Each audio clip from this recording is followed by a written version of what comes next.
father's hand was supposed to feel like protection. Jordan had learned that lie early, before she could even speak full sentences.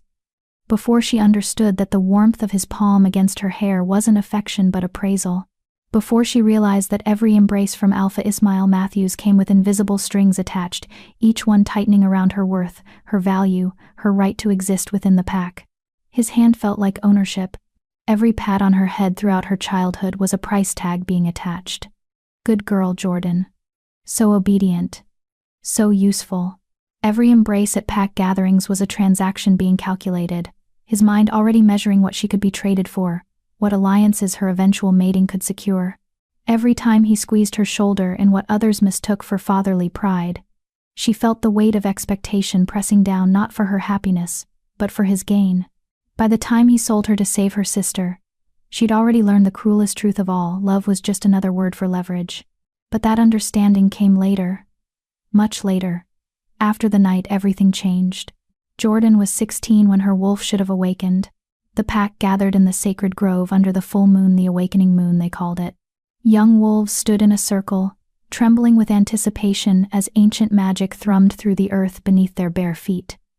One by one, she watched her peers transform, bones cracking and reshaping in that beautiful, terrible way, fur sprouting like wildfire across skin, eyes flashing with the golden light of their inner beasts finally breaking free. Her twin sister, Eloise, transformed first among them. A stunning silver wolf with eyes like molten amber, powerful, graceful, everything an alpha's daughter should be. Their father's chest swelled with pride, so visible it might as well have been a declaration written across the sky. Then he turned to Jordan. She felt his expectation like a physical weight, felt the entire pack's attention shift to her, waiting. She closed her eyes and reached inward, searching for that presence she'd felt flickering at the edges of her consciousness for months. That sense of other that every wolf described, the beast that should be pacing beneath her skin, ready to emerge. Nothing. She reached deeper, panic rising in her throat like bile. Please, she begged silently, please be there. Still nothing. The silence within her soul was absolute. Deafening. A void where her wolf should have been howling. When she opened her eyes, her father's expression had already shifted from pride to confusion to something far worse: disgust, barely masked by forced neutrality. The pack's whispers started like a distant storm, then grew to a roar that drowned out even her own racing heartbeat. Wolfless, cursed, broken. The pack healer examined her afterward, ancient hands probing her spirit with magic that felt like ice water in her veins. Elder Ruth's face grew grimmer with each passing moment until finally, she delivered the verdict that would define Jordan's existence. There is no wolf within her. The magic. It's not just absent. It's been rejected. Actively pushed out. The old woman's voice held a mixture of fascination and horror. I've never seen anything like it. It's as if her own soul refuses to bond with a beast. Can it be fixed? Alpha Ismail's voice was sharp, businesslike. Already calculating losses. No. Elder Ruth met his gaze steadily. This isn't a developmental delay or a blockage I can remove. This is fundamental. She is wolfless, and she will remain wolfless. Furthermore, the healer hesitated, her wrinkled hand moving to rest over Jordan's abdomen. The same rejection extends to her womb. The magic that should make her fertile, that should allow her to carry pups. It's gone. She is barren. The word hung in the air like an executioner's blade. Her father's hand had touched her shoulder then one final time. But there was no warmth in it. No calculation even. Just the cold weight of dismissal. When he removed it, she understood with terrible clarity that she'd become worthless to him in the span of a single night. No wolf meant no strength, no pack bonds, no ability to defend territory. No fertility meant no political marriages, no alliances through mating, no heirs to strengthen bloodlines. No value meant no love. Not that there had been much to begin with. The years that followed were a master class in invisibility. Jordan learned to move through the pack house like a ghost, drawing no attention, making no sound. Her sister Eloise's star rose higher with each passing season, stronger, faster, more dominant, everything their father had hoped for in an heir. Meanwhile, Jordan shrank smaller, folding herself into corners and shadows, trying desperately to justify her existence through usefulness. She cooked, she cleaned, she organized pack records with meticulous care, she memorized every treaty, every alliance, every debt owed and favor granted. She made herself indispensable in the only ways left to her, the ways that didn't require a wolf, didn't require a womb, didn't require her to be anything other than a pair of hands and a functioning mind. It almost worked. For 7 years, she carved out a small, quiet life in the margins of pack hierarchy. She wasn't happy. Happiness seemed like a luxury for those who belonged, but she survived. She found tiny moments of peace in the pack library, in the garden where she grew herbs for the healer, in the rare instances when she could be alone with her thoughts instead of surrounded by wolves who reminded her with every breath how incomplete she was. Then came the debt. The Blood Moon Pack's attack was swift and brutal. They hit 3 of the Matthews Pack's border outposts in a single night, killing 17 wolves and taking twice that many prisoner. Alpha Ismail had underestimated their new leader's ruthlessness, had failed to reinforce defenses when the intelligence reports warned of increased aggression. The retaliation required was both immediate and devastating. But the Matthews Pack was already weakened from a harsh winter and a disease that had swept through their livestock. They couldn't afford an all-out war. Not without allies. That's when her father remembered the Nightshade Pack and their notoriously isolated Alpha King. Eric Potts was a legend spoken in whispers. A king who'd taken control of the largest pack in the Northern Territories before his 25th year. A warrior whose beast was said to be twice the size of any normal wolf, with eyes that glowed red instead of gold. A ruler so powerful that other alphas paid tribute just to avoid his attention. He was also cursed. The rumors varied depending on who told them. Some said he'd been born half-beast, unable to fully take human form. Others claimed he'd been cursed by a witch he'd spurned, trapped in a form somewhere between man and wolf. Still others whispered that he'd made a dark bargain for power, and the price was his humanity. What everyone agreed on was this. Alpha King Eric Potts was a monster who lived alone in a castle deep in the northern mountains, attended only by guards who were either too loyal or too frightened to speak of what they'd seen. No one had laid eyes on him in over 3 years. That's who her father chose to beg for an alliance. Jordan was in the library when she overheard the argument between her father and the Pack Council. Elder Ruth's voice carried through the ventilation shaft that connected to the meeting room below. "You cannot possibly be considering this, Ismail. The man is a recluse at best, a monster at worst. What makes you think he'd help us?" "Because I have something he wants." Her father's voice was cold, calculating, the tone she recognized from her childhood, the tone that preceded transactions. And what would that be? "We have nothing he doesn't already possess tenfold." A pause. Then, "Everyone wants an heir, even monsters." Jordan's blood turned to ice. "You mean to offer Eloise?" The horror in Ruth's voice was evident. "She's your heir, your strongest. Not Eloise." Her father's interruption was sharp. The other one. The silence that followed was deafening. "Jordan?" Ruth's voice pitched higher. "Ismail, she's wolfless. Barren. What use would she be to an Alpha King?" "Exactly." The satisfaction in her father's tone made Jordan's stomach churn. "She's worthless to me, but perhaps not to him. Think about it, a monster who hides from his own kind. A king so cursed he hasn't taken a mate in all his years of rule. Perhaps he's not looking for an heir. Perhaps he's looking for something else. Someone who won't run screaming when she sees him. Someone who has nowhere else to go. Someone so desperate for a place to belong that she'll accept even a monster's castle as home. You're going to sell your daughter to save your pack." "I'm going to make a strategic alliance to save my pack." Her father corrected. "What happens to the girl is irrelevant. She's been a burden since her awakening failed. At least this way, she'll finally serve a purpose." Jordan pressed her hand against her mouth to keep from making a sound. 7 years of being invisible, of trying to prove her worth, of hoping that maybe someday her father would see her as more than a failed investment. All of it had been for nothing. She was still just leverage. Still just a transaction waiting to happen. The only difference now was that the price had finally been named. 3 days later, Jordan stood in her father's study while he drafted the proposal. He didn't look at her as he wrote, didn't acknowledge her presence beyond a cursory wave toward a chair she didn't dare sit in. When he finished, he sealed the letter with wax, and his alpha sigil then finally met her eyes. For just a moment she thought she saw something flicker across his face. Regret, maybe, or guilt. Then he blinked, and it was gone. "You'll go to the Nightshade Castle as a potential bride for Alphaking Eric," he said, his voice flat and businesslike. "You'll be respectful, obedient, and useful. If he accepts the arrangement, you'll mate with him and secure his military support for our conflict with the Blood Moon Pack. If he rejects you," he shrugged, "then you'll return here, and we'll find another solution. And if he kills me?" The question escaped before Jordan could stop it. Her father's expression didn't change. "Then you'll have finally done something worthwhile for this pack." His hand reached out one last time. One final touch. He placed a small bag of coins on the desk between them. Travel money. Just enough to reach the Nightshade territory, but not enough to run anywhere else. When his fingers brushed hers as she took the bag, she felt nothing. No warmth. No calculation. Not even the cold weight of dismissal. Just nothing. And somehow, that was worse than all the rest.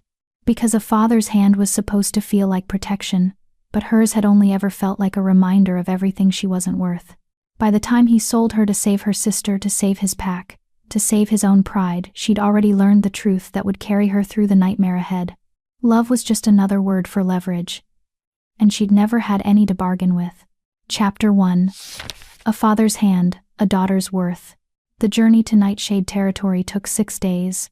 Jordan traveled in a cramped carriage with 2 of her father's guards.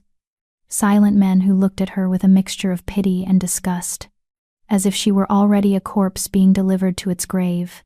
They didn't speak to her except to grunt occasional directions, and she was grateful for the silence. It gave her time to prepare for whatever waited at the end of this road. Or at least, she tried to prepare. How did one ready themselves to meet a monster? The landscape changed as they traveled north. The rolling green hills of Matthew's territory gave way to dense forests that grew darker and more oppressive with each passing mile. The trees here were ancient twisted things with bark like weathered stone and branches that clawed at the sky. Even in full daylight, shadows pooled beneath their canopies like spilled ink. The animals changed too. Jordan caught glimpses of them through the carriage window: deer with too many eyes, ravens that watched their progress with unsettling intelligence, wolves that were far too large to be natural. Everything here felt wrong, as if the land itself had been touched by the same curse that afflicted its king. On the 4th day, they passed through a village at the edge of Nightshade territory. The people there moved with heads down and shoulders hunched, their eyes darting nervously toward the mountain that loomed in the distance. When one of the guards asked for directions to the castle, the villagers scattered like frightened rabbits, all except one old woman who spat at their feet. "You're taking her to him." The crone's voice was like gravel scraping against stone, her rheumy eyes fixed on Jordan through the carriage window. Poor girl. Better to slit her throat now and save her the suffering. "Watch your tongue, old woman," one of the guards snapped. "We're on official pack business." "Official business." The woman laughed, a sound like breaking glass. "That's what they always call it when they feed the monster." "How many has it been now?" 6? 7?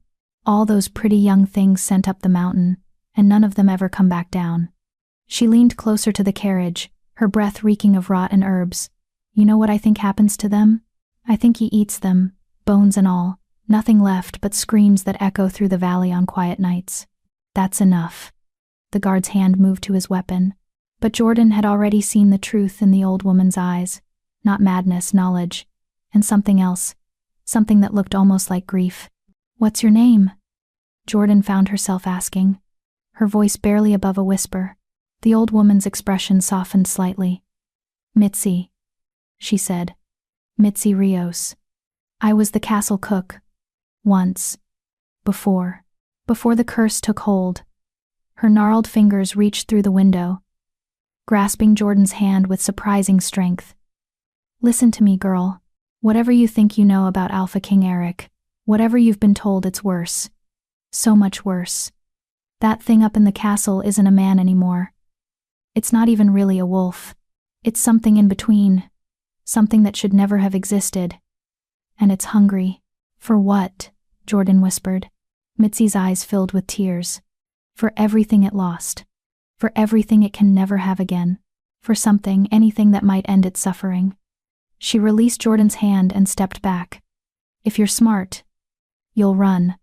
Tonight, when your guards are sleeping, run as far and as fast as you can. And pray he doesn't come after you.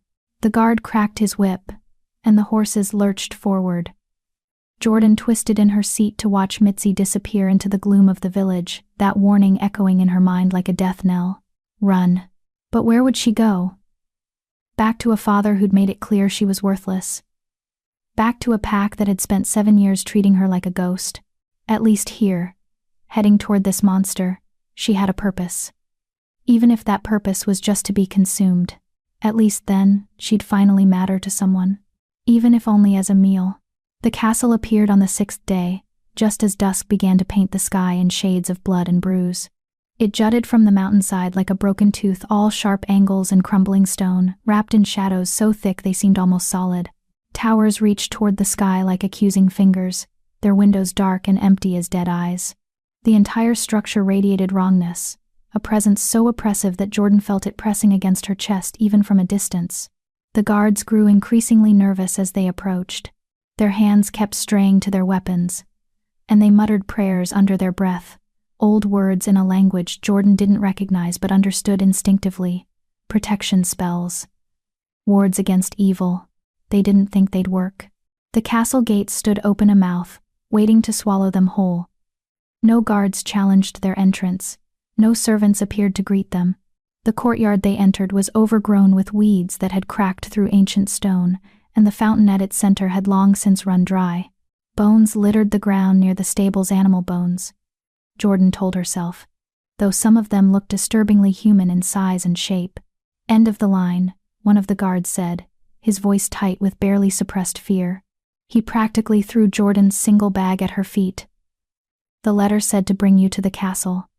We've done that. What happens now is between you and him. You're not coming inside? Jordan tried to keep the panic from her voice and failed miserably. Not for all the gold in the kingdom. The other guard was already turning the horses around. You want our advice? Don't go in. Wait here until morning. Then start walking south. Tell your father the king rejected you before you even met. It's better then. A howl cut through the air, long, low, and so filled with rage and anguish that it seemed to vibrate in Jordan's bones. It came from somewhere deep within the castle, echoing through the empty courtyard like a promise of pain. Both guards went pale, their horses reared, eyes rolling white with terror. Gods preserve you, girl, one of them whispered.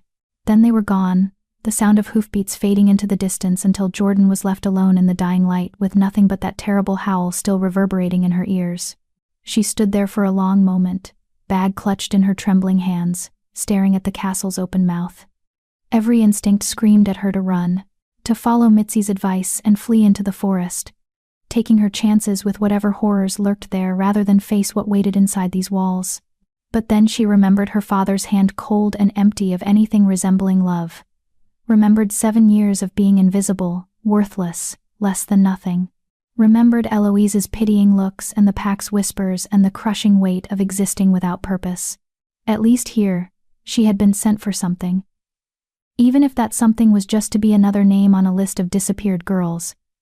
At least someone, even a monster, had found her worth the effort of a transaction. Jordan picked up her bag and walked through the gates. The castle's interior was even more oppressive than its exterior. Dust lay thick on every surface, and cobwebs draped from the ceiling like funeral shrouds. The few torches that still burned cast more shadows than light, making the hallways seem to twist and writhe like living things. Portraits lined the walls, generations of proud alphas staring down with eyes that had been scratched out, leaving dark holes that seemed to follow Jordan's progress. She walked deeper into the castle, following a path that felt less chosen and more inevitable. Left at the grand staircase, right through a hallway lined with armor, straight through a gallery where moonlight streamed through broken windows. Her feet seemed to know where to go even though her mind didn't understand why. Finally, she reached a set of massive wooden doors carved with scenes of wolves hunting beneath a full moon. They stood partially open, revealing a vast chamber beyond. The throne room, Jordan realized.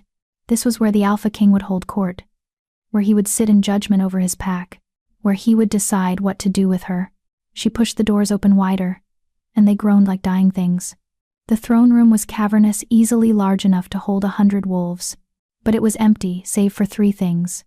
A throne of black stone at the far end, a single torch burning beside it, and a figure seated in the shadows. Jordan's breath caught in her throat. She'd tried to prepare herself during the journey, tried to imagine what form the curse might have taken. But nothing could have readied her for the reality of Alphaking Eric Potts. He sat slumped on the throne like a broken puppet, and Jordan's first thought was that he was enormous, easily 7 feet tall, even seated, with shoulders so broad they seemed to fill the throne completely. But it was the way he was put together that made her stomach turn, as if whoever created him couldn't decide between man and beast, so they'd simply mashed both together and hoped for the best. His torso was human-shaped but covered in dark fur that caught the torchlight like oil on water. His arms were too long, ending in hands that were neither paws nor fingers, but something horrifically in between digits tipped with claws that curved like scythes. His legs bent wrong, jointed like a wolf's but supporting a frame that had no business standing on 4 or 2 feet. And his face. Jordan bit back a whimper. His face was the worst. A wolf's muzzle jutted from a skull that was still recognizably human in structure, creating an expression that couldn't quite manage either species. Lips pulled back from fangs too large for the mouth that held them. A nose that was part snout, part human feature, functional for neither. Eyes that glowed a deep crimson in the darkness, not the gold of a normal wolf. Not the varied colors of human sight, but something else entirely. Something that spoke of magic gone wrong, of a body trapped between forms with no way to settle into either. He was, quite simply, an abomination. And he was staring at her with an expression she couldn't read, something that might have been hunger, or hatred, or something far worse. For a long moment, neither of them moved. The silence stretched between them like a bridge made of spider silk, fragile and ready to break at the slightest breath. Then the creature that had once been Eric Potts rose from his throne. The movement was wrong, joints bending at angles that should have been impossible, limbs extending in ways that made Jordan's eyes hurt to follow. He moved like a puppet, controlled by a drunk puppeteer, all jerking motions and unnatural fluidity. When he stepped into the torchlight, his shadow stretched across the floor like a stain. His voice was even worse than his appearance. A sound that scraped through the air like claws on stone, simultaneously too deep and too high, caught between a growl and human speech. Ismail Matthews finally found something worthless enough to trade for my help. Jordan flinched at the words, but she forced herself to meet those crimson eyes. Alphaking Eric, she said, proud when her voice didn't shake. I am Jordan Fox, daughter of... I know who you are. He took another step closer, and Jordan caught his scent fur and blood and something acrid that made her eyes water. Wolfless. Barren. Broken in every way that matters to your kind. Your father sent me a very detailed letter explaining exactly how useless you are. His lips pulled back in what might have been a smile or a snarl. He thought a monster might appreciate damaged goods. The words hit like physical blows, each one finding the wounds Jordan had spent 7 years trying to pretend weren't there. She wanted to argue, to defend herself, to prove that she was more than the sum of her deficiencies. But what would be the point? Everything he'd said was true. Yes, she whispered instead. I am all those things. Eric stared at her for a long moment, his head tilting in emotion that was purely wolfish and deeply unsettling on his malformed skull. And you came anyway. Knowing what I am, knowing what everyone says happens to the girls sent here. I had nowhere else to go. You could have run. To what? The question escaped before Jordan could stop it. 7 years of bitterness and exhaustion pouring out in those 2 words. Back to a pack that treats me like I'm already dead? To a father who only remembers I exist when he needs something to trade? At least here. She stopped, swallowing hard. At least here. Someone wanted me, even if only to... She couldn't finish the sentence. To eat? Eric supplied, his voice dripping with dark amusement. To torture? To add to my collection of bones in the courtyard? He moved closer still, until he towered over her, his shadow swallowing her completely. Is that really preferable to running? You'd rather be consumed by a monster than spend 1 more day being invisible. Yes. The word hung between them, small and defiant, and absolutely true. Eric stared down at her, and for just a moment, something flickered across his ruined face. Something that might have been surprise, or recognition, or the faintest shadow of understanding. Then it was gone, replaced by that same unreadable expression. Fine. He turned away, moving back toward his throne with that horrible jerking gait. You'll stay in the West Tower. 3rd floor, last door on the left. Don't leave your room after dark. Don't explore the castle. Don't try to see me unless I summon you. And most importantly, he settled back onto the throne, crimson eyes glowing in the shadows. Don't expect me to be grateful for your presence. You're here because your father made a bargain, not because I have any use for you. I understand. Jordan picked up her bag, turning toward the door. One more thing. She stopped. Looking back, Eric leaned forward slightly, his voice dropping to barely above a whisper, a sound that somehow carried perfectly across the vast chamber. Lock your door at night, no matter what you hear in the hallways, no matter who or what comes scratching at your threshold. Lock your door, and don't open it for anyone, not even if they sound like they're dying. Why? His eyes flashed brighter for just a moment. Because I might be. Then he waved a clawed hand in dismissal, and Jordan fled. The West Tower was exactly as decrepit as the rest of the castle. Jordan climbed the spiraling stairs in near darkness, feeling her way along walls that were damp with something she tried not to identify. Doors lined the 3rd floor hallway, most of them hanging open, revealing empty rooms stripped of everything except dust and memories. The last door on the left was closed. Jordan pushed it open and was surprised to find the room beyond relatively intact. A bed with faded blankets, a dresser with a cracked mirror, a window that looked out over the darkening forest, a fireplace filled with old ashes. Not comfortable exactly, but habitable. Someone had been here recently. There were fresh candles on the dresser and a pitcher of water that didn't smell stagnant. Jordan wondered who had prepared the room. Surely not Eric himself. Were there servants somewhere in this vast, empty castle? Silent staff who avoided the monster as much as he avoided the world?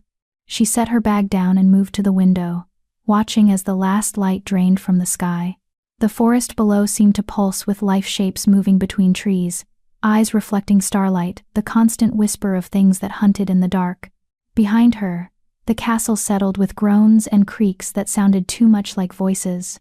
Jordan thought about Mitzi's warning, about the guard's fear, about Eric's final words to her. Lock your door, and don't open it for anyone. She crossed to the door and examined the lock. It was old but functional, a heavy iron mechanism that looked like it could withstand significant force. Slowly, deliberately, Jordan turned the key until she heard the bolt slide home with a solid click. Then she sat on the edge of the bed and waited. For what? She wasn't sure. Death, maybe. Or worse. But hours passed, and nothing happened. The castle remained silent except for those constant settling sounds. No one came scratching at her door. No screams echoed through the hallways, just silence and darkness, and the slow realization that she'd survived her first night in the monster's castle. When Jordan finally lay down, still fully clothed, she found herself thinking about Eric's face when she'd answered his question. That flicker of something she couldn't name, as if her honesty had surprised him. As if maybe, just maybe, she'd said something he understood.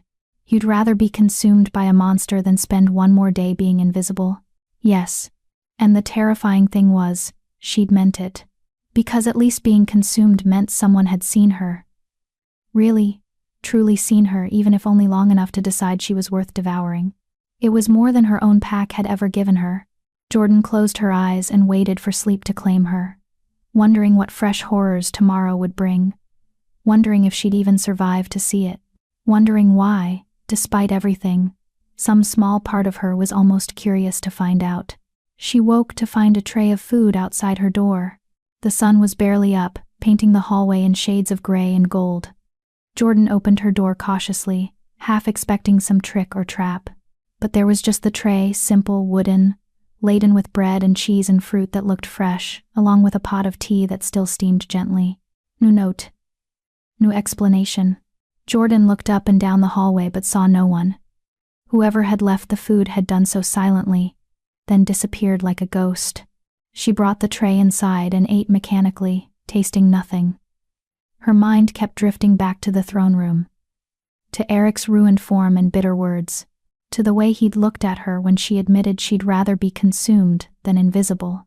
What had he seen in that moment? What had made him let her stay, instead of killing her outright or sending her away? And why did it matter? Jordan finished eating, and spent the day exploring her immediate surroundings. Just the tower, staying within the boundaries Eric had set. She found a small bathroom down the hall with a tub that actually worked, though the water ran rust-brown for several minutes before clearing. She found a linen closet with sheets and blankets that smelled of lavender and age. She found windows that looked out in every direction, showing her the vast expanse of forest and mountain that comprised Eric's isolated kingdom. She found no other people. As the sun began to set, Jordan returned to her room and locked the door again. Another tray appeared sometime during the night dinner, she assumed, though she'd heard no footsteps, no indication anyone had approached. It was like living with ghosts. Days passed in this pattern, food appearing, the castle remaining silent, no summons from Eric, no contact with anyone, just Jordan and the creaking walls and the constant sense of being watched by things she couldn't see. On the fourth day, she broke. Not violently, not dramatically, just quietly, the way a dam might develop a crack small at first, barely noticeable, but growing steadily until everything comes rushing through. Jordan sat in her room and realized that nothing had changed. She'd traveled hundreds of miles, given herself to a monster, accepted what she thought would be her death, and yet here she was still alone, still invisible, still utterly, completely irrelevant to everyone around her. Even the monster couldn't be bothered to kill her. She was just that worthless. The thought should have made her cry. Should have broken her completely. Instead, it made her angry. 7 years of swallowing her feelings, of making herself small, of accepting that she didn't matter, and for what? To end up locked in a tower, fed like a pet, ignored even by the creature who was supposed to be her doom? No. She was done being invisible. If Eric Potts wanted her gone, he'd have to tell her himself. And if he wanted to kill her, he'd have to look her in the eyes while doing it. Jordan unlocked her door, stepped into the hallway, and started walking. Chapter 2. Melodies of Blood and Memory. The castle at night was a different creature entirely. Jordan moved through hallways that seemed to shift and breathe around her, torches flickering to life as she passed and dying the moment she moved beyond their reach. Shadows pooled in corners like living things, watching her progress with what felt like malicious intent.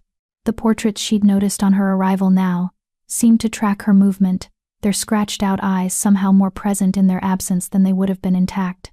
Every instinct screamed at her to turn back, to return to her tower and lock the door like Eric had commanded. But 7 years of obedience had gotten her nowhere except traded away like livestock. Maybe it was time to try defiance. She walked for what felt like hours, descending stairs and traversing corridors, searching for, what? Eric? Answers? Some sign that she existed beyond being a burden no one wanted? Jordan didn't know. She only knew that staying locked in that tower felt like dying slowly, and she'd rather die quickly if death was inevitable anyway. The castle seemed endless, a labyrinth of rooms that led to more rooms, hallways that doubled back on themselves, doors that opened onto walls. Jordan was thoroughly lost when she heard it. Singing. Faint at first, barely audible over the constant creaking of old stone. A melody that seemed to drift through the walls themselves, sourceless and haunting. A woman's voice, she thought, though it was hard to be certain. The song was in a language Jordan didn't recognize, ancient syllables that nevertheless resonated somewhere deep in her chest, as if her body remembered, even if her mind didn't. She followed the sound without thinking, drawn like a moth to flame. Down another staircase, through a gallery where moonlight painted everything silver, past a library whose shelves stretched toward infinity. The singing grew clearer, and Jordan realized with a start that she knew this melody, not consciously, not in any way she could explain, but somewhere in the depths of her memory, this song lived. She could almost feel the shape of it in her mouth, taste the words on her tongue even though she'd never heard them before. How was that possible? The melody led her to a door smaller than most, almost hidden in an alcove behind a tattered tapestry. Light seeped through the crack beneath it, warm and golden, and completely at odds with the cold darkness that pervaded the rest of the castle. Jordan pressed her ear against the wood.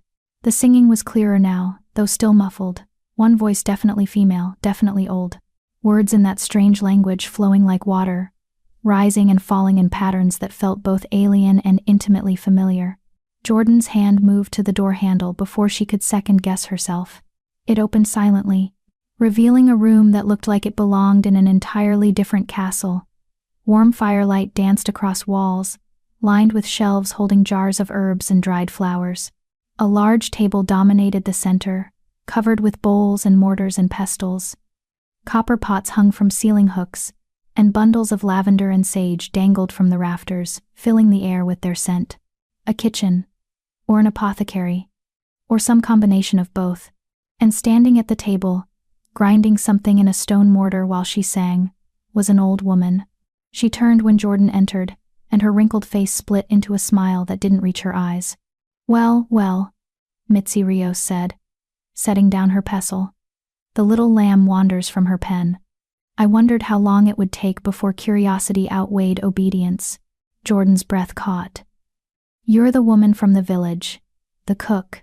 Former cook," Mitzi corrected. She wiped her hands on her apron stained with substances Jordan didn't want to identify, and studied Jordan with sharp eyes that seemed far too alert for someone her age. "Though I suppose I still am. In a manner of speaking. Someone has to keep the beast fed. And now someone has to feed you as well. You've been leaving the trays. Who else?" Mitzi moved to the fire, where a kettle hung over the flames. "The guards won't come near the castle proper after dark. The few servants who remain keep to their quarters in the outer buildings. It's just me rattling around in here with—" She gestured vaguely upward. "Him. But you said in the village. You told me to run. You warned me about the girls who never came back." "I did." Mitzi poured tea into 2 chipped cups, the liquid steaming and fragrant, "and I meant every word. But you came anyway, didn't you? Just like all the others. Drawn by desperation or duty, or some foolish hope that maybe this monster would be different from all the other monsters who've hurt you." She thrust 1 cup at Jordan. "Drink. You look half dead already." Jordan took the cup automatically, the warmth seeping into her cold hands. "What happened to them? The other girls?" Mitzi's expression darkened. She settled into a chair by the fire, suddenly looking every one of her considerable years. "Sit, child. If you've come seeking answers, you might as well hear the whole ugly truth." Jordan sat, perching on the edge of a stool, afraid that if she got too comfortable she might never find the courage to ask again. "Tell me." 6 girls, Mitzi began, staring into the fire. "In the 3 years since the curse fully took hold. All sent by desperate alphas seeking Eric's help. All young, beautiful, from good bloodlines. Everything your father's letters said you aren't." She glanced at Jordan. "No offense intended. None taken. It's true." Mitzi sipped her tea. "The first girl arrived 4 months after Eric locked himself away. Pretty thing, Tasha. Her name was Tasha Tucker. Blonde hair like sunshine, voice like bells, everything you'd expect in an Alphaking's bride. She lasted 3 days." Jordan's grip tightened on her cup. "What happened?" "He couldn't stand her." Mitzi's voice was flat, matter of fact. She was terrified of him, you see. Flinched every time he moved. Screamed when he spoke. Recoiled from his touch like he was poison. On the 3rd night, she ran. Tried to escape through the forest. The old woman's expression grew grim. The wolves found her before she made it a mile. Not Eric's doing, he was locked in his chambers, breaking furniture and howling like his soul was being torn apart. But the forest wolves, they're different here. Changed by proximity to his curse. They brought back her dress, torn and bloody. Jordan felt sick. And the others? Variations on the same theme. Mitzi set down her cup. The second girl, Leah Gaines, couldn't bear to look at him. Spent her entire time here with her eyes fixed on the floor, trembling. After a week, Eric sent her away. Said he wouldn't force someone to live in constant terror. Last I heard, she'd taken vows at a temple, couldn't bear the touch of any man after seeing him. The third was different. Herminia Olsen, fierce thing, trained warrior. Thought she could fix him. spent every day trying to find a way to break the curse, pestering him with questions, treating him like a problem to be solved rather than a person. He tolerated it for 2 weeks before he snapped. Didn't hurt her, but… Mitzi's voice dropped. He said some things. Cruel things. True things about how his curse wasn't her adventure story, wasn't something she got to make herself feel heroic by solving. She left in tears. Jordan was afraid to ask, but she had to know. And the last 3? One fell in love with the idea of him, Mitzi said. The tragic cursed king, the monster who needed saving, Cecile Stevens. She wept over his suffering, wrote poetry about his pain, made his curse all about her feelings. He bore it for a week before he couldn't stand the pity anymore. Sent her away with enough gold to keep her comfortable for life, just to stop her looking at him like he was a wounded animal she could heal with enough tenderness. The 5th tried to seduce him. Misty Estes, trained courtesan, thought she could use her body to secure her position. Made the mistake of thinking the beast was just a man with an unusual appearance. That desire would override everything else. Eric. Mitzi's expression twisted. He didn't hurt her, but he made very clear that he's not capable of what she was offering. The curse took that from him too. She left humiliated.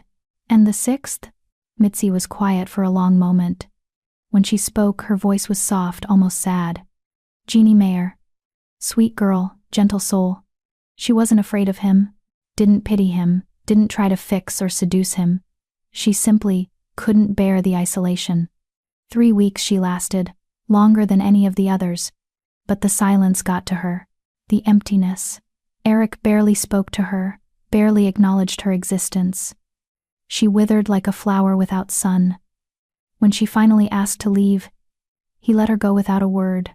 Jordan absorbed this, her tea growing cold in her hands. 6 girls. 6 failures. 6 different ways to be inadequate for a monster's bride. So what made you think I'd be any different? Jordan asked quietly. Why leave me food? Why not just let me starve in my tower? Mitzi's sharp eyes fixed on her. Because you're the first one who wasn't sent here to be saved or to save him. You were sent here to be disposed of. There's a difference. I don't understand. The others had value, Mitzi explained. They were bargaining chips, prizes, potential alliances made flesh. They came here with the weight of expectations their own, their packs, their families. They looked at Eric and saw a king, a curse, a tragedy, a challenge. They saw everything except what was actually in front of them. She leaned forward. But you? You have nothing to prove. No one waiting for you to succeed or fail. No expectations to meet. You look at him and see exactly what he is, another broken thing in a world full of them. That's dangerous. Dangerous how? Because that's the only kind of seeing that actually matters. Mitzi stood, moving back to her work table. Now, you should go back to your tower. Before Eric realizes you've left it. What if I don't want to go back? Then you're a fool. But there was something approving in Mitzi's tone. Though no more a fool than I was, staying here all these years when I should have fled with my sanity intact. Jordan set down her cup and stood. Why did you stay? Mitzi's hands stilled over her mortar. For a moment she seemed to age another decade, her shoulders sagging under invisible weight. Because I remember what he was before. Because someone needs to remember. She turned, and Jordan saw tears tracking down the old woman's weathered cheeks. He was kind once. Did you know that? Before the curse, before the transformation, Eric Potts was the kindest man I ever knew. Fair, just, gentle with those weaker than himself. He didn't deserve what happened to him. What did happen? That's not my story to tell. Mitzi wiped her eyes roughly. But I'll say this, the curse didn't make him a monster. It trapped the man inside a monster's body, and that's so much worse. Every day he wakes up and has to live with what he's become. Every mirror shows him his own horror. Every reaction of fear or disgust from others drives the knife deeper. And the worst part? She fixed Jordan with a gaze that seemed to see straight through her. He's still in there. Still kind. Still gentle. Still suffering. Just buried so deep under pain and rage and loneliness that most days he can't find himself anymore. Jordan thought about the throne room, about Eric's bitter words and the flash of something in his crimson eyes when she'd admitted she'd rather be consumed than invisible. I know who you are. Wolfless, barren, broken in every way that matters to your kind. He'd said it like someone who understood, like someone who knew exactly what it felt like to be defined entirely by what you lacked. The song you were singing, Jordan said suddenly, when I found you. What is it? Mitzi's expression shifted to surprise. You heard that? From the hallway? I followed it here. I think I know it. Somehow. The old woman's eyes widened. Impossible. That song is ancient, older than the kingdoms, passed down through the Nightshade bloodline for generations. Only those with Nightshade blood should be able to recognize it. But I did recognize it. Jordan stepped closer. I can't explain how, but when I heard you singing, something in me responded. Like my body knew the melody even though I'd never heard it before. Mitzi studied her for a long, calculating moment. Then she began to sing again, her voice cracking with age but still carrying the melody clearly. Charnel Mora, Kethra nai vornum setha, Kethra vi blood to blood, the bond unbroken soul to soul, the truth unspoken. And Jordan's mouth opened, and the next verse poured out in that same ancient language, words she shouldn't know flowing from her lips as naturally as breathing. Through the dark the path we wander, through the pain the price we ponder, two made whole from broken pieces, two made free when binding ceases. She stopped abruptly, shock stealing her voice. How did I don't even know what I just said. I don't speak that language. I don't. Your mother, Mitzi interrupted, her voice urgent now. Who was she? What was her bloodline? I don't know. My father never spoke of her. She died when Eloise and I were young. I barely remember her. But you remember something. It wasn't a question. Close your eyes. Think back. What do you remember? Jordan closed her eyes, reaching back through years of deliberately forgotten memories. Her mother was a shadow in her mind, a presence more felt than seen. But when she focused, when she really tried, one memory surfaced clear as crystal. A woman singing, soft and low, in a room lit only by firelight. Jordan was small, maybe 3 or 4 years old, curled against her mother's chest. The melody was the same one Mitzi had been singing, and her mother's voice, though Jordan couldn't remember her face, had carried it with the same aching familiarity that Jordan felt now. She sang this, Jordan whispered, opening her eyes. My mother. I'd forgotten, but she used to sing this song. Every night before sleep. Mitzi sank into her chair, looking suddenly ancient and frightened. Dear gods, you're not Matthew's blood at all, are you? Or not entirely. Your mother must have been. A howl tore through the castle so close that both women flinched. It was different from the one Jordan had heard on her first night. More anguished, more desperate, more present. You need to leave, Mitzi hissed. Now. He's realized you're not in your tower. But go. Jordan fled. She ran through hallways that seemed to twist differently now, pursued by the sound of that terrible howl. Behind her, she could hear something massive moving through the castle, the scrape of claws on stone, the crash of furniture being overturned, the shatter of glass. He was hunting her. Jordan's heart hammered against her ribs as she climbed stairs and rounded corners, completely lost, operating on pure panic. The sounds grew closer. A growl that vibrated through the walls. The heavy tread of something that moved wrong, joints bending at angles that defied nature. She burst through a door and found herself in a gallery she didn't recognize. Moonlight poured through tall windows, illuminating a room full of covered furniture and more of those defaced portraits. There was another door at the far end escape, but she'd have to cross the entire length of the room to reach it. Jordan ran. She was halfway across when a shadow detached itself from the darkness behind a shrouded statue. Eric stepped into the moonlight, and for the first time, Jordan saw him in his full, terrible glory. He was even larger than she'd thought, easily 8 feet tall when he stood at his full height. His body was a nightmare of mismatched parts, fur and skin and scales in places where neither should be.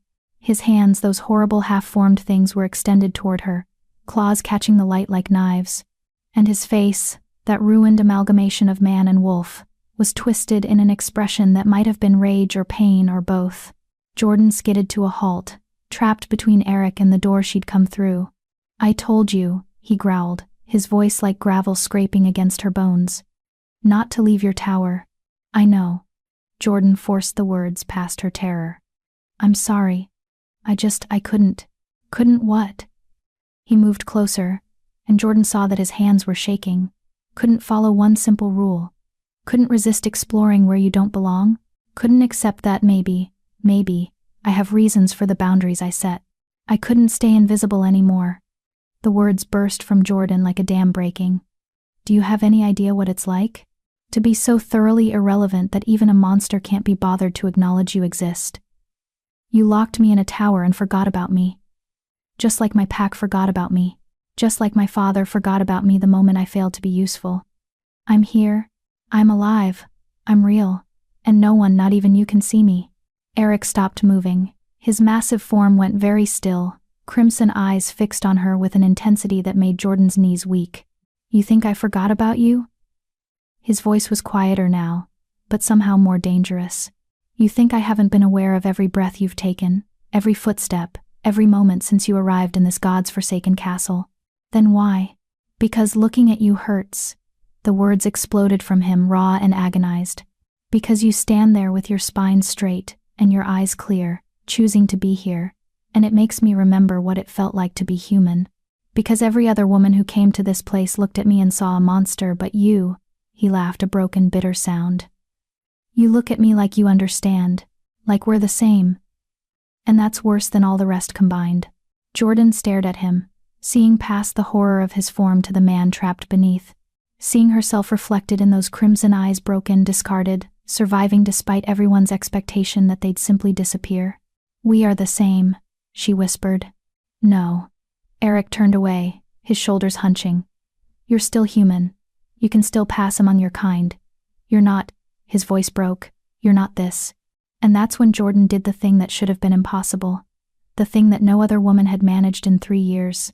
She started humming. The melody rose unbidden from her chest, that ancient song that had haunted her memory, that her mother had sung before Jordan even understood what words were. She didn't know why she did it, didn't consciously choose to. The sound simply emerged, filling the moonlit gallery with a tune that felt older than the stones themselves. Eric froze. Slowly, impossibly slowly, he turned back to face her. His ruined features were arranged in an expression Jordan couldn't read. Shock, perhaps, or recognition, or something deeper than both. Where? His voice was barely a whisper. Where did you learn that? Jordan stopped humming, her hands clasped tight against her chest, to still their trembling. I don't know. My mother, I think. A long time ago. I'd forgotten it until tonight, until I heard Mitzi singing, and it just came back. Mitzi was singing the Nightshade Lullaby? Is that what it's called? Eric took a step toward her, and for the first time, there was no menace in the movement, just curiosity, need. Sing it again. I don't know the words, just the melody. That's enough. Another step. Please.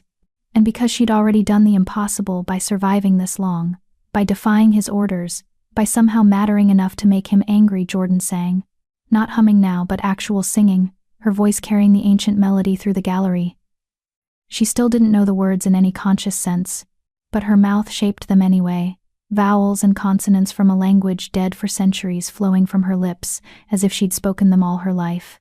Charnel mora, kethra naifornum zeta, kethra vi. Eric's breath caught a sound almost like a sob. He closed his eyes, and for just a moment, Jordan could see past all the horror of his transformation to the man buried beneath. Could see the boy who'd once learned this song at his mother's knee. Could see the king who'd ruled with kindness before the curse stole everything that made him who he was. She sang the next verse, the one that had emerged from her own memory. Through the dark, the path we wander. Through the pain, the price we ponder. And Eric's ruined voice joined hers, hesitant at first, then stronger. Two made whole from broken pieces, two made free when binding ceases. Their voices twined together in the moonlight, creating something that was neither entirely his nor entirely hers but belonged to both of them equally. The melody filled the gallery, seeming to seep into the very stones of the castle, transforming the space from cold and dead to something almost alive. When the verse ended, silence fell between them, but it was a different kind of silence than before. Not empty, but full, heavy with meaning neither of them quite knew how to voice. My mother sang that, Eric said finally, his voice rough with emotion. Every night until I was 12. It's the last thing I remember of her before the fever took her. I haven't heard it in. He stopped, unable to continue. Mine too, Jordan whispered. I thought I'd forgotten. But tonight, when Mitzi was singing it, something inside me recognized it, responded to it, like my blood knew even when my mind didn't. Eric's crimson eyes studied her with new intensity. That's not possible. The Nightshade lullaby is passed down through my bloodline only. It's a binding song magic woven through melody. Only those with Nightshade blood can recognize it instinctively, can sing it without being taught the words. The implication hung between them, but I'm not. Jordan started, then stopped. Because how did she know? Her father had never spoken of her mother's bloodline, had barely acknowledged her mother existed at all after her death, had treated both daughters as tools to be used rather than people with heritage worth knowing. What was your mother's name? Eric asked. I don't know. He never said. We just called her Mother, and after she died, Jordan swallowed hard. After she died, we weren't allowed to mention her. It upset Father, made him angry. So we learned to forget. But you remember the song. I remember the song, Jordan confirmed. Eric moved closer still, until he stood directly in front of her. Up close, his deformities were even more pronounced, the wrongness of his form, the horror of his curse made manifest in flesh and bone. But Jordan found she couldn't look away from his eyes.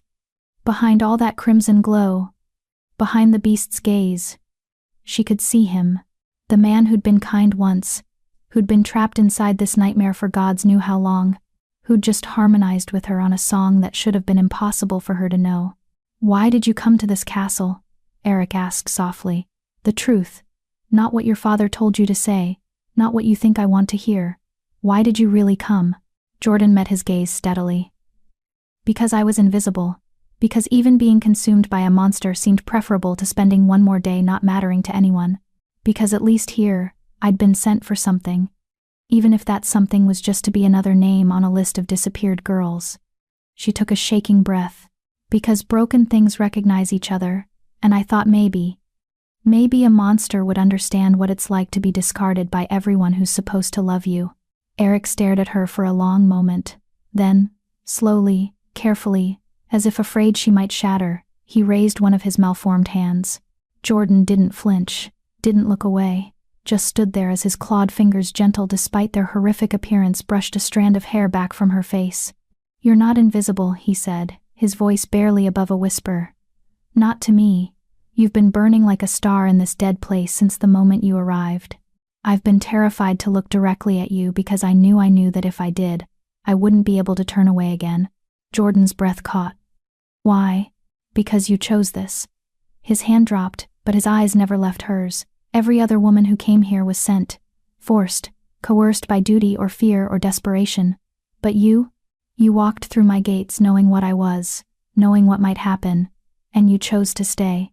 Not because you pitied me, or wanted to fix me, or saw some romantic tragedy in my curse, but because you understood what it meant to be broken, to be discarded, to be so thoroughly unwanted that even death seemed preferable to invisibility. We are the same, Jordan said again. Yes, the word was a confession, an admission, a surrender, and that terrifies me more than the curse ever has.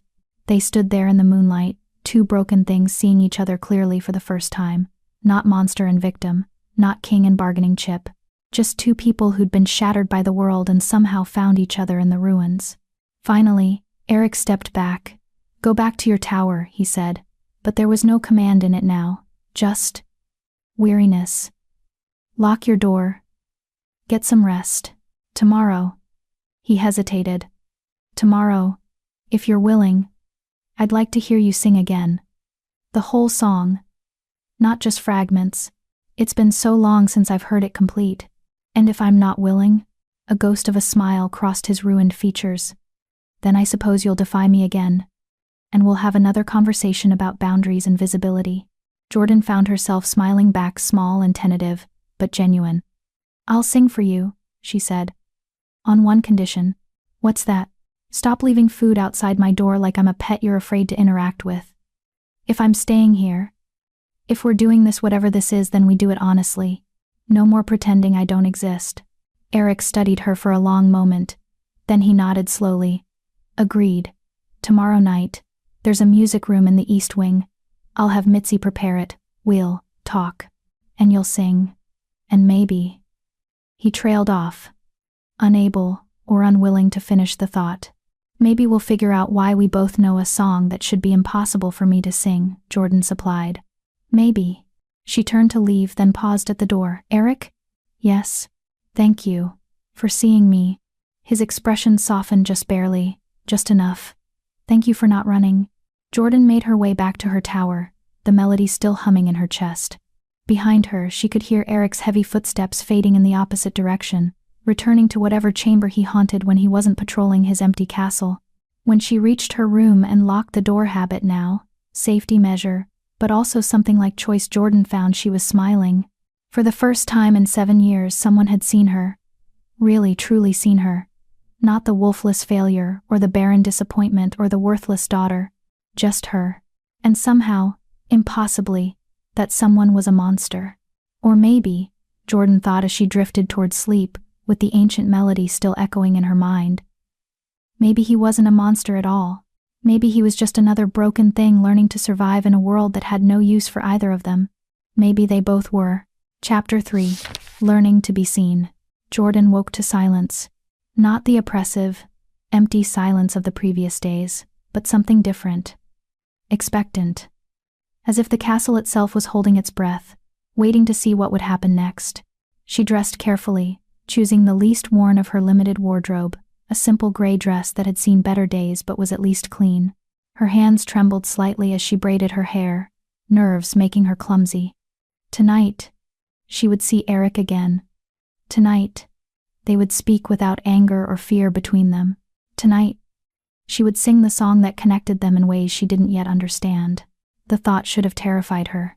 Instead, it felt almost like hope. When she emerged from her room, Jordan found a tray waiting, but this time, there was a note written in surprisingly elegant script. "Breakfast. The music room is in the East Wing, 3rd floor. Come at sunset. E." Jordan smiled despite herself.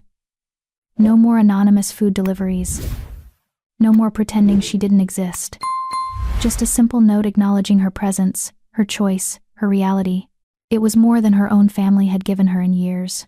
She ate slowly, savoring not just the food but the acknowledgement it represented. Then, restless and unable to sit still, she decided to explore. Not defiance this time. Eric had only forbidden her from wandering at night. Daylight seemed fair territory. The castle revealed itself differently in sunshine. Dust motes danced in beams of light that streamed through tall windows, illuminating rooms that had seemed sinister in darkness but were merely sad in the day. Jordan found a library whose shelves stretched 3 stories high, filled with books in a dozen languages, a conservatory where plants had once grown but now held only dried husks and broken pottery, a ballroom with floors so pristine they still reflected her image, as if waiting for dancers who would never come. Everything spoke of a place that had once been vibrant, alive, full of people and purpose. And everything showed the slow decay of abandonment, the price of a king who'd been forced to hide from the world, and a world that had been content to let him disappear. Jordan found herself in what must have been Eric's study, a room lined with maps and ledgers, a massive desk covered in papers that looked like they hadn't been touched in months. Reports from the outer territories, she realized, scanning the documents, updates on pack activities, resource management, border disputes. All the business of ruling that Eric had apparently abandoned when the curse made it impossible for him to face his subjects. But someone had been reading them. Recent dates, notes in the margins in that same elegant script. Eric hadn't abandoned his responsibilities, he'd just learned to fulfill them from the shadows, ruling a kingdom he could no longer show his face to. The thought made Jordan's chest ache. To still care so deeply about duty, despite being denied everything that made that duty bearable. To continue serving people who would recoil in horror if they saw what he'd become. "He reads them every morning." Mitzi's voice came from the doorway, making Jordan jump. The old woman entered carrying a basket of fresh herbs. "The reports. Every single one. Makes notes, sends instructions through intermediaries." The pack doesn't know it's him anymore. They think he died and left orders for a regent to follow. But it's all Eric. Every decision, every judgment, every allocation of resources, he's still their king, even if they'll never see him again. That's... Jordan struggled for words. That's heartbreaking. That's nobility. Mitzi set her basket on a side table. The curse took his form, his comfort, his ability to walk freely among his people. But it couldn't take his character. That's all still there, buried under the horror. She studied Jordan with those sharp eyes. You sang with him last night. It wasn't a question, but Jordan nodded anyway. The Nightshade Lullaby. I don't understand how I know it, but when I heard you singing it, something inside me just recognized it. Your mother, Mitzi said. She must have been connected to the Nightshade bloodline somehow. A distant cousin, perhaps. Or maybe, she hesitated, maybe something closer than that. What do you mean? Mitzi moved to the window, gazing out at the forest. Eric's father, the old king, had a sister, Allison. She was beautiful, brilliant, beloved by everyone. But she fell in love with an alpha from a rival pack, your father, Ismail Matthews. The old king forbade the match, said it would weaken their bloodline, compromise their power. Allison defied him, and ran away to be with Ismail anyway. Jordan's heart began to pound. What happened to her? No one knows for certain. The official story is that she died in childbirth far from Nightshade territory. But there were rumors. Mitzi turned back to Jordan. Rumors that she survived. That she bore twins daughters, not the sons her new pack expected. Rumors that when one of those daughters failed to shift, when she proved to be Wolfless and Barren, Ismail Matthews erased all trace of his dead mate's heritage. Easier to pretend she'd never existed than to explain why his bloodline had produced such a failure. The room seemed to tilt. Jordan gripped the edge of the desk to steady herself. You think my mother was Allison, Eric's aunt? I think it's possible. Mitzi's voice was gentle. The Nightshade Lullaby is passed mother to daughter through direct bloodline only. If you can sing it, if you recognized it instinctively, then your mother must have been Nightshade. And Allison is the only Nightshade woman who disappeared into Matthew's territory in the right time frame. But that would make Eric and I. Jordan couldn't finish the sentence. Cousins, Mitzi supplied. Distant enough that there's no impropriety in a match between you. But close enough that the song lives in both your blood. Close enough that maybe, just maybe, the magic that binds your bloodlines together might be strong enough to affect his curse. Jordan sank into Eric's chair, mind reeling. All her life, she'd been told she had no heritage worth claiming. No lineage. No legacy. No connection to anything greater than herself. Just a wolfless failure born to a mother too unimportant to even name. But if Mitzi was right, why wouldn't he tell me? Jordan asked. Last night, when I sang the song, he must have realized. Perhaps he did. Perhaps he didn't. Mitzi shrugged. Eric has been alone for a long time, Jordan. Betrayed by his own body, abandoned by his pack, isolated from everything he once knew. Trust doesn't come easily anymore. And the idea that you might be blood, that you might be the daughter of the aunt he mourned. She shook her head. That's a lot to process when you're already trying to survive one day at a time. Should I tell him? Tonight. When I see him. Should I? That's for you to decide. Mitzi picked up her basket. But consider this, the Nightshade Lullaby isn't just a song. It's a binding spell, woven through generations of the bloodline. It was created to connect separated family members, to call blood to blood across any distance.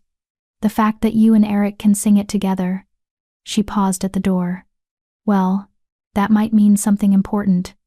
Something that could change everything. Then she was gone, leaving Jordan alone with maps and ledgers, and the terrifying possibility that she wasn't as alone in the world as she'd always believed. Sunset came too quickly and not fast enough. Jordan found the music room exactly where Eric's note had indicated, a circular chamber in the east wing's highest tower. Its walls lined with instruments in various states of disrepair. A harp with broken strings, a piano covered in dust, flutes and lyres and drums that had been silent for years. But someone had been here recently.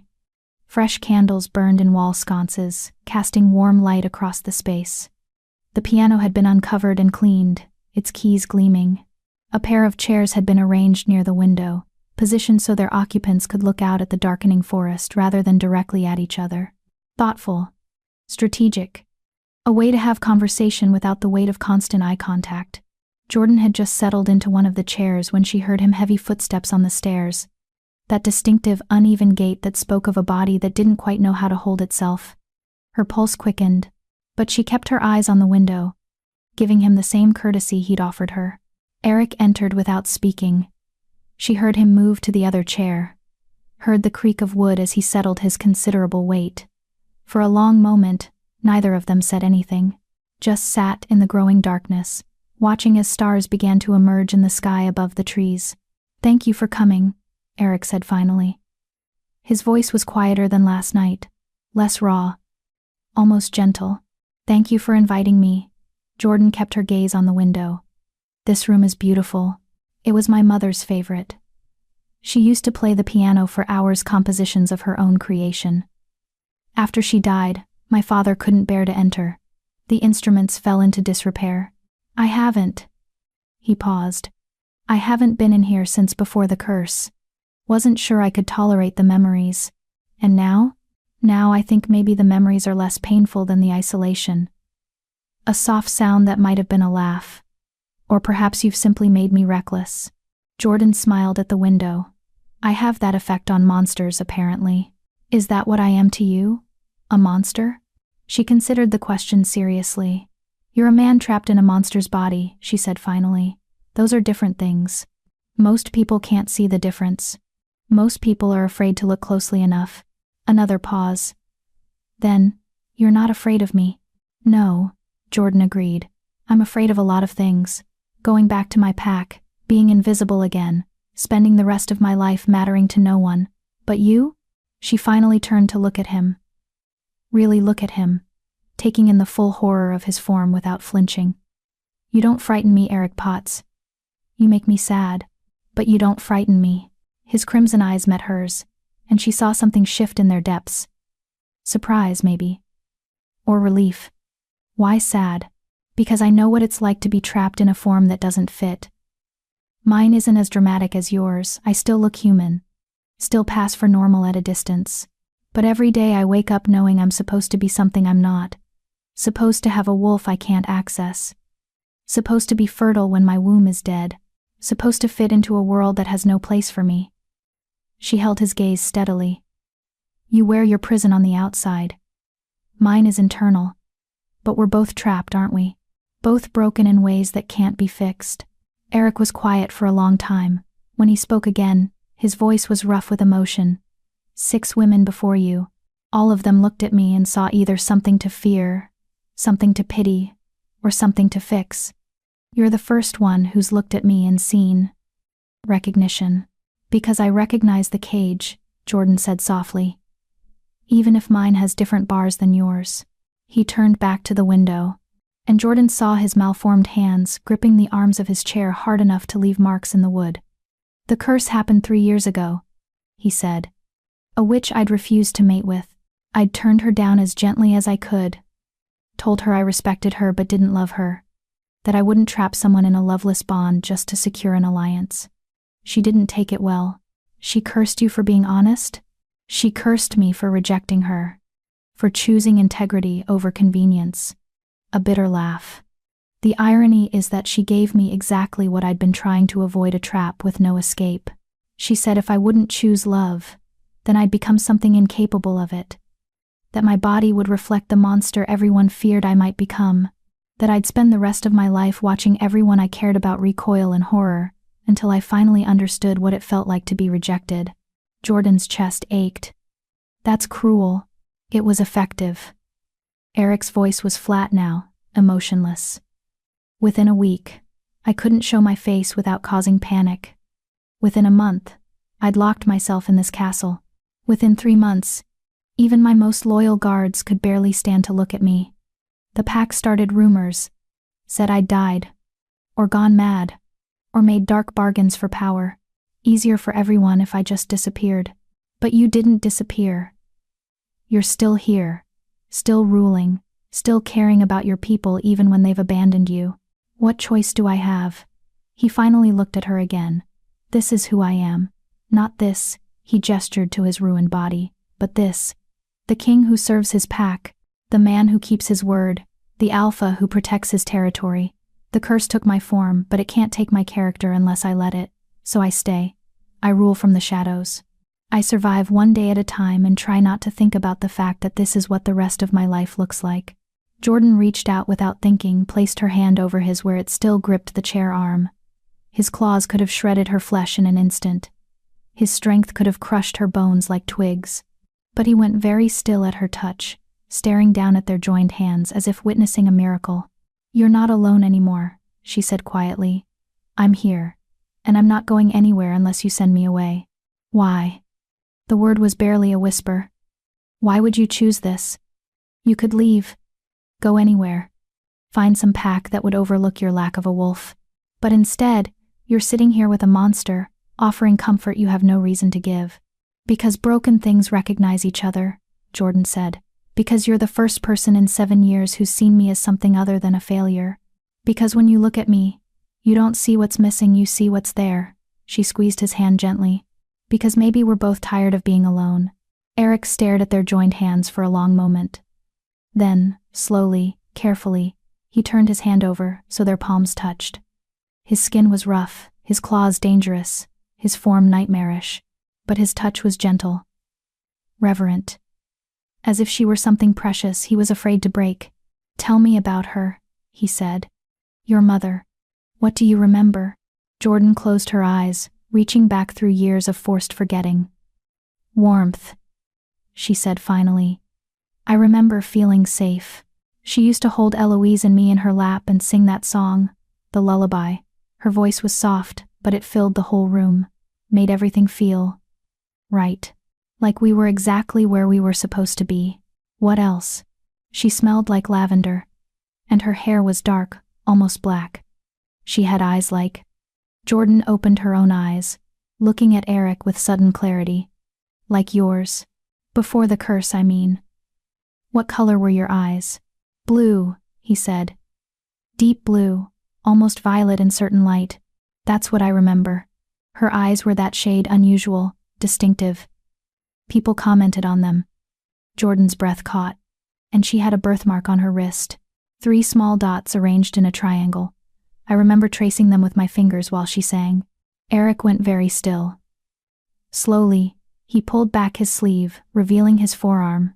There, on the inside of his wrist, partially obscured by fur but still visible, were 3 small dots arranged in a perfect triangle. "The nightshade mark," he whispered. "Passed down through the bloodline. My mother had it. My Aunt Allison had it. And if your mother had it too, then Mitzi was right." Jordan's voice shook. "My mother was your aunt. We're family." They sat in stunned silence, the revelation hanging between them like a living thing. Cousins. Blood. Connected by lineage that both their families had tried to erase, his through death, hers through deliberate forgetting. "She left because they wouldn't let her be with my father," Jordan said slowly, pieces clicking into place. "Your grandfather forbade the match, so she ran. And when she bore daughters instead of sons, when one of those daughters proved to be defective," she laughed bitterly. "My father erased her. Pretended she'd never existed. Easier than admitting his mate's prestigious bloodline had produced something as worthless as me. You're not worthless." Eric's voice was fierce. "You're nightshade blood. You carry the heritage of one of the oldest, most powerful bloodlines in the territories. The fact that you don't have a wolf doesn't change that. Nothing changes that. Tell that to my pack. I'm telling it to you." He squeezed her hand. "You are not worthless, Jordan Fox. You are not a failure. You are not broken beyond value. You are my cousin, my blood, my family. And I see you. All of you. Not what's missing, but what's there." Jordan felt tears burning behind her eyes. She'd spent 7 years believing she had no heritage, no lineage, no connection to anything greater than her own inadequacy. And now, in the span of a single conversation, she'd gained a family, gained a history, gained proof that she'd been erased not because she was worthless, but because acknowledging her would have been inconvenient. Will you sing for me? Eric asked gently. The whole song, if you know it? I want to hear our bloodline's melody carried in your voice. Jordan nodded, not trusting herself to speak. She closed her eyes and reached inward, finding the song waiting like it had always been there, like it had been sleeping in her blood for years, just waiting for the right moment to wake. And she sang, Charnel Mora, Cathranai Vornem Setha, Cathra Vi, blood to blood, the bond unbroken soul to soul, the truth unspoken, through the dark, the path we wander, through the pain, the price we ponder, two made whole from broken pieces, two made free when binding ceases. Call across the years of sorrow, call across the lost tomorrow, find the blood that shares your knowing, find the bond forever growing. When the night seems endless, hollow, when the way seems hard to follow, remember those who walked before you, remember those who still adore you. Charnel Mora, Ketranai Fornem Zeta, Ketravai. Her voice faltered on the last line, the final verse hovering just out of reach. She could feel it, their words that wanted to be sung, a completion that remained just beyond her grasp. I don't know the ending, she whispered. I can feel it, but I can't quite reach it. That's because it's not meant to be sung alone. Eric's voice joined hers, picking up where she'd left off, his ruined vocal cords somehow carrying the melody with heartbreaking beauty. Blood to blood, we find each other soul to soul, we call our brother sister, cousin, kin, and kindred. By this song, forever rendered, one to one, and two together bound by more than time or weather. Speak the words, and know the meaning. You are not alone. Their voices blended on the final phrase, creating a harmony that seemed to resonate not just in the room but through the very stones of the castle. You are home. The last note hung in the air, shimmering with something that felt almost like magic. Jordan opened her eyes to find Eric staring at her with wonder written across his ruined features. That's what it means, he breathed. The song. It's not just a lullaby, or a binding spell. It's a promise. You are not alone. You are home. A reminder to the bloodline that wherever we go, whoever we become, we're still connected, still family, we're still home. Jordan echoed, the words settling into her chest like a key finding its lock. For the first time in 7 years, maybe for the first time in her entire life, Jordan felt the truth of it. Not invisible. Not worthless. Not alone. Home. They sat together as darkness fell completely, still holding hands, the melody echoing between them like a bridge connecting past to present, broken to broken, isolation to belonging. Will you stay? Eric asked finally, not as a bargaining chip or an obligation, but as family. As someone who belongs here, not because they have nowhere else to go, but because this is where they choose to be. Jordan thought about her father's cold touch, her pack's willful blindness, 7 years of being erased one day at a time. Then she thought about Eric's gentle hand in hers, about a song that proved she came from somewhere, about a monster who'd looked at her and seen home. Yes, she said, I'll stay, even knowing what I am, what I've become. You're my family, Jordan said simply. What else matters? Eric's breath caught a sound that might have been a laugh, or a sob, or both. I don't remember the last time someone called me that. Family. Well, you'd better get used to it. Jordan squeezed his hand. Because I'm not going anywhere. You're stuck with me now, cousin. Cousin, he repeated, as if testing the word. Then, softer. Home, home, Jordan agreed.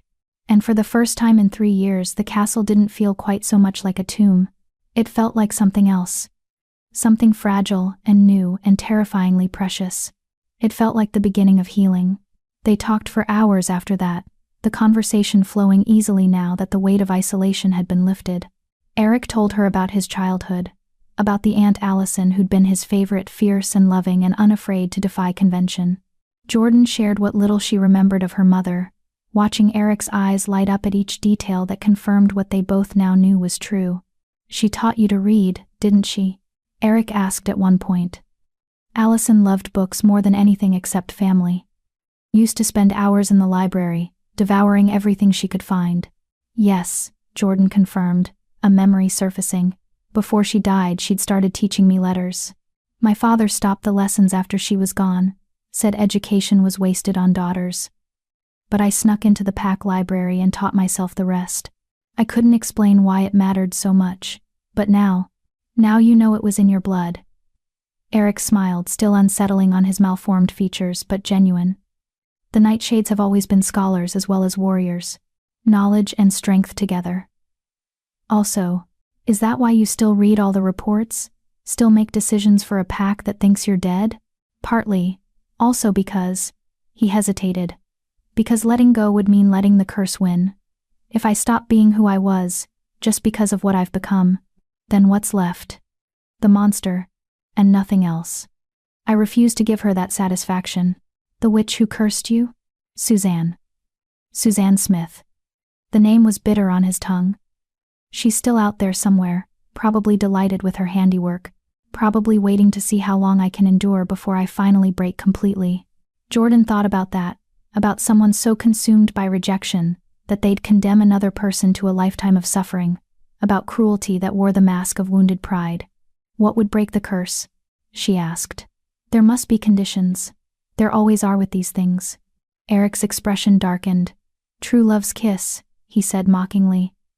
"The most cliché ending possible. Suzanne said only when someone could look at me without fear or pity, could accept what I've become completely, could love the monster as much as they might have loved the man, only then would the curse break. She knew it was impossible. Who could love this?" He gestured to himself with disgust. "Is that why you kept sending the other women away? You were testing them to see if they could break the curse?" "No." Eric's voice was firm. "I sent them away because they were miserable. Because forcing someone to endure my presence when they're terrified or disgusted is its own kind of cruelty. I won't become that, curse or no curse. If the price of transformation is making someone else suffer, then I'll stay like this forever." Jordan studied him, the integrity that shone through even the most horrific form, the kindness that persisted despite every reason to become bitter and cruel. "You really meant what you said, didn't you?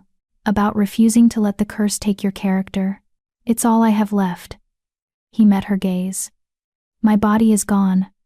My face is gone. My ability to walk freely in the world is gone.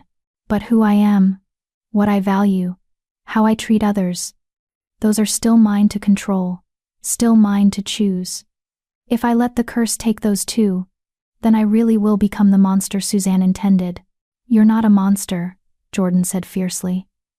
"You're a good man trapped in an impossible situation, and you're surviving it with more grace than anyone should expect. You're the first person who's thought so in 3 years. Then everyone else is an idiot." Jordan stood, moving to the piano. She ran her fingers over the keys, dusty but still in tune, waiting to make music again. "Will you teach me to play? Your mother's compositions, do you remember them?" Eric stared at her like she'd suggested flying to the moon. "You want to learn the piano?" "I want to learn everything," Jordan said honestly. 7 years I spent making myself small, trying to justify my existence through usefulness. Now I find out I'm part of a bloodline of scholars and warriors, that I come from people who valued knowledge and strength equally. I want to reclaim what was taken from me. I want to learn and grow, and become everything I was supposed to be before my father decided I wasn't worth the effort. Jordan. And I want you to teach me." She turned to face him. "You said you'd let me stay, not as an obligation but as family. Well, family teaches each other. Family shares knowledge. Family helps each other become who they're meant to be. So teach me. Not because I'm useful or because I can do things for you, but because we're kin and that's what kin does." Eric rose slowly from his chair, moving to stand beside her at the piano. His hands hovered over the keys, clawed and wrong and capable of such destruction. But when he began to play, the music that emerged was beautiful, haunting. A melody that spoke of loss and longing and love that persisted despite every reason to die. "This was her favorite," he said softly, his hands moving across the keys with surprising grace. "My mother, she called it the Song of Becoming. She said it was about transformation, not the kind forced on you, but the kind you choose for yourself, growing into who you're meant to be, even when the world tries to tell you you're something else." Jordan listened, the melody weaving through her like the lullaby had done. Different music, but the same truth: you are not alone. You are home, you are more than what others see. "Teach me," she said again. And he did. They spent the rest of the night at the piano, Eric's ruined hands guiding Jordan's through basic chords and simple melodies. She was clumsy at first, her fingers stumbling over keys they didn't know how to find. But Eric was patient, his voice low and encouraging, his teaching gentle. "Here," he'd say, repositioning her fingers. "Feel the space between notes. Each key is a choice, each chord a possibility. You sound like a philosopher." Jordan teased. "I sound like my mother. She used to say the same things." His voice held warmth now, memory softening the edges of grief. "She'd be happy, I think, knowing her music lives on, knowing Allison's daughter found her way here." "Do you think they're watching?" Jordan asked quietly. "Our mothers? Wherever they are?" Eric was quiet for a moment. "I'd like to think so. I'd like to think they somehow arranged this, you finding your way to me, both of us discovering we're not as alone as we thought. It's probably foolish, but sometimes the foolish things are the only ones worth believing in." "Yes," he agreed softly. "Exactly that." Dawn was breaking when they finally stopped, Jordan's fingers sore but her heart lighter than it had been in years. Eric walked her back to her tower, his presence no longer threatening but oddly comforting. A family member seeing her safely home. At her door he paused. "Tomorrow tonight, I mean. Will you come back? We could continue the lessons. And maybe," he hesitated, "maybe you could tell me more about Allison. About your mother. I have so few memories of her. And you might remember things I've forgotten." "I'd like that," Jordan said honestly. "And Eric?" "Yes. Thank you. For seeing me. For teaching me.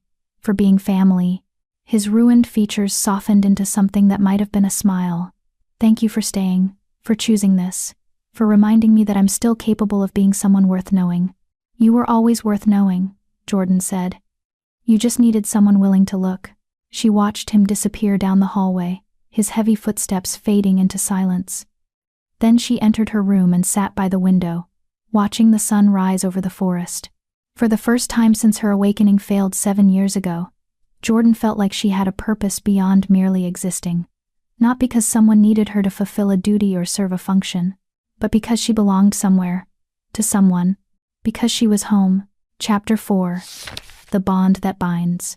The weeks that followed fell into a rhythm that felt almost like happiness. Days Jordan spent exploring the castle and its grounds, slowly reclaiming spaces that had been abandoned to dust and silence. She cleared out the conservatory, coaxing a few stubborn plants back to life with Mitzi's help. She organized the library, cataloging books in a dozen languages, and creating a system that made the vast collection navigable. She even ventured into the kitchens, learning to cook simple meals alongside the old woman who'd become something like a grandmother to her. But it was the nights Jordan lived for. Every evening as the sun set, she made her way to the music room where Eric would be waiting. They'd spend hours at the piano, his ruined hands guiding hers through increasingly complex compositions. Between lessons, they'd talk about his childhood and what little she remembered of hers, about pack politics and ancient bloodlines, about books they'd read and places they'd never see. Sometimes they'd sing together, the nightshade lullaby becoming their evening ritual. Each time they harmonized, Jordan felt something shift inside her, a loosening of old wounds, a quiet healing of scars she'd carried so long she'd forgotten they were there. Eric changed too, slowly but unmistakably. The bitter edge in his voice softened. His movements became less defensive, less like a creature expecting attack at any moment. He laughed, sometimes a rusty, unused sound that grew stronger each time Jordan coaxed it from him. "You're different," Mitzi observed one afternoon, watching Jordan work in the conservatory. "Lighter somehow, like you finally found a place to put down weight you've been carrying too long." "I feel different," Jordan admitted, gently pruning dead leaves from a struggling rose bush. "For the first time in my life, I'm not trying to justify my existence. I'm just existing. And it's enough." "Eric's different too." Mitzi's sharp eyes studied her. "He smiles now. Did you know that? Small ones, brief ones, but they're there. I haven't seen him smile in 3 years. He's teaching me to play his mother's compositions. Last night, I finally made it through the Song of Becoming without a single mistake. The look on his face." Jordan paused, remembering. "Like I'd given him something precious back." "You have," Mitzi said quietly. "You've given him hope." connection. A reason to be something other than the monster everyone expects. That's dangerous, you know. Jordan's hands stilled. Dangerous how? Because hope is the heaviest thing a person can carry. And when you've been without it as long as Eric has, when you finally get a taste of it again. Mitzi shook her head. Just be careful, child. The higher you climb, the further you have to fall. And Eric has already fallen so far. I'm not sure he'd survive another drop. The words stayed with Jordan for the rest of the day, casting a shadow over her usual anticipation. When she entered the music room that evening, she found Eric standing at the window instead of seated at the piano. His posture was tense, shoulders hunched, hands gripping the windowsill hard enough to leave claw marks in the wood. "Eric?" Jordan approached cautiously. "What's wrong?" He didn't turn around. "A messenger came today. From your father." Jordan's stomach dropped. "What did he want?" "To know if I've accepted his offer." Eric's voice was bitter. "If I've decided whether you're worth the alliance he's proposing. He's getting impatient, the conflict with the Blood Moon Pack is escalating, and he needs my military support, soon." "What did you tell him?" "Nothing yet." Eric finally turned to face her, and Jordan saw exhaustion written in every line of his ruined features. "But I have to respond eventually. And when I do, I have to decide what you are to me. A political bargaining chip? A ward under my protection?" He stopped, unable to finish. "A what?" "A bride." The word hung between them, heavy with implications. "That's what he sent you here for, Jordan. To mate with me, to bind our packs together through marriage. Everything else, the family connection, the songs, the piano lessons. None of that changes what you were sent here to be." Jordan felt like she'd been struck. In the warmth of their growing friendship, she'd almost forgotten the original purpose of her presence. Had let herself believe that maybe, just maybe, she'd been valued for herself rather than for what function she could serve. But of course not. She was still just a transaction. Still just leverage. Still worthless. Except as a tool to secure alliances. "I see," she said quietly, moving to stand beside him at the window. "And what have you decided?" "I don't know." Eric's voice cracked. "If I say no, if I refuse the arrangement, your father will recall you.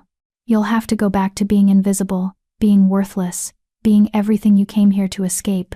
But if I say yes..." He turned to her, crimson eyes filled with anguish.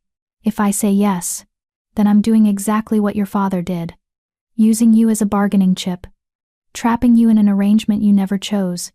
Making you pay the price for my needs instead of your own. You're not like my father," Jordan said firmly. "Aren't I? He traded you for military support. If I accept, I'm doing the same thing, just with prettier words and kinder intentions." "No." Jordan reached for his hand, no longer frightened by the claws or the wrongness of his form. "My father traded me because I was worthless to him, because disposing of me was easier than acknowledging my existence. If you accept, it would be because..." She stopped, suddenly uncertain. "Why would you accept, if you did?" Eric stared down at their joined hands. "Because the thought of you leaving, of going back to that pack, of returning to being invisible, it makes me want to tear this castle apart stone by stone. Because these past weeks with you have been the first time in 3 years I've felt like something other than a monster. Because you've become..." He swallowed hard. "You've become important to me. Family, yes.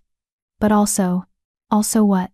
Also the person who makes me remember what it felt like to be human."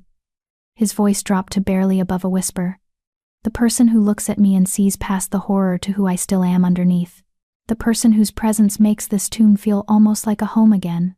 Jordan's heart hammered against her ribs. "Eric, but I won't trap you." He pulled his hand away gently. "I won't become another chain around your neck. You deserve to choose, really choose. Not just pick the least terrible option. So I'm asking you directly, without your father's demands or my needs clouding the question, do you want to stay here, not as a bride, not as an alliance, just as you, as Jordan, as family, as friend, as whatever you want to be? Do you want this life?" Jordan looked out at the darkening forest, considering the question seriously. What did she want? She thought about her pack, the whispers, the averted eyes, 7 years of systematic erasure. She thought about her father's cold touch and colder dismissal. She thought about Eloise's pitying glances, and the constant weight of being measured against impossible standards and found wanting.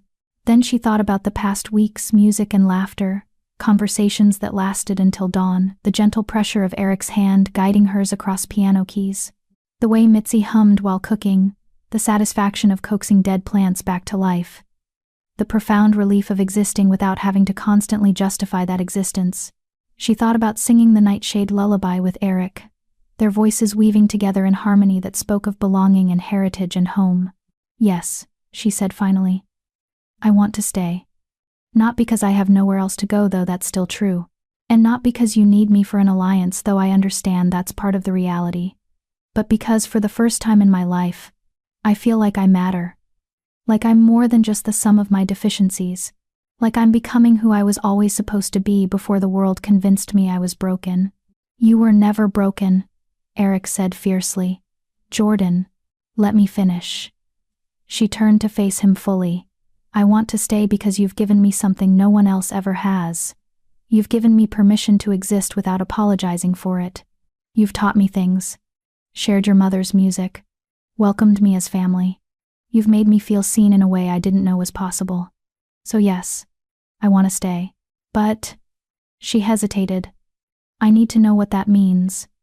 Am I staying as your cousin? Your ward? My mate? Eric's voice was rough. If you're willing. Not because your father demands it or because I need the alliance, though both those things are true.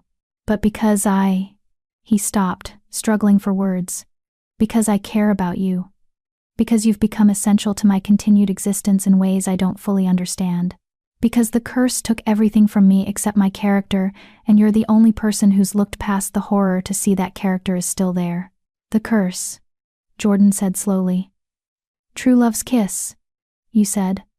That's the only thing that can break it. Yes, but do you love me?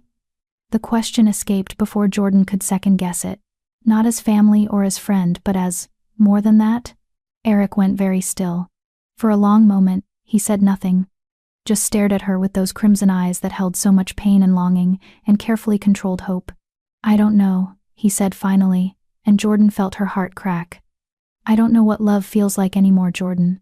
The curse, the isolation, 3 years of having every soft feeling beaten out of me by fear and rejection. I'm not sure I'm capable of love in the way the spell requires. I know I care about you.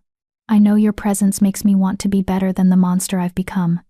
I know the thought of losing you is unbearable. But is that love? Or is it just desperate gratitude for the first person in years who hasn't run screaming? The honesty of it, the raw vulnerability, made Jordan want to weep. I don't know either, she admitted. I've never been loved, Eric. Not really. My father saw me as a tool. My pack saw me as a failure. I don't have a reference point for what love looks like when it's real and healthy and genuine. All I know is that being with you feels right in a way nothing else ever has. That when we sing together, something inside me settles into place. That I'd rather spend every night at that piano with you than return to a pack that would welcome me. But is that love? Eric asked. Or is it just two broken people clinging to each other because we're both drowning? Maybe it's both. Jordan reached for his hand again.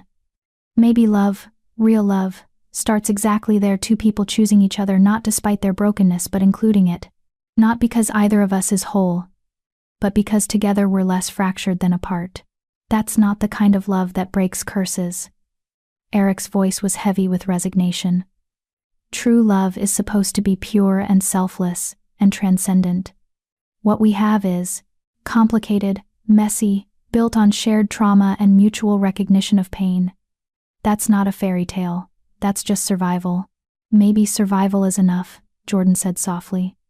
Maybe choosing each other every day, teaching and learning and growing together, maybe that's more real than any fairy tale. Maybe we don't need to break the curse to have something worth keeping. Eric stared at her, and Jordan saw something shift in his expression. Hope warring with fear. Desire battling with doubt. You'd stay? He asked.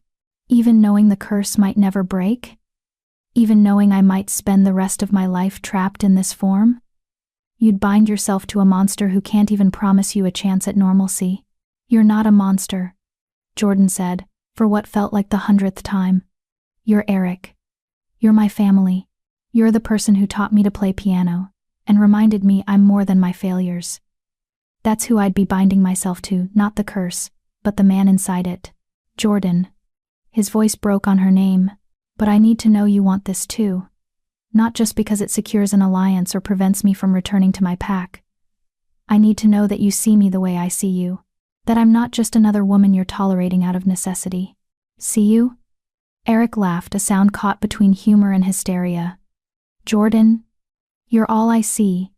You've haunted every corner of this castle since the moment you arrived. The music room feels empty when you're not there. The library looks wrong without you cataloging books. Even my damn study feels too quiet without you moving through it. You've brought life back to a place that was dying, and you've done it simply by existing here. By choosing to stay when every instinct should have told you to run. He cupped her face with one ruined hand, gentle despite the claws. I don't know if what I feel is love in the way curses demand, but I know I'd rather spend my existence trapped in this form with you beside me than spend another day as a monster alone.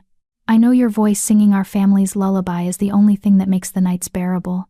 I know that when you smile at me, really smile, not the careful, polite expressions most people wear, something inside this cursed body remembers what it felt like to be whole. Jordan leaned into his touch, no longer seeing the deformities, just Eric, just the man who'd welcomed her as family, who'd taught her music, who'd given her permission to exist without apology. Then let's do this, she said. Not because we have to, but because we choose to. Let's make the arrangement official, become mates. Bind our packs. Secure the alliance. And if the curse breaks, wonderful. But if it doesn't, she covered his hand with hers. If it doesn't, we'll still have each other. We'll still have music and conversations and the knowledge that we chose this. That counts for something. It counts for everything, Eric whispered. But Jordan, you need to understand what you're agreeing to.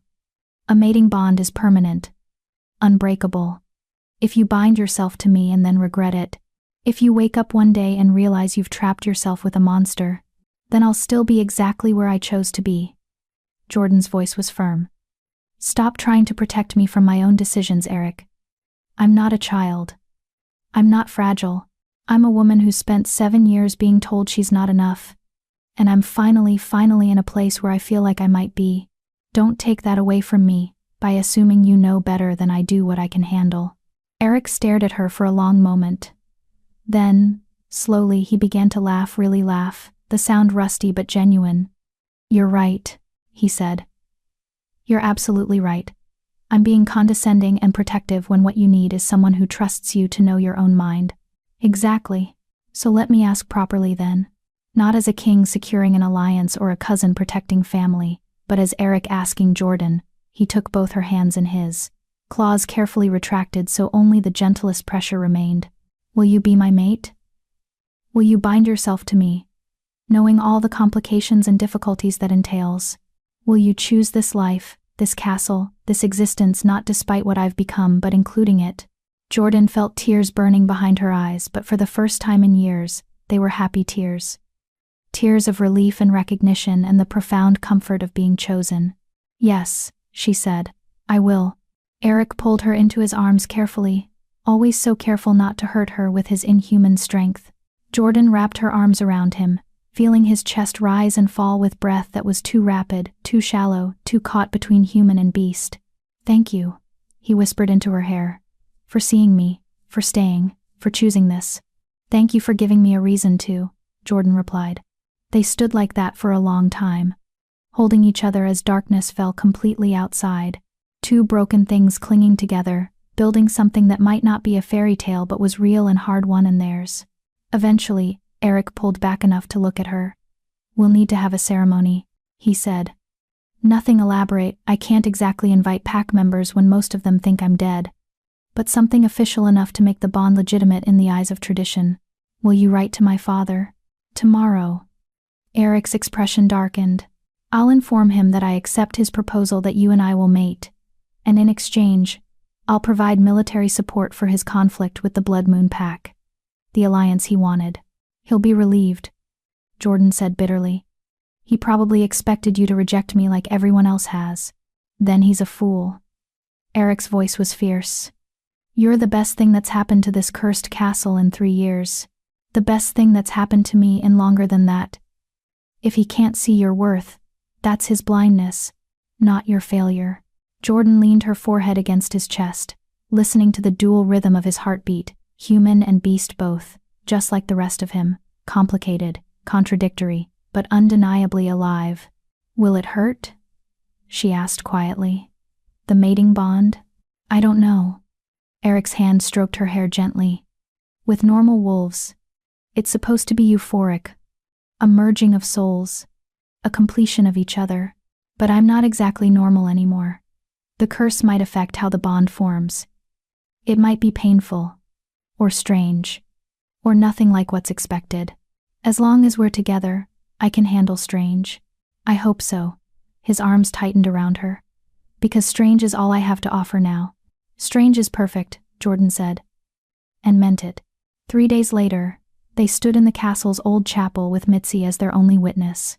The space was beautiful despite its decay, stained glass windows casting colored light across stone floors. Ancient symbols carved into the walls speaking of bonds that transcended time and circumstance. It smelled of dust and old incense. And something about the stillness felt sacred. Eric had cleaned himself as best he could. His fur brushed smooth, his claws carefully filed down. He wore simple clothing that accommodated his malformed body trousers, and a tunic that had been specially tailored by Mitzi. He looked terrifying and dignified in equal measure. Jordan wore a dress that had belonged to Eric's mother, silver fabric, that caught the light like moonlight on water, simple but elegant. Mitzi had found it in storage, preserved through decades of careful maintenance. It fit Jordan almost perfectly, as if it had been waiting for her. Are you ready? Mitzi asked, her sharp eyes moving between them. Jordan looked at Eric, really looked at him, taking in the full reality of what she was about to do. Binding herself permanently to a man trapped in a monster's body, accepting a life of isolation in a crumbling castle, tying her fate to someone who might never be free of his curse. And she felt no fear, no doubt, just certainty that this was right. I'm ready, she said. Eric's crimson eyes met hers, and she saw the same certainty reflected back. As am I.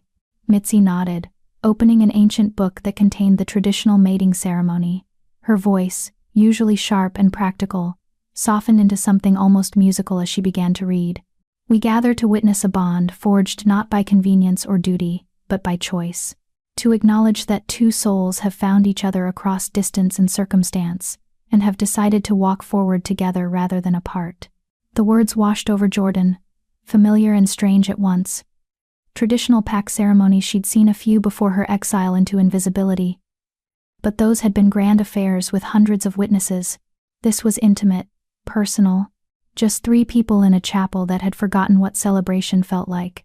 Eric Potts, Alphaking of Nightshade, Mitzi continued.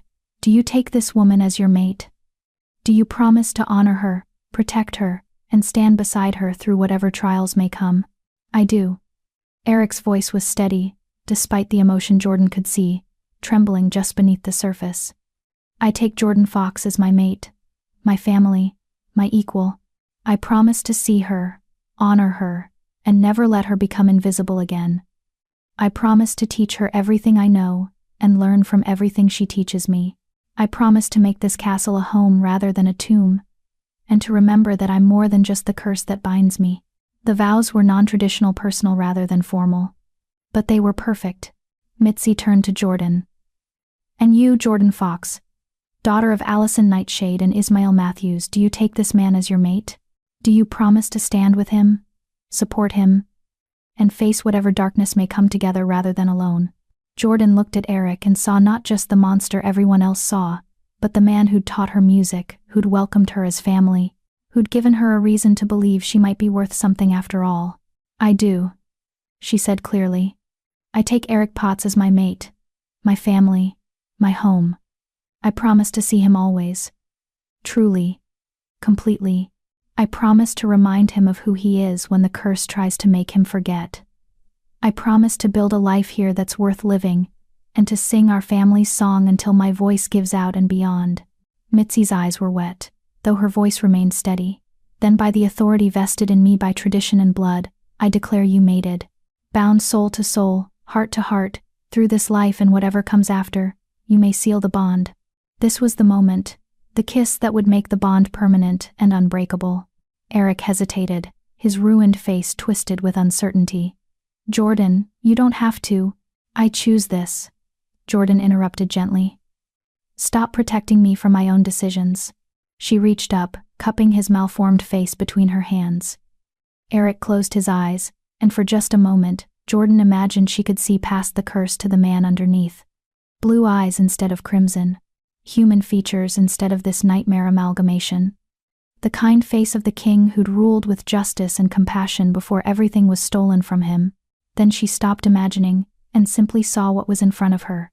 Eric, her cousin, her family, her mate. Exactly as he was. Jordan rose on her toes and pressed her lips to his. The kiss was awkward, his muzzle made the angle wrong, and his fangs forced her to be careful. But none of that mattered. What mattered was the intention, the choice, the conscious decision to bind herself to him completely. The bond snapped into place like a key turning in a lock. Jordan gasped as sensation flooded through her, not pain, but overwhelming presence. Eric's consciousness brushing against hers, his emotions bleeding into her awareness.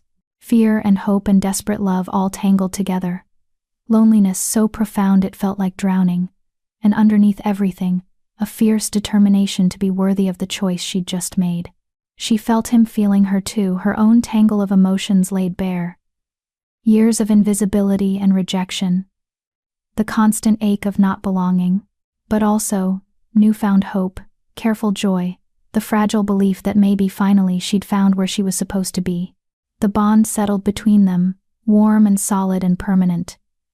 A connection that would last until one of them died. And maybe beyond. When Jordan opened her eyes, she found Eric staring at her with wonder written across his features. I can feel you, he whispered, inside my head. Your thoughts, your emotions. I can feel you too. Jordan's voice shook. Your pain, your strength, everything you've been carrying alone for so long. You'll never have to carry anything alone again, Eric said fiercely, pulling her close. We're bonded now. Whatever comes, we face together. Together, Jordan agreed. Mitzi cleared her throat, though tears were streaming freely down her weathered face. Congratulations.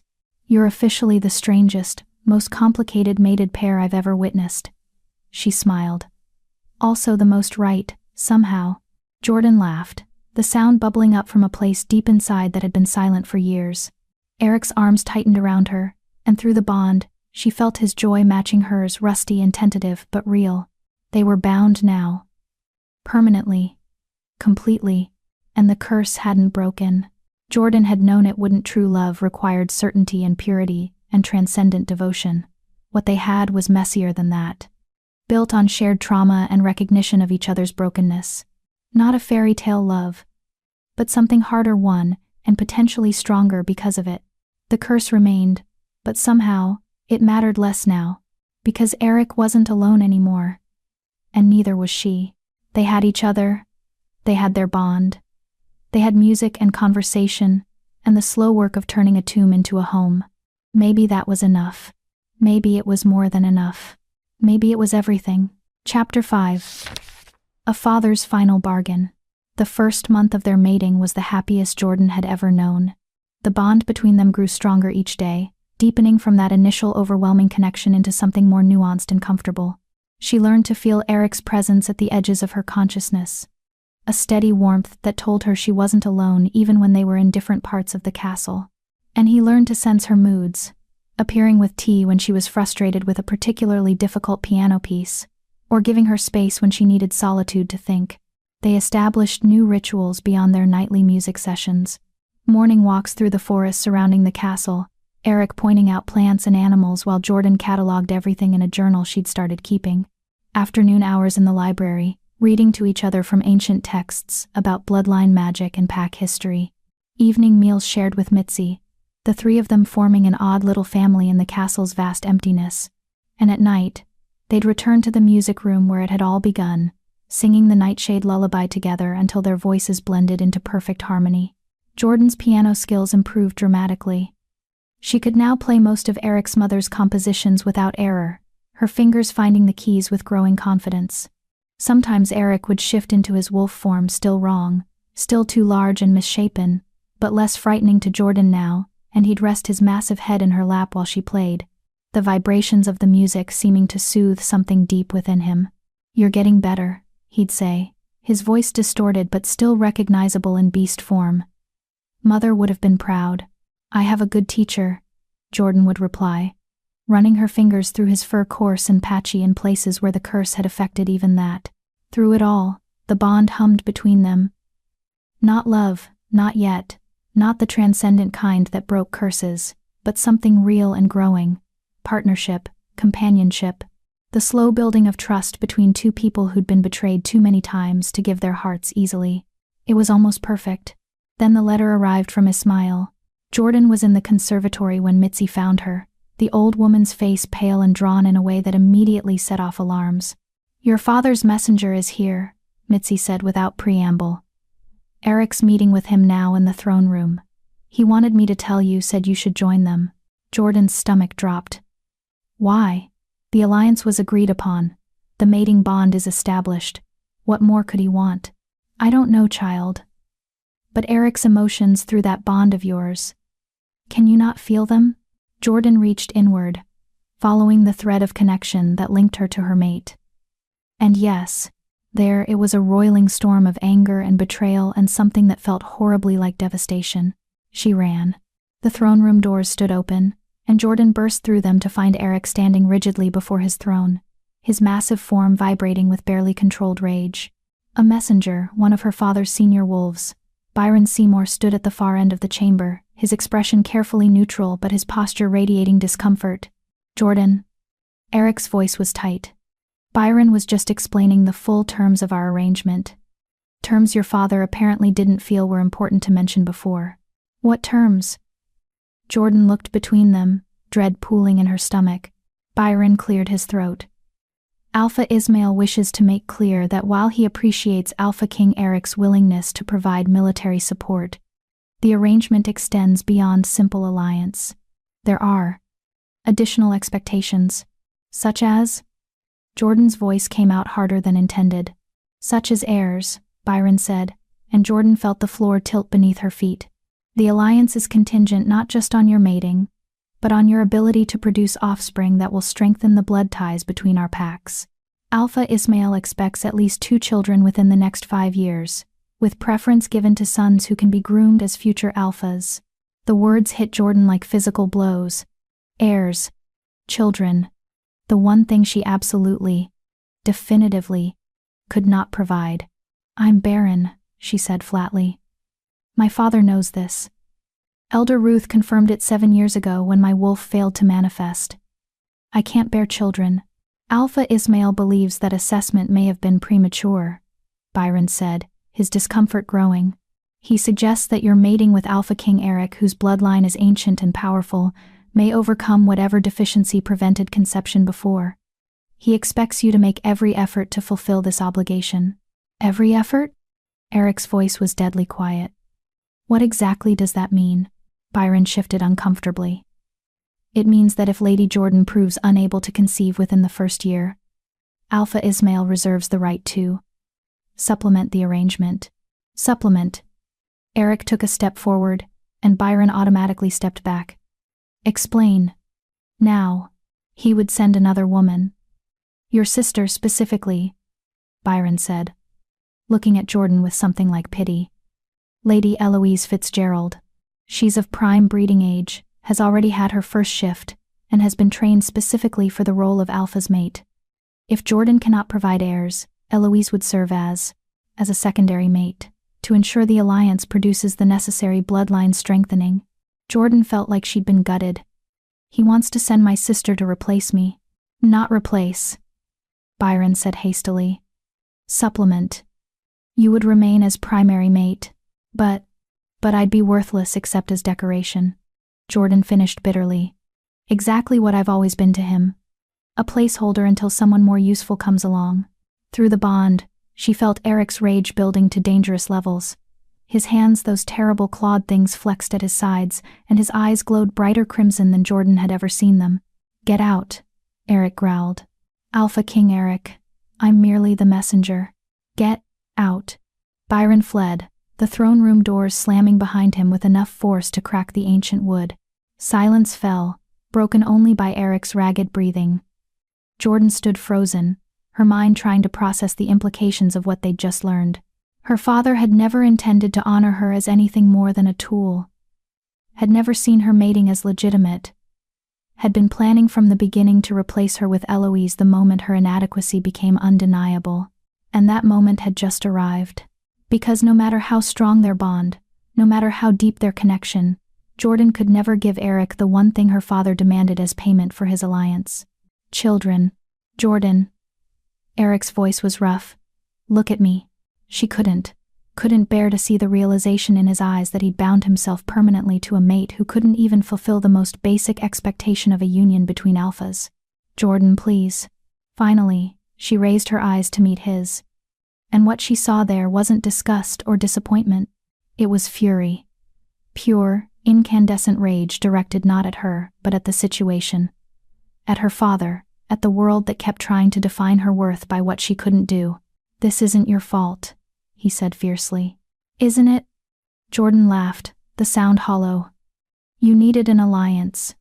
My father offered one, with me as the payment. But the payment's defective. Can't produce heirs. Can't strengthen bloodlines. Can't even fulfill the most basic biological function expected of a mate. So of course he has a backup plan. Of course he's already prepared to replace me with someone who can actually do what's required." "You are not defective," Eric snarled. "And you are not being replaced. But I can't give you children." The words came out broken. "And if you need this alliance, if your pack needs the military support mine can provide, then you'll have no choice but to accept Eloise when my father sends her. To take a secondary mate who can do what I can't. I would rather watch my pack burn than betray you like that." "Eric." "No." He closed the distance between them, cupping her face with his ruined hands. "Listen to me. I didn't mate with you to secure an alliance or produce heirs. I mated with you because you saw me when everyone else saw only a monster. Because you chose to stay when you had every reason to run. Because your presence makes this cursed existence bearable. Children, heirs. None of that matters compared to that. But the alliance can be negotiated differently. Or not at all." His thumbs brushed away. Tears Jordan hadn't realized were falling. "Your father lied by omission. He made demands he knew you couldn't meet, then planned to humiliate you by replacing you the moment you failed. That's not an alliance built on good faith. That's manipulation. And I won't be party to it." Jordan wanted to believe him, wanted to take comfort in his words, and let them soothe the old wound her father had just torn open again. But she could feel the conflict through their bond, could sense Eric's genuine care for her warring with his duty to his pack. The blood moon conflict wasn't going to resolve itself. People were dying, territory was being lost. And without the alliance her father offered, Eric's pack would continue to suffer. All because Jordan was too broken to fulfill the one function that mattered. "What are you going to tell him?" she asked quietly. "My father. When you respond to his terms." Eric's jaw clenched. "I'm going to tell him his terms are unacceptable. That you are my mate, my only mate, and that stands regardless of whether you can bear children. And then I'm going to find another way to deal with the Blood Moon pack. One that doesn't require me to sacrifice your dignity for political convenience. There might not be another way. Then I'll make one." His voice was steel. "I've survived 3 years as a monster, Jordan. I can survive whatever comes next. What I can't survive is becoming the kind of man who would treat his mate the way your father treated his. Who would reduce you to a vessel for heirs and discard you when you couldn't perform as expected. I won't be him. I refuse." Through the bond, Jordan felt the truth of his words. Felt his determination and his rage, and his absolute refusal to compromise on this. And she also felt his fear. Fear that rejecting her father's terms would doom his pack. Fear that his nobility would cost lives. Fear that he was choosing personal happiness over the duty he'd sworn to uphold. "You're afraid," she whispered. Terrified. He didn't bother denying it. But not of losing the alliance. Of losing you. of watching this destroy the home we've been building together, of seeing you retreat back into invisibility because the world has reminded you once again that you're not enough. I am not enough, though. Jordan pulled away from his touch, wrapping her arms around herself. That's the truth, Eric. I'm wolfless. Barren. I can't shift, can't fight, can't produce heirs. I can play piano and sing songs and organize libraries, but none of that matters in the world we actually live in. Your pack needs strong alliances and future generations. I can't provide either. You provide me with a reason to keep existing, Eric said quietly. Isn't that worth something? Not if it costs your pack their security. Jordan turned to the window, unable to look at him anymore. Maybe my father's right. Maybe Eloise should come. She could give you everything I can't: children, strength, a mate who's actually useful. You could keep me as family, as your cousin and companion. But take her as your true mate, the one who matters. Jordan, no. It would solve everything. The words came faster now, panic and old wounds driving them out. You'd get your alliance. Your pack would be protected. My father would be satisfied. And I'd. She stopped, voice breaking. I'd still get to stay. Still get to belong somewhere, even if it's just in the margins. That's more than I had before, Jordan. Eric's hands landed on her shoulders, gently turning her to face him. Look at me. Really look at me. She did, seeing his ruined features twisted with emotion. I am trapped in this form because a woman I rejected cursed me for not loving her, he said slowly, deliberately. The witch Suzanne believed she deserved my heart because she wanted it, and when I refused to give it, she made me into this. Now your father is making the same demand, insisting I take a mate I don't want because it suits his purposes. Can you not see the pattern? Can you not see that accepting Eloise would make me exactly the kind of man who deserves to stay cursed? But there are no buts. His voice softened. You are my mate, my only mate, my choice. Not because you're useful or because you can provide heirs, but because you're you. Because when I look at you, I see home. And I will not throw that away to appease a man who never valued you in the first place. Jordan wanted to believe him. Wanted to let his words override the lifetime of conditioning that said her worth was contingent on her utility. But through the bond, she could still feel his conflict. Still sense the weight of duty pressing against personal desire. You need that alliance, she said quietly. Your pack is suffering. People are dying. And as much as you want to believe love is enough, the reality is that packs survive on strength and strategy and beneficial partnerships. What we have, she gestured between them. It's real and it matters. But it doesn't stop wars. It doesn't protect borders. It doesn't prevent the Blood Moon pack from taking territory and lives. I'll find another way. What if there isn't one? Jordan met his eyes steadily. What if this is it? What if refusing my father's terms means condemning your pack to defeat? Can you live with that? Can your conscience bear it? Eric was silent. And that silence told Jordan everything she needed to know. He couldn't. Of course he couldn't. He was too good, too bound by duty, too fundamentally decent to choose personal happiness over the lives of his people. Which meant eventually, inevitably, he would have to accept Eloise. And Jordan would go back to being exactly what she'd always been: worthless, except as a placeholder until someone better came along. The realization settled over her like a shroud. I need some air, she said, pulling away from him. I need to think. Jordan, wait. But she was already walking toward the door, needing distance from the bond, and Eric's conflicted emotions and the crushing weight of her own inadequacy. Please, Eric called after her. Don't do this. Don't retreat. We can figure this out together. Jordan paused at the door, not looking back. Together only works when both people have something to contribute. You've given me everything: home, family, purpose. What have I given you except complications and limitations? Maybe it's time I stopped being selfish and accepted what I've always known. I'm not enough. I've never been enough. And loving me, if that's even what this is, doesn't change that fundamental truth. That's not. I'll be in my tower, Jordan interrupted. If you need me. Then she fled, leaving Eric alone in the throne room with his rage and his duty and the impossible choice her father had forced upon them. Through the bond, she felt him calling to her desperate, anguished, begging her to come back so they could face this together. But Jordan couldn't. Because facing it together meant watching Eric choose between her and his pack. Meant watching him realize what she'd always known, that she wasn't worth the price he'd have to pay to keep her. Better to spare them both that pain. Better to accept the inevitable now, before hope made the fall even worse. Jordan locked herself in her tower room, just like that first night. And for the first time since Eric had taught her to play piano, since they'd sung together and formed their bond, she felt invisible again. Only this time, it hurt so much worse. Because now she knew what it felt like to matter. And she was about to lose it all over again. 3 days passed in tense, miserable silence. Jordan stayed in her tower, refusing the food Mitzi brought, ignoring Eric's presence hovering at the edges of the bond. She could feel him trying to reach her, feel his anguish, and his desperate desire to fix this. But what was there to fix? The situation was impossible. Her father had made it so deliberately. On the afternoon of the 4th day, Mitzi forced her way into Jordan's room, with an expression that brooked no argument. "Enough," the old woman said, setting down a tray of food that actually smelled appetizing.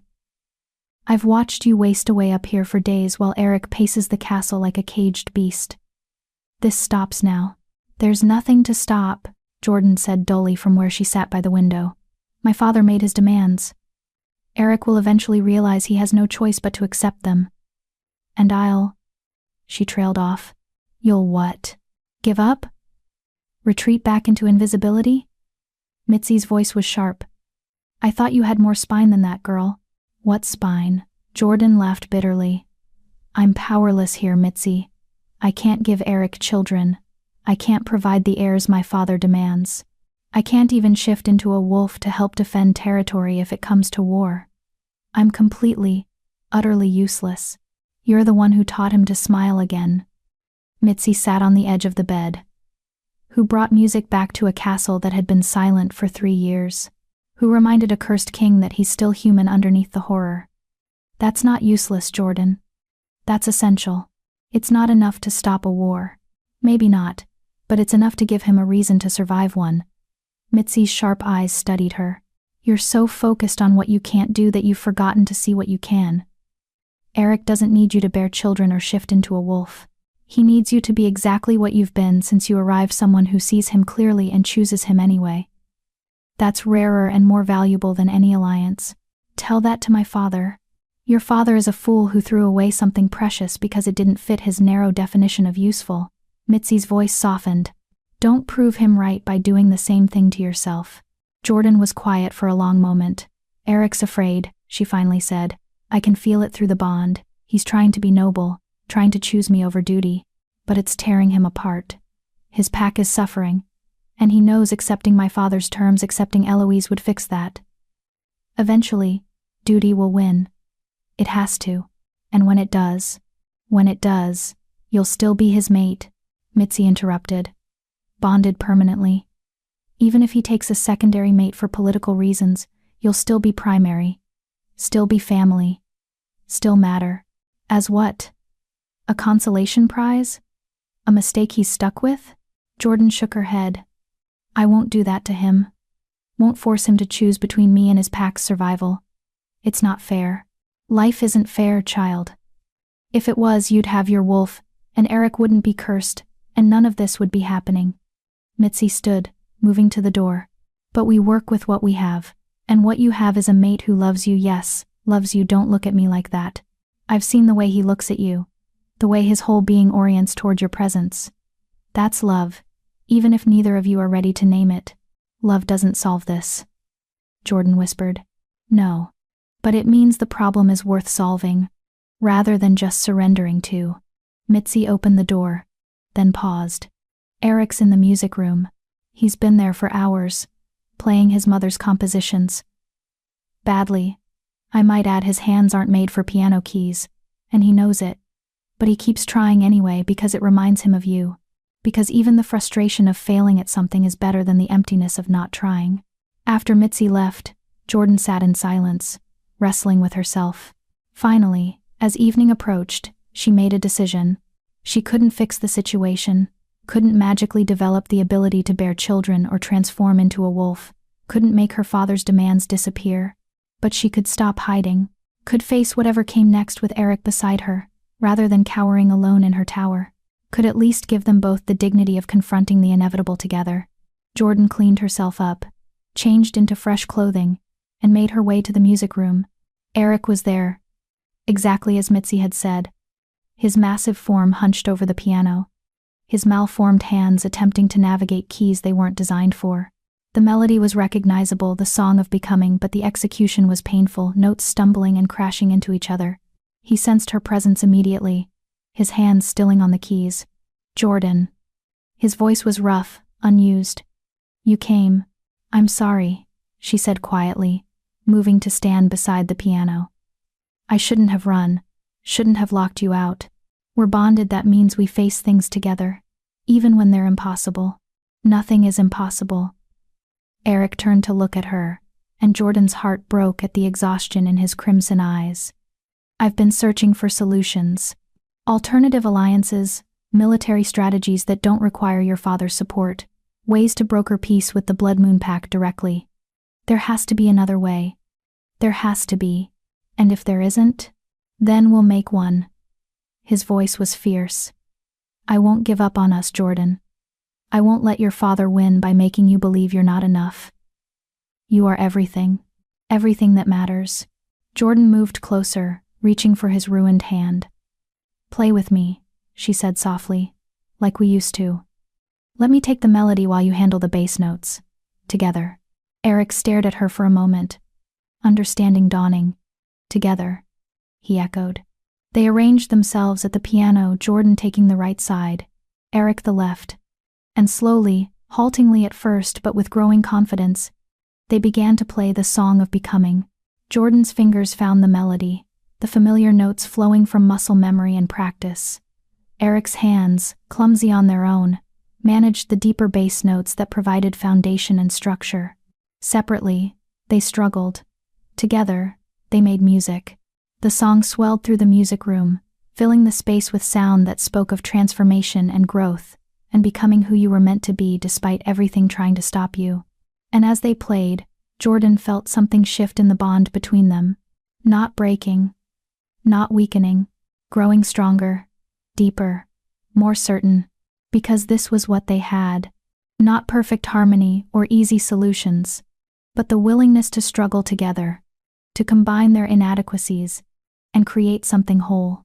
To be enough not because either of them was complete alone, but because together they were more than the sum of their broken parts. The final notes faded into silence. "I don't know what's going to happen," Jordan said quietly, her hands still resting on the keys. "I don't know if we can refuse my father's demands without consequences. Don't know if there's a way to navigate this that doesn't destroy something precious. But I know I'd rather face it with you than hide from it alone. We'll find a way," Eric said. His voice held certainty now. The doubt temporarily banished. "I don't know how yet, but we'll find a way that doesn't require you to sacrifice your dignity or me to betray our bond. We have to. Because the alternative," his voice cracked, "the alternative is unacceptable."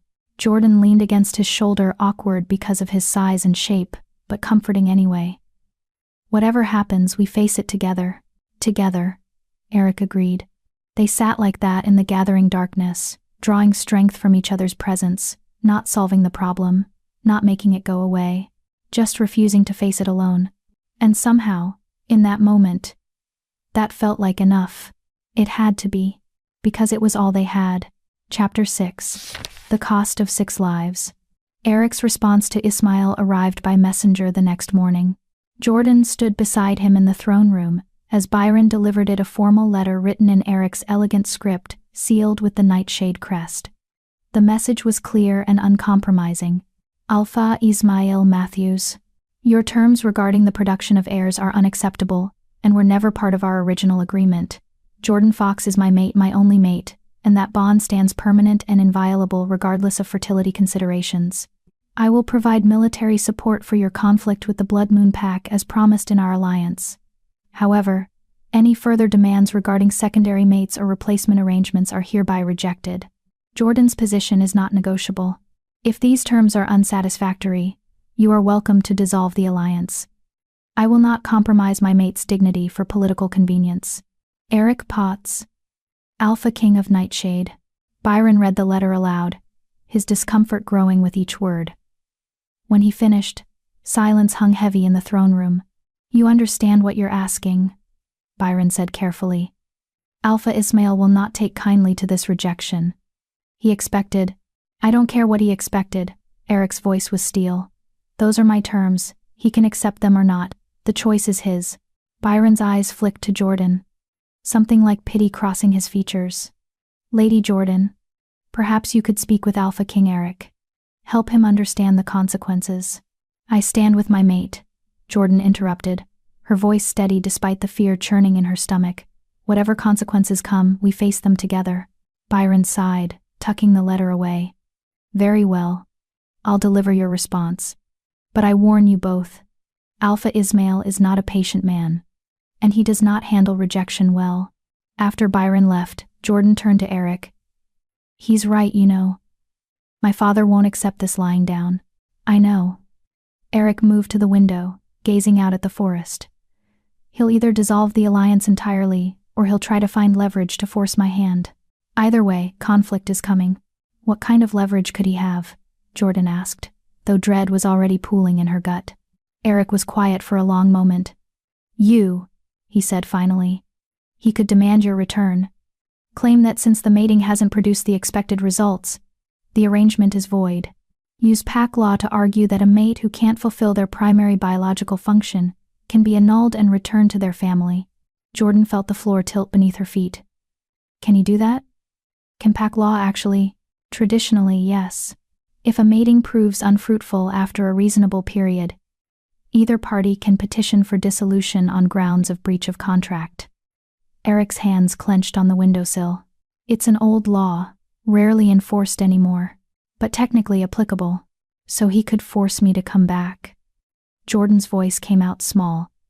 Could undo everything we've built here. He could try. Eric turned to face her, his crimson eyes blazing. But I won't let him. You're mine, Jordan. My mate, my family, my home.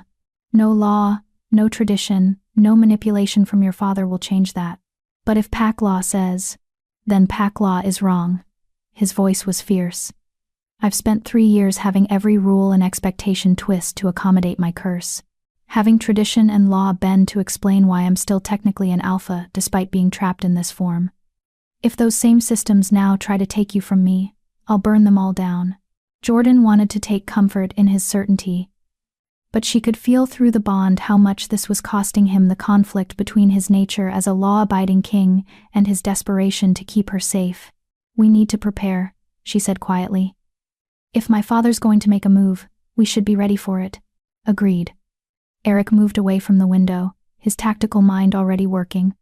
I'll send word to my border patrols, increase security around the castle, and I'll reach out to other alphas, see if anyone's willing to form alternative alliances that don't depend on your father's goodwill. Will anyone respond? Most packs think you're dead or mad. They don't even know you're still actively ruling. Then perhaps it's time they learned. A grim smile crossed Eric's ruined features. I've hidden long enough. If I need to reveal myself to secure support, I will. Eric, know they'll see you as a monster. It could make everything worse. Or it could remind them that I'm still their king, still capable of ruling, still worthy of allegiance despite the curse. He cupped her face gently. I can't hide forever, Jordan. Especially not if hiding means losing you. Through the bond, Jordan felt his determination, and underneath it, terror. Terror of being seen, of being judged, of having his worst fears confirmed when other alphas recoiled from his appearance. But he was willing to face all of that for her. Together, she whispered, echoing their promise. Whatever you do, we do together. You don't face the world alone anymore. Together, Eric agreed. Ismail's response came 3 days later. Not a letter this time, but a full delegation. 20 wolves from the Matthews pack, led by none other than Eloise herself.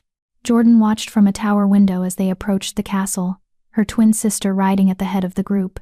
Eloise looked exactly as Jordan remembered, beautiful, confident, every inch the Alpha's daughter she was supposed to be. Silver blonde hair caught the sunlight, and even from this distance, Jordan could see the strength and grace in her movements. Everything Jordan wasn't. Everything she'd never be. "She's here," Jordan said quietly, not turning from the window even though she knew Eric had entered the room behind her. "I know." His presence moved closer, solid and reassuring. "I can smell them from here. 20 wolves. All combat trained. Your father's making a statement." "What kind of statement?" "That he won't be ignored. That he has the strength to back up his demands." Eric's hand settled on her shoulder. "And that he's serious about the Eloise arrangement. Why else bring her personally?" Jordan closed her eyes, fighting back the familiar sense of inadequacy. "She's perfect," she whispered. "Everything an Alphaking should have in a mate. Strong, fertile, confident. She can give you everything I can't." "I don't want her." Eric's voice was firm. "I want you." Want and need are different things. "Jordan, we should go down," she interrupted, opening her eyes. "Meet them. Get this over with." Eric studied her for a moment, clearly wanting to argue. But finally he nodded. Together, Jordan agreed, though the word felt hollow now. They received the delegation in the throne room, Eric seated on his throne with Jordan standing at his right hand, the position of a bonded mate. The statement was clear. Jordan's place was established and uncontestable, but Ismail's wolves filed in with their own statement. They formed ranks behind Eloise, who stood at the center with her chin high and her posture radiating confidence. Not afraid, not disgusted, simply present and assessing. When her eyes landed on Eric, Jordan waited for the usual reaction: fear, revulsion, horror at his appearance. Instead, Eloise's expression remained neutral, professional, as if she'd been briefed on what to expect and had prepared herself accordingly. That was somehow worse than revulsion would have been. "Alphaking Eric," Eloise said, her voice clear and strong. "I am Eloise Fitzgerald, daughter of Alpha Ismail Matthews. I come on behalf of my father to discuss the terms of our alliance." "There's nothing to discuss," Eric said flatly. "I've made my position clear." "With respect, Alphaking, I believe there is." Eloise's eyes flicked briefly to Jordan, something unreadable in her expression. "My father's terms were perhaps inelegantly presented, but the core concern remains valid. An alliance between our packs should be strengthened through bloodline ties. Children who carry both Nightshade and Matthews' heritage would unite our territories in ways that benefit everyone." "Lady Jordan is my mate," Eric said. "My only mate. That doesn't change simply because your father demands heirs." "I understand that you and my sister have formed a bond," Eloise said carefully. "And I don't wish to diminish that. But surely you can see the practical benefits of a more flexible arrangement? Jordan could maintain her position as your primary mate, your companion, your family, and she took a breath. "I could serve as a secondary mate, specifically for the purpose of producing heirs. It wouldn't diminish your bond with Jordan. It would simply ensure the alliance produces the necessary results." Jordan felt like she'd been punched. Her own sister, standing there and calmly proposing to become a secondary mate, to give Eric everything Jordan couldn't. To prove, once and for all, which daughter was actually valuable. "No," Eric growled. "Alphaking, please consider." "I said no." Eric rose from his throne, and even the battle-trained wolves behind Eloise stepped back. "Your father sent you here to make his proposal more palatable, to use your presence to pressure me into accepting terms I've already rejected. But my answer stands. Jordan is my mate. My only mate. I will not take a secondary partner to satisfy your father's demands." Eloise's jaw tightened. "Even if it means the alliance fails. Even if it means my father withdraws his military support. Even then. And what about your pack?" Eloise's voice rose slightly. "What about the wolves who depend on you for protection? The territories you're losing to the Blood Moon pack because you lack the forces to defend them? How many of your people have to die before your pride costs too much?" The question hit its mark. Through the bond, Jordan felt Eric's anguish, the weight of duty crashing against personal desire. "My pack is my responsibility," Eric said, his voice tight. And I will protect them. But not by betraying the mate I've already bonded with. Not by reducing Jordan to a placeholder while I take another woman to do what she supposedly should. Jordan understands duty, Eloise said. And now her eyes fixed on her sister. Don't you, Jordan? You understand what's at stake here. The lives that hang in the balance. Surely you wouldn't want to be responsible for unnecessary deaths because of personal feelings. Jordan felt the trap closing. Her sister was putting the choice squarely on her shoulders: accept being replaced, or be responsible for every life lost in the conflict. Exactly the kind of manipulation their father excelled at. I understand duty perfectly, Jordan said, her voice steadier than she felt. Which is why I know that accepting your father's terms would be a mistake. An alliance built on dishonesty and coercion isn't an alliance at all. It's just a prettier version of slavery. Slavery. Eloise's eyebrows rose. That's dramatic, even for you. Is it? Jordan stepped forward, meeting her sister's eyes. Our father sent me here to be disposed of, to marry a monster and disappear from his life. He told me directly that if Alpha King Eric killed me, at least I'd finally be useful for something. Now he's sending you to replace me, to prove that even in exile, I'm still not good enough, and you're going along with it. Because I'm not selfish, Eloise interrupted. Because I understand that sometimes we have to make sacrifices for the greater good. You've always been so focused on your own feelings, Jordan. So caught up in being the victim. But the world doesn't revolve around your hurt feelings. People are dying. Territories are being lost. And you're so determined to hold onto your position here that you can't see the bigger picture. The bigger picture is that our father is manipulating everyone involved, Jordan shot back. He's using you as leverage, using the conflict as an excuse, using me as a scapegoat. And you can't see it because you've always believed he values you. That being the good daughter means something. But it doesn't, Eloise. The moment you're no longer useful, he'll discard you just like he did me. That's not true. Isn't it? Jordan's voice rose. Think about it. He's sending you here not as a valued daughter making a noble sacrifice, but as a replacement part, a tool to fix an arrangement that isn't working the way he planned.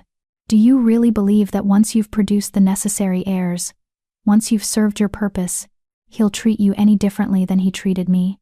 Eloise's expression flickered just for a moment, doubt crossing her features, but then her composure returned.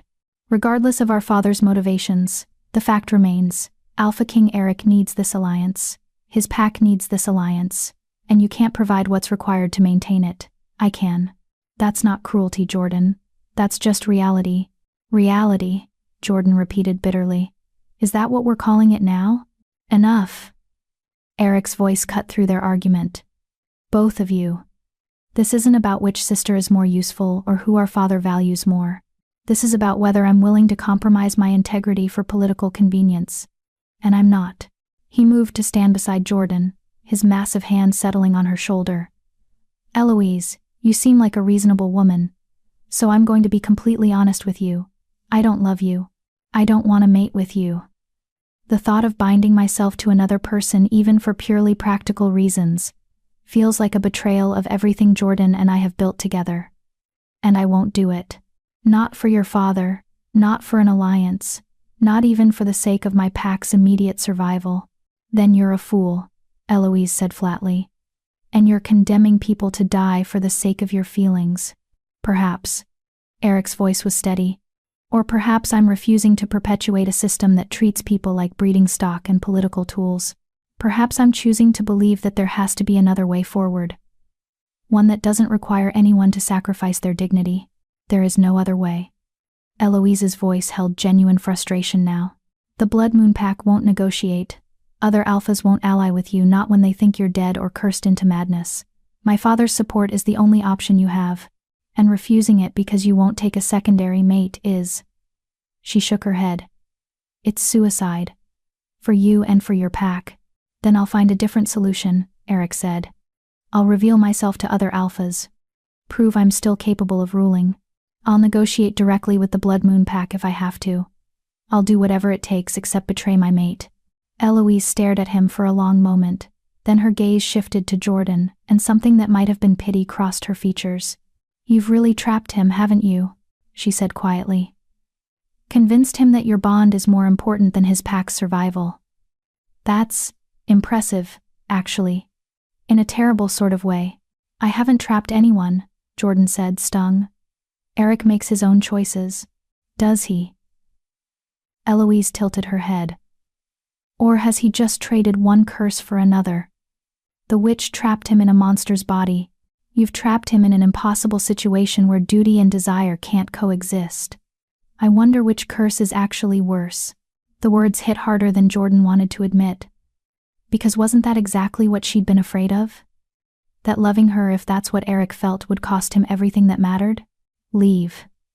Eric's voice was cold. Return to your father and tell him my answer stands. The alliance continues on the original terms. Or it dissolves entirely. His choice. He won't accept this, Eloise warned. He'll invoke pack law. Demand Jordan's return on grounds of failure to fulfill mating obligations. And technically, he'll be within his rights. Let him try. Eric's eyes glowed brighter. Jordan stays with me. Anyone who tries to take her will discover that I'm still very much capable of defending what's mine. Eloise studied them both for another moment. Then she sighed. The confident mask slipping slightly to show exhaustion underneath. For what it's worth, she said quietly, looking at Jordan. I never wanted this. Never wanted to come here and propose this. But father insisted. Said you'd understand duty even if Eric didn't. That you'd be reasonable. Reasonable, Jordan echoed hollowly. Is that what he called it? He wants you to come home, Eloise continued. Said that if you agree to return voluntarily, he'll dissolve the arrangement without invoking pack law. Let you come back with some dignity intact. You could have a place in the pack again. Not as heir, I'm still that, but as... She trailed off. As what? Jordan demanded. As the wolfless failure who couldn't even manage to be useful as a political bride? As the cautionary tale other young wolves whisper about? As the daughter who exists on the margins, invisible and irrelevant? As family, Eloise said softly. As my sister. I know father has been harsh, but he's not entirely without heart. And I miss you, Jordan. Even if you don't believe it. The admission caught Jordan off guard. She searched her sister's face for signs of deception but found only genuine emotion, complicated, painful, but real. If you miss me, Jordan said slowly, then why are you here? Why are you offering to replace me? Eloise's expression twisted. Because father asked me to. Because he said it was the only way to maintain the alliance. Because... She stopped, swallowing hard. Because I thought maybe if I did this, if I gave you a way out of an arrangement that clearly isn't working, you might actually be happy. Might get to come home and be somewhere you belong, instead of trapped in this castle with... Her eyes flicked to Eric. With someone who can't even show his face to the world. I am home, Jordan said firmly. This castle, Eric, the life we're building, this is where I belong. Not because I'm trapped, but because I choose it. And I'm not leaving. Eloise held her gaze for a long moment. Then she nodded slowly. I see. Then I suppose there's nothing more to say. She turned to her escort. We're leaving. There's no point continuing this conversation. But as she reached the door, she paused and looked back. Jordan? When father invokes pack law, and he will, don't expect me to argue on your behalf. I can't go against him. Not for this. I wouldn't expect you to, Jordan said quietly. You've always chosen him over me. Why would now be any different? Eloise flinched as if struck. But she didn't argue, just turned and left, her escort filing out behind her. The throne room fell silent. Jordan stood frozen, her sister's words echoing in her mind. When father invokes pack law. Not if. When. Jordan. Eric's voice broke through her spiraling thoughts. Look at me. She did, seeing concern written across his ruined features. Whatever comes next, he said quietly. We face it together. Your father can invoke whatever law he wants. He can send however many wolves he thinks will intimidate me.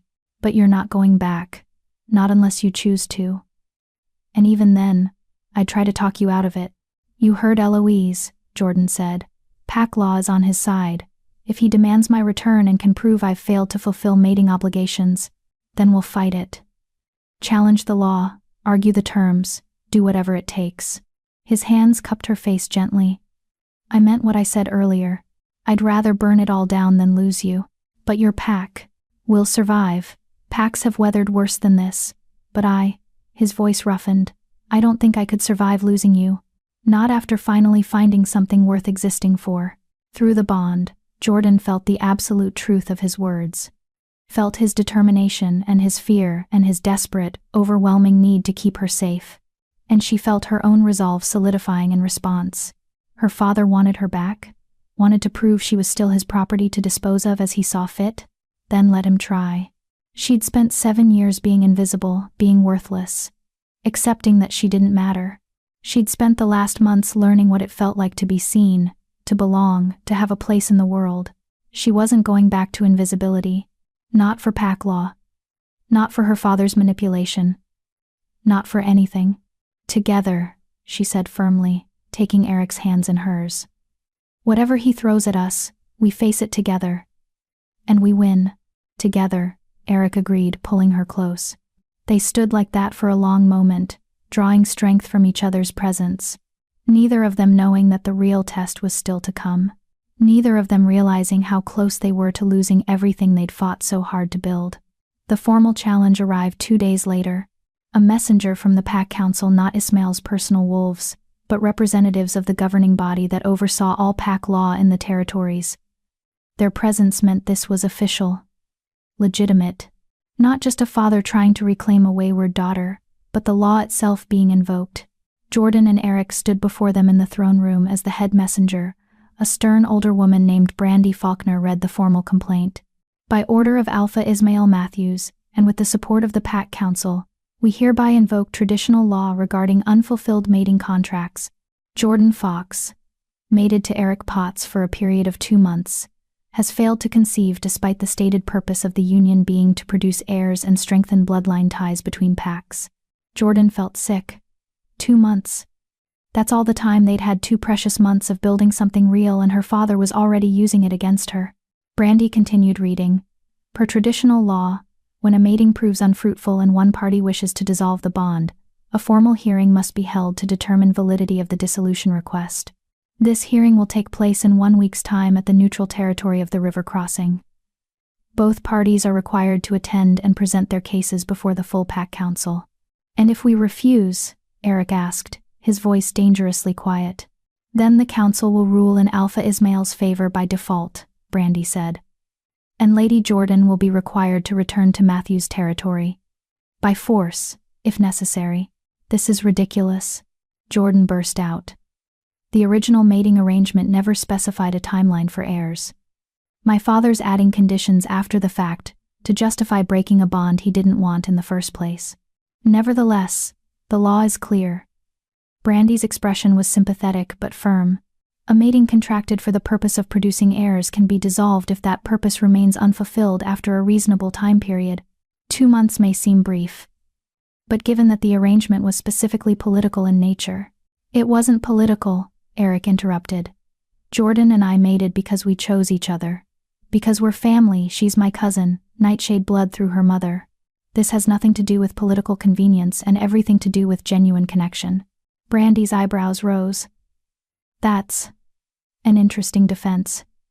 If you can prove bloodline connection, it might change the council's perspective. Family bonds are protected under different laws than purely political arrangements. We can prove it, Jordan said quickly. The Nightshade Lullaby. We both know it, both sing it. That song is passed only through direct bloodline, and Jordan's mother had the Nightshade. Mark 3 dots in a triangle on her wrist. The same mark Eric carries. Brandy made notes. That will need to be verified. But if true, it could provide grounds for arguing this is a family reunification rather than a failed political arrangement. She looked up. However, you should know Alpha Ismail is prepared to argue that even if family connection exists, it doesn't negate the fertility clause. That Jordan's inability to produce heirs makes the arrangement invalid regardless of bloodline. Because of course he is, Jordan said bitterly. The hearing will be in 1 week. Brandy repeated. I strongly suggest you both prepare your case thoroughly. Alpha Ismail has considerable support on the council, and many of them are uncomfortable with the situation. Uncomfortable with what? Eric demanded. With me? Brandy hesitated. Alphaking Eric, you must understand you've been absent from pack politics for 3 years. Most alphas believe you're either dead or too far gone to rule effectively. Your sudden re-emergence, mated to a wolfless woman under contested circumstances. She trailed off diplomatically. They think I'm a monster who's trapped an innocent girl, Eric finished flatly. They think the situation requires scrutiny, Brandy corrected carefully. The hearing will provide an opportunity to demonstrate that your mating is legitimate and consensual, to prove that Lady Jordan is here by choice, not by coercion. She is, Eric said fiercely. Jordan chose this. Chose me. Chose to stay, when she had every reason to leave. Then you'll need to convince the council of that. Brandy closed her notebook. 1 week, river crossing. Be prepared to defend your bond before the full pack council and present your case for why it should remain intact despite Alpha Ismail's challenge. After the messenger left, Jordan sank into a chair, her legs suddenly unable to support her weight. A hearing, she said numbly. A public trial where my father gets to detail every way I'm inadequate, where the entire pack council hears about my failures and judges whether I deserve to stay with you. Jordan, he's going to win, she continued, panic rising in her chest. He has the law on his side. Has witnesses who'll testify that I'm Wolfless and Barren. Has Eloise standing right there as proof that he offered you a better option and you refused it out of, what? Stubbornness? Misguided loyalty? Love, Eric said quietly. I refused because I love you. The words hung in the air between them the first time either of them had named it directly. Jordan stared at him, her breath caught in her throat. You. What? I love you. Eric moved to kneel in front of her chair, bringing his massive form down to her level. I've loved you since the night you sang my mother's lullaby in the gallery. Since you looked at me and saw past the horror to the man inside. Since you chose to stay here, not because you had no other options, but because this became home. I love you, Jordan Fox, and I'm not losing you to some archaic law and your father's manipulation. Tears streamed down Jordan's face. The curse hasn't broken. I know. A sad smile crossed his ruined features. Apparently my love isn't the true love the spell requires. Not pure enough or selfless enough, or whatever impossible standard Suzanne set. But it's real, Jordan. It's the realest thing I've felt in 3 years. And hearing that doesn't mean I'm letting you go. Jordan threw her arms around his neck, clinging to him as she sobbed. I love you too, she whispered against his fur. I've been so afraid to say it. Afraid that naming it would somehow make losing you worse. But I do. I love you, Eric. Love your kindness and your music and the way you see me. Love the man you are underneath this curse. Love every moment we've built together in this castle. Through the bond, their emotions crashed together, love and fear and desperate determination all tangled into one overwhelming sensation. Then we fight, Eric said fiercely. We go to that hearing, and we prove that what we have is real, that it matters more than fertility clauses and political arrangements. That love, messy, complicated, hard-won love is worth protecting. What if it's not enough? Jordan pulled back to look at him. What if we tell them everything, prove our connection, declare our love, and they still rule in my father's favor? Then we run. The words came out flat, final. We disappear into the wilderness, live as rogues if we have to.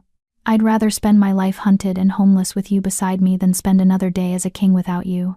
Eric, your pack will have to survive without me. His eyes glowed fierce in the dim light. Because I can't survive without you. Won't even try. So whatever happens at that hearing, however the council rules, you and I stay together, one way or another. Jordan wanted to argue. Wanted to tell him he couldn't abandon his responsibilities, couldn't throw away everything he'd worked to preserve. But looking at his face, feeling the absolute certainty through their bond, she knew it was pointless. They were bonded now. Permanently. Completely. And whatever came next, they would face it side by side, even if it meant losing everything else. Chapter 7. The Trial of Worth. The journey to river crossing took 2 days. Eric traveled in a covered carriage, not out of shame, but strategy. The pack council needed to see him on his own terms, in a controlled environment where his curse couldn't be used to prejudice their judgment before he'd even spoken. Jordan rode beside him, their hands linked, the bond between them humming with shared anxiety. Mitzi accompanied them, along with a small escort of Eric's most loyal guards, wolves who'd served him since before the curse and hadn't abandoned him after. They were fewer than Jordan would have liked, but their presence was steady and reassuring. "Remember," Mitzi coached as they neared their destination, "the council will try to paint you as a victim, Jordan. A helpless girl trapped by a monster who can't let her go. You need to make them see the truth that you're here because you choose to be, because this is home." "I know," Jordan said, though her stomach churned with nerves. "I just hope they listen." "They'll listen," Eric said quietly. "They may not agree, but they'll listen. And we'll make our case as strongly as we can. That's all we can do." River Crossing was neutral territory, a small settlement that existed solely to host interpack meetings and negotiations. The main hall where the hearing would take place was large enough to hold representatives from every major pack in the territories, with a raised dais for the pack council at one end. When Jordan and Eric entered, the room was already full. She saw her father immediately.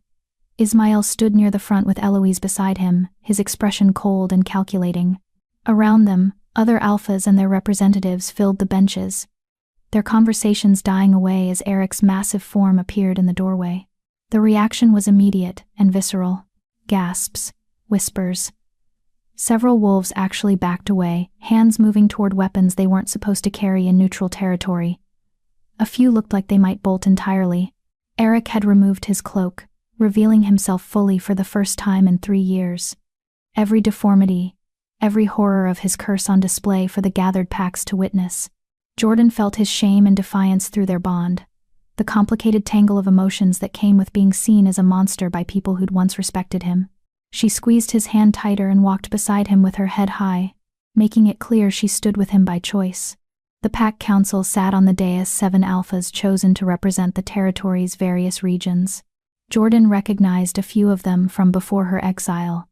Ali Rogers, an older alpha known for his fairness. Milton Clark, who'd once visited her father and seemed kind. And at the center, the head of council Lorenzo Payne, whose stern expression gave nothing away. "This hearing is now in session," Lorenzo announced, his voice carrying through the suddenly silent hall. "We are here to consider Alpha Ismail Matthews's petition for dissolution of the mating bond between his daughter, Jordan Fox, and Alpha King Eric Potts of Nightshade, on grounds of failure to fulfill contracted obligations." He paused, his eyes moving over Eric's form with carefully controlled neutrality. "Before we begin, I must ask, Alpha King Eric, are you here of your own free will and sound mind? There have been concerns about your condition. I am here willingly and in full possession of my faculties," Eric said clearly, his voice resonating despite its roughness. "The curse I bear affects my form, not my mind. I remain Alpha King of Nightshade, capable of ruling and making decisions for myself and my pack. And Lady Jordan Fox, are you here willingly? Do you wish to contest your father's petition?" Jordan stepped forward. "I am here willingly, and I absolutely contest the petition. I am Alpha King Eric's mate by choice, and I have no desire to dissolve our bond." Lorenzo nodded. "Then let the hearing proceed. Alpha Ismail, you may present your case." Ismail moved to the center of the hall, his movements confident and practiced. This was a man who knew how to work a crowd, how to present himself as reasonable and concerned. "Honorable Council," he began, "I come before you not as a father seeking to control his daughter, but as an alpha concerned about the well-being of a packmate and the integrity of our laws. 2 months ago, I entered into an arrangement with Alpha King Eric, an alliance sealed by the mating of my daughter Jordan to strengthen ties between our packs." He paused, letting his words sink in. The arrangement was clear. Jordan would mate with Eric, and through their union our bloodlines would merge. Children carrying both Matthews and Nightshade heritage would unite our territories, creating a lasting peace and mutual support system. "However," Ismail continued, his voice taking on a tone of regret, "my daughter is unable to fulfill this obligation. She is, as has been documented by our pack healer, completely barren." unable to conceive or carry children. This was known before the arrangement, but I had hoped, perhaps foolishly, that the strength of nightshade blood might overcome this deficiency. Jordan felt the words like physical blows, each one a reminder of her inadequacy being voiced before the entire council. "It has not," Ismail said. "2 months have passed, and Jordan remains unable to provide the heirs necessary to cement our alliance. Furthermore, I have reason to believe that my daughter is being influenced to remain in an arrangement that serves her no benefit. That she's staying not because she genuinely wishes to, but because she fears the consequences of returning home." "That's not true," Jordan burst out. But Lorenzo raised a hand. "You'll have your turn to speak, Lady Jordan. For now, let Alpha Ismail finish." Ismail inclined his head in thanks. "I propose that the mating be dissolved on grounds of impossibility of fulfillment.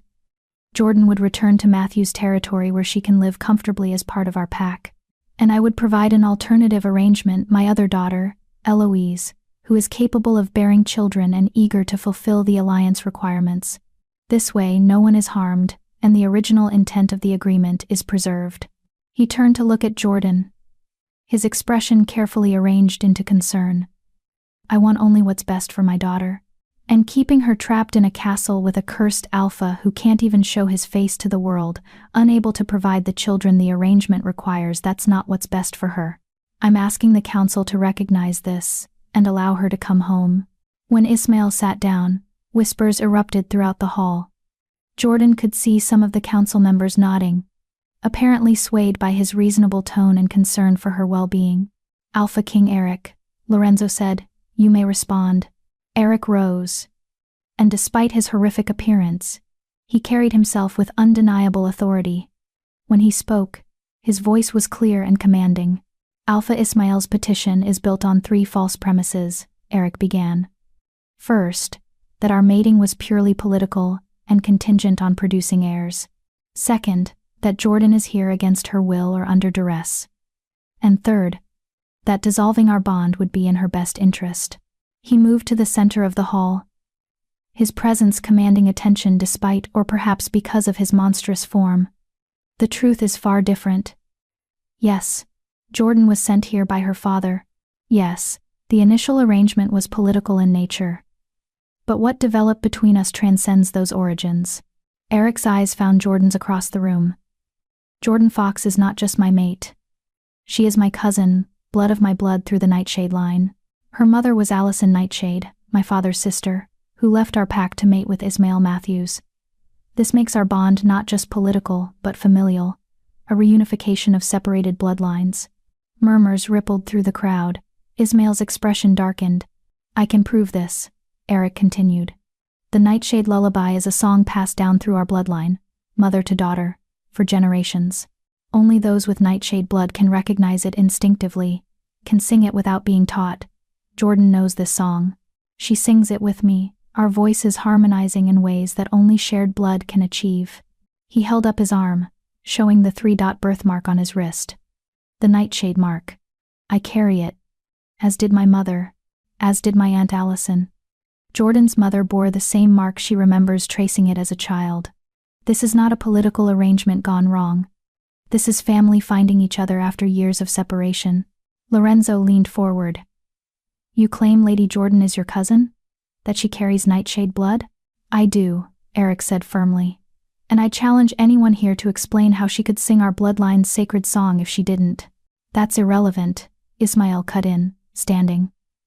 "Family connection or not, the fact remains that Jordan cannot fulfill the primary purpose of a mating producing heirs. The law is clear. A mating contracted for procreation can be dissolved if that purpose proves impossible. But was it contracted for procreation?" Eric turned to face Ismail directly. "Show me the original agreement. Show me where it specifies that children are a requirement rather than a hope. Because I remember accepting your proposal to mate with Jordan, but I don't recall signing a breeding contract." Ismail's jaw tightened. The expectation was implicit. Implicit is not legally binding. Ali Rogers interjected from the council dais. "Alpha Ismail, did your formal proposal to Alphaking Eric explicitly state that producing heirs was a condition of the alliance?" It stated that the mating would strengthen bloodline ties, which could mean many things, Ali continued, including the reunification of separated family lines, as Alphaking Eric suggests. Do you have written terms that specifically required children? Ismail hesitated, and Jordan felt a flicker of hope. The custom is clear, he said finally. Matings between alphas are always for the purpose of strengthening packs through offspring. It doesn't need to be explicitly stated. Actually, Milton Clark spoke up. It does. Custom is not law.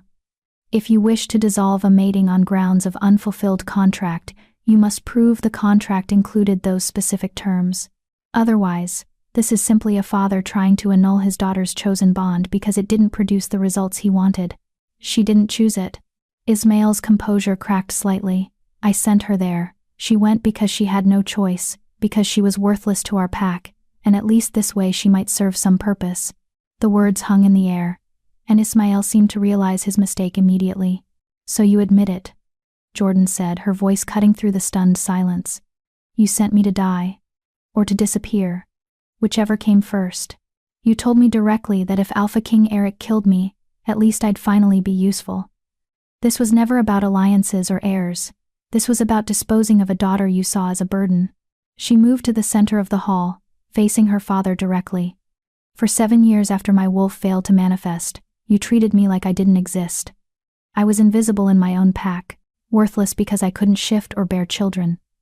You never spoke my mother's name, never acknowledged her heritage, never told me I came from the Nightshade bloodline because it was easier to pretend I was just defective rather than admit you'd erased your mate's entire history. Jordan's voice grew stronger, fed by years of suppressed anger and pain. And when you needed an alliance with Alphaking Eric, you saw an opportunity. Send the broken daughter to the cursed king. If he accepts her, you get your alliance. If he kills her, you're rid of a problem. Win-win, from your perspective. Jordan, Ismail started, but she cut him off. But I didn't die. I didn't disappear. I found family. I found home. I found someone who sees me as more than just the sum of my deficiencies. And now you want to take that away because I haven't fulfilled obligations you never actually specified but are now claiming were always implicit. She turned to face the council. I am here by choice. I stay with Alphaking Eric by choice. I love him truly. Completely. Despite his curse or maybe even including it. And I will not return to a pack that spent 7 years teaching me I didn't matter. The hall was silent. Jordan could see her words landing, see some of the council members' expressions shifting. Furthermore, Eric added, moving to stand beside Jordan, I should clarify something about my curse and why it's relevant to this hearing. 3 years ago, a witch named Suzanne Smith cursed me for refusing to mate with her. She said the only thing that could break the curse was true love's kiss, that someone would have to accept me completely, monster and all, and love me genuinely enough to break the spell. He took Jordan's hand. Jordan and I have declared our love for each other. We've mated, bonded, built a life together, and the curse hasn't broken. By Suzanne's standards, our love apparently isn't true enough to qualify as curse-breaking. But you know what? I don't care. Because what Jordan and I have is real. It's complicated and messy and built on shared trauma and mutual recognition of pain. It's not a fairy tale, but it's ours, and it matters more than any curse, or any law, or any father's disapproval. The curse is irrelevant, Ismail snapped.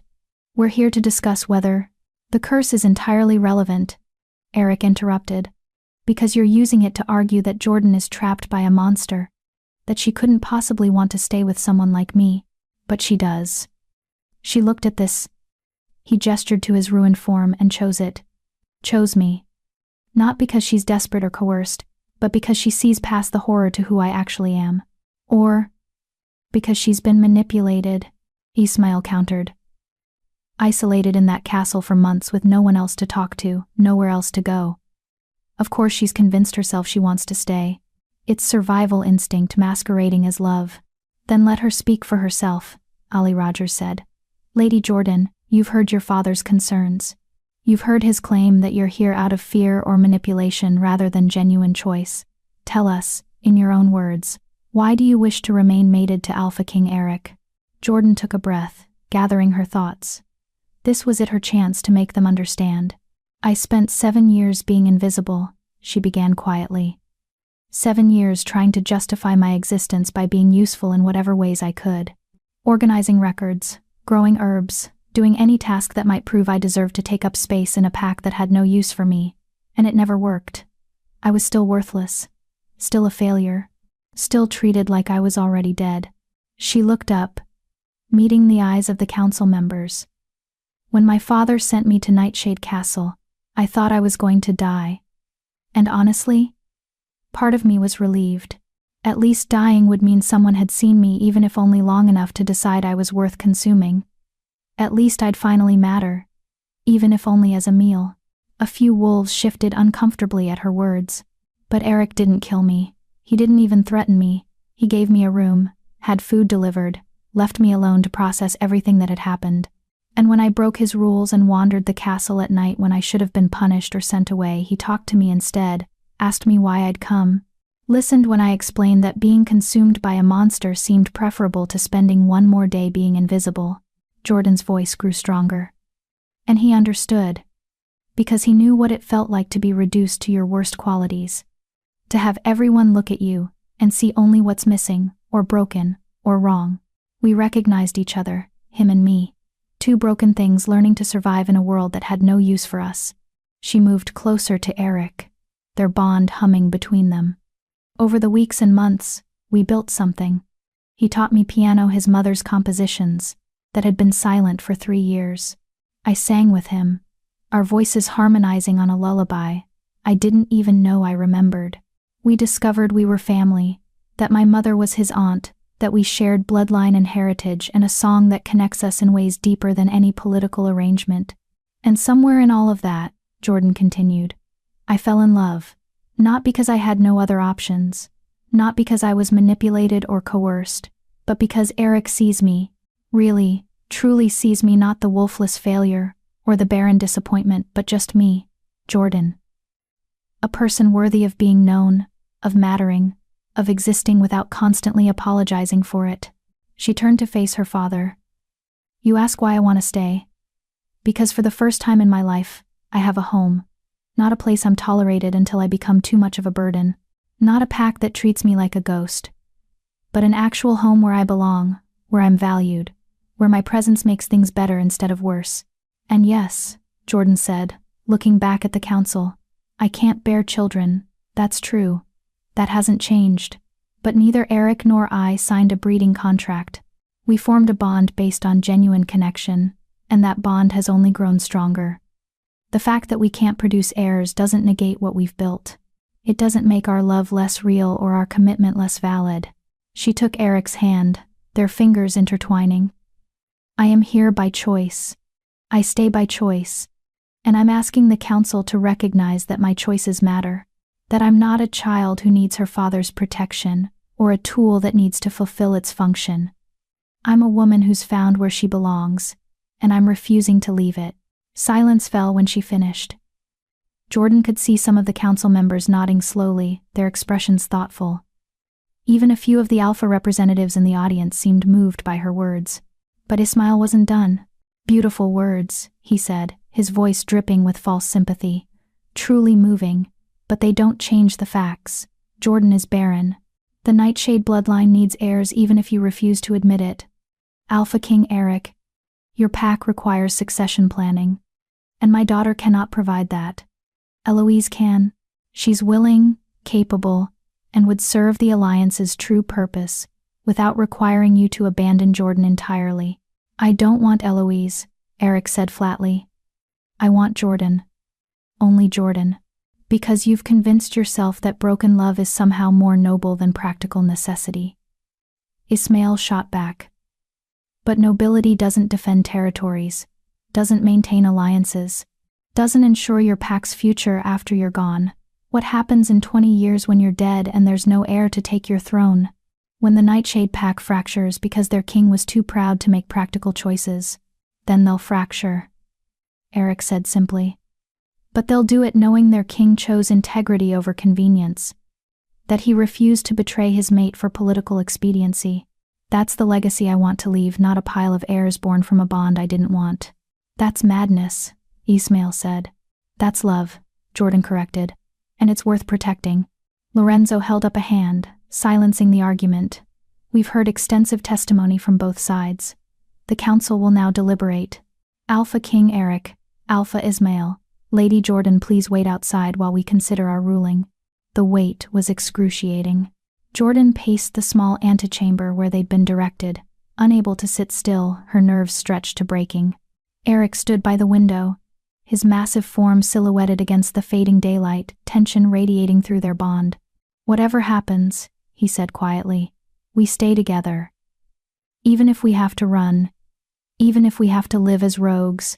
We won't have to run, Mitzi interrupted, though her own expression was worried. You made a strong case, both of you. The council has to see that. The council has to follow the law, Jordan said. And if the law says... The door opened. Brandy Faulkner appeared, her expression carefully neutral. The council has reached a decision. Please return to the hall. They filed back in, Jordan's heart hammering so hard she could barely hear over it. The gathered alphas had grown quiet, everyone waiting to hear the verdict. Lorenzo stood, and the room fell silent. This has been an unusual case, he began. Not a clear-cut violation of law, but rather a question of interpretation. After careful consideration of all testimony, the council has reached the following conclusions. He paused, and Jordan felt Eric's hand find hers. First, regarding the nature of the mating contract, Alpha Ismail did not include explicit terms requiring the production of heirs in his original proposal to Alpha King Eric. While it may have been his expectation, expectations are not legally binding. Therefore, his petition for dissolution on grounds of unfulfilled contract lacks legal merit. Jordan felt a surge of hope, but Lorenzo wasn't finished. Second, regarding Lady Jordan's agency, we find her testimony credible and compelling. She is clearly here by choice, not coercion. Her understanding of what she's chosen appears complete and informed. While her father's concerns about her well-being are noted, she is of age to make her own decisions regarding her mating and residence.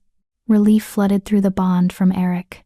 However, Lorenzo continued, and Jordan's hope faltered, we cannot ignore the practical concerns raised. Alpha King Eric, your pack does need succession planning. Your curse makes your future uncertain, and without heirs, the Nightshade pack faces potential instability. Therefore, he said, the council's ruling is as follows. The mating bond between Jordan Fox and Eric Potts will stand. It cannot be dissolved against Lady Jordan's will. However, Ismail leaned forward, a cold smile on his face. However, we strongly encourage Alpha King Eric to consider the long-term needs of his pack. While we cannot force him to take a secondary mate, we do note that such arrangements are traditional and legal under pack law. Should he choose to accept Alpha Ismail's offer regarding Lady Eloise, the council would recognize and sanction such an arrangement. No, Jordan breathed. The mating stands, Lorenzo repeated firmly. Lady Jordan cannot be forced to return to Matthew's territory against her will, but the concerns about succession and pack stability are valid and should be addressed. How Alpha King Eric chooses to address them is his decision to make. He brought down his gavel. This hearing is concluded. The hall erupted in conversation. Jordan stood frozen, trying to process what had just happened. They'd won. Technically, her father couldn't force her to leave. The bond was recognized as legitimate, but the council had essentially said Eric should take Eloise anyway, had validated her father's concerns, and put official pressure on Eric to accept a secondary mate. Through the bond, she felt Eric's fury and determination. He turned to her, pulling her close, despite the dozens of eyes watching them. It doesn't matter what they suggested, he said fiercely. You heard the ruling, we won. You stay. The bond stands. Everything else is just noise. But your pack will survive. Or won't. But either way, I'm not taking Eloise. I'm not betraying you. I don't care what the council encourages or what pressure your father applies. You are my mate. My only mate. That doesn't change. Jordan wanted to believe him. Wanted to take comfort in his certainty. But she could see her father across the room. That cold smile still on his face. And she realized with sinking certainty that this wasn't over. The council had given them a technical victory while leaving the door open for Ismail to keep pushing, to keep applying pressure, to keep making Eric's life and his pack's stability contingent on accepting Eloise. They'd won the battle. But the war was just beginning. Chapter 8. The curse finally breaks. They returned to Nightshade Castle in tense silence.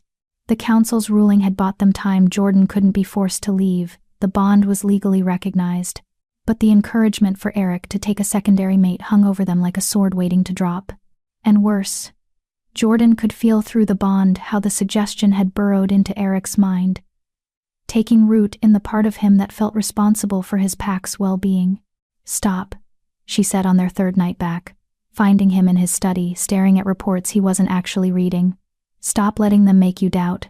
Eric looked up, exhaustion written across his ruined features. "I'm not doubting us. I'm doubting myself. My ability to be what my pack needs while keeping my promises to you. They're not mutually exclusive, aren't they?" He set down the papers. "Jordan, be honest. If taking Eloise as a secondary mate just for political purposes, just to produce heirs meant securing my pack's future, would it really be such a betrayal?" "Yes," Jordan said immediately. "Because you'd be doing exactly what my father wants. Proving that I'm not enough. That I need to be supplemented by someone more useful. Reducing me to decoration while the real mate does the important work. That's not how I see it. That's how everyone would see it." Jordan moved closer, needing him to understand. "Eric, I didn't fight to stay here just to become invisible again. And that's what would happen if you took Eloise. I'd be the barren first wife, tolerated but ultimately irrelevant. She'd be the one giving you children, strengthening alliances, mattering. I'd be," she swallowed hard. "I'd be exactly what I was in my father's pack, present but not seen, existing but not valued." Through the bond, she felt his anguish. He understood what she was saying, really understood, and it was tearing him apart. "I don't know what to do," he admitted quietly. "I love you. I meant every word I said at the hearing, but I also love my pack. And they're suffering, Jordan. Border territories lost to the Blood Moon pack, resources stretched thin, people dying because I don't have the military support your father could provide if I just—" He stopped, unable to finish. "If you just sacrifice me," Jordan finished bitterly. "No. Never that. But maybe there's a way to do this that doesn't diminish you. Maybe if we established clear boundaries, made it explicitly political." "There's no such thing as explicit boundaries when it comes to secondary mates," Jordan interrupted. "The moment she's here, the moment she's carrying your child, I become secondary regardless of what we call it. That's just reality. Then what's the solution?" Eric's voice rose with frustration. "How do I protect my pack without betraying you? How do I keep my word while doing my duty? Because right now, those things seem impossible to reconcile." Jordan had no answer. Because he was right, the situation was impossible. Either he took Eloise and destroyed what he and Jordan had built, or he refused and watched his pack continue to suffer. There was no good choice. No path forward that didn't require sacrificing something essential. "I don't know," she whispered. "I don't know how to fix this." They stood in painful silence, the weight of impossibility pressing down on them both. The attack came 3 days later. Blood Moon wolves hit the eastern border in force, 50 soldiers striking hard and fast, clearly informed of the Nightshade Pack's weakened defenses. Eric's remaining guards fought valiantly, but they were outnumbered and outmatched. 6 wolves died in the first wave. Another dozen were injured. The message from Eric's border captain arrived at dawn, and Jordan watched her mate's face crumble as he read it. 6 dead, he said hollowly. 6 wolves who trusted me to protect them, who believed their king would keep them safe. And I. His voice broke. I failed them, because I was too proud to make the practical choice. Too selfish to put their needs above my own desires. Eric. No. Your father was right. He set down the message with shaking hands. My refusal to take Eloise is costing lives. Real lives. Not abstract political consequences, but actual people dying because I won't compromise. Jordan felt ice flooding through her veins. What are you saying? I'm saying I have to contact Ismail. Accept his terms. Take Eloise as a secondary mate, and secure the alliance before more of my wolves die because of my pride. No. The word came out fierce. You can't. Eric, please. I don't have a choice anymore. His crimson eyes met hers, filled with anguish. 6 people are dead, Jordan. 6 families are grieving. How many more have to die before I accept that love, no matter how real, doesn't outweigh my responsibility to protect my pack? So that's it? Jordan's voice shook. Everything we said at the hearing, every promise we made, all of it means nothing the moment things get difficult. It means everything. Eric moved toward her, but she backed away. Jordan, you have to understand. I understand perfectly. Tears burned in her eyes. I understand that when it comes down to it, I'm still not enough. Still just the broken mate who needs to be supplemented by someone better. My father wins. He always wins. Because people like me, Wolfless, Barren, worthless, we don't get to keep the things we love. We just get reminded over and over that we never deserved them in the first place. That's not. Eric reached for her, but Jordan was already moving toward the door. Do what you have to do, she said, her voice hollow. Accept Eloise. Secure your alliance. Save your pack. I won't stand in your way. Jordan, wait. But she was already gone, fleeing through the castle corridors with tears streaming down her face and her heart shattering into pieces. She ran until she reached the music room, their space, the place where they'd built something beautiful together. The piano sat silent, dust already beginning to settle on its keys from days of neglect. Jordan collapsed onto the bench and let herself break completely. She'd known it would end this way. Had always known, deep down, that she wasn't enough to keep. That eventually reality would intrude, and Eric would have to choose between her and his responsibilities. And she couldn't even be angry at him for it.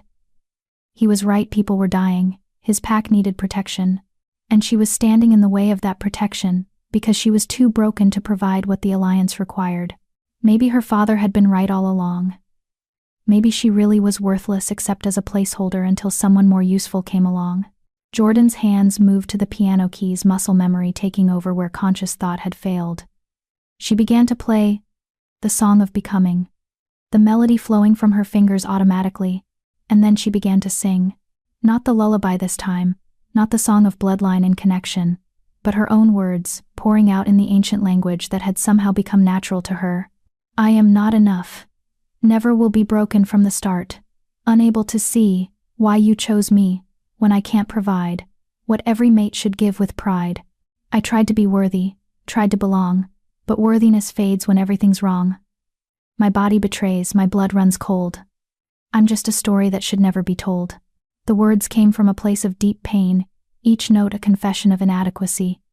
But as she sang, something strange began to happen. The castle seemed to respond to her voice. The walls hummed with resonance. Light began to gather in the corners of the room, soft, golden, almost alive. Jordan kept singing, the melody shifting from despair to something else. Something that acknowledged the brokenness but refused to let it be the final word. But you saw me, truly saw me whole, not the pieces, but the hidden soul. You taught me music, gave me voice, showed me that staying could be a choice. So if this is ending, if we must part, I'll carry your music within my heart. The song we created, flawed but true, will be the proof that I once knew you.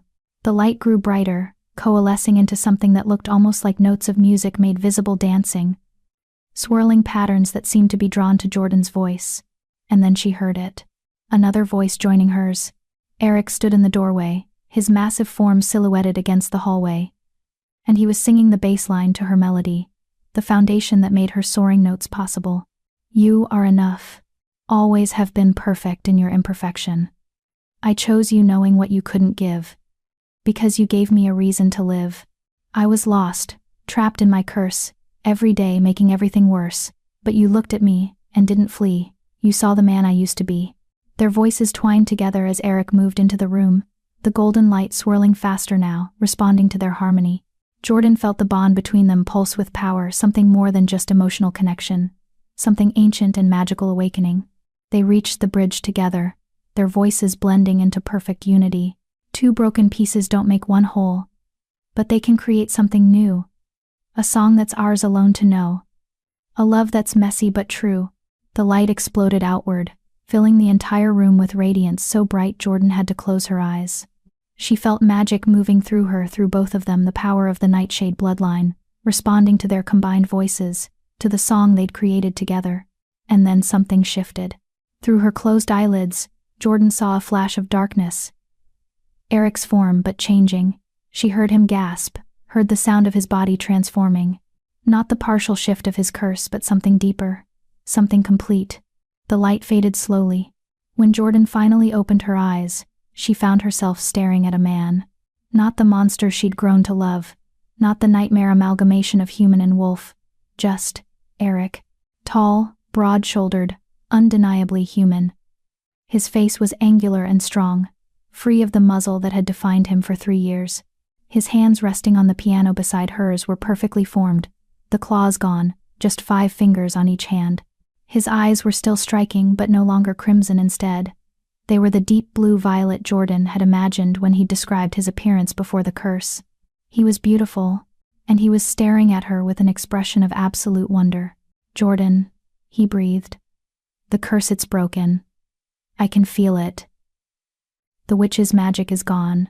Jordan couldn't speak, could only stare at this stranger who was somehow intimately familiar through their bond. This was Eric, her Eric, just restored, made whole in a way neither of them had believed possible. "How?" she finally managed. "The curse required true love's kiss. We tried that. It didn't work."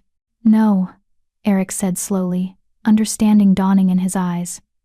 "It required true love.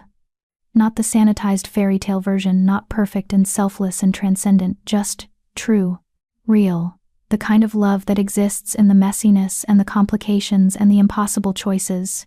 He cupped her face with his newly human hands, the gesture achingly familiar despite the changed form.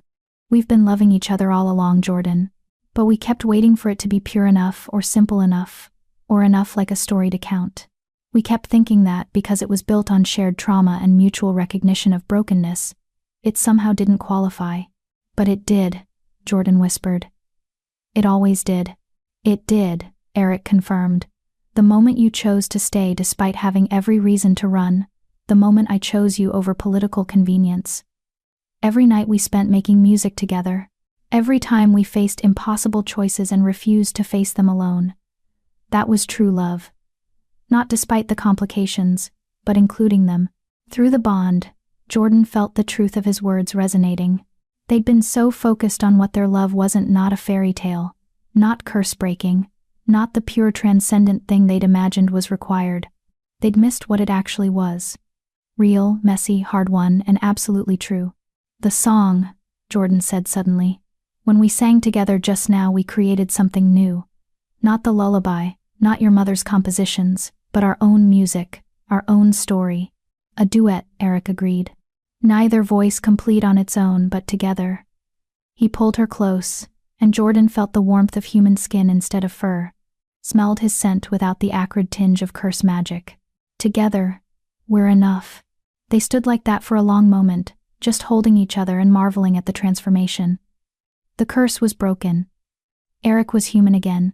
Everything they'd thought was impossible had just happened, because they'd finally stopped trying to make their love fit someone else's definition, and simply accepted it for what it was.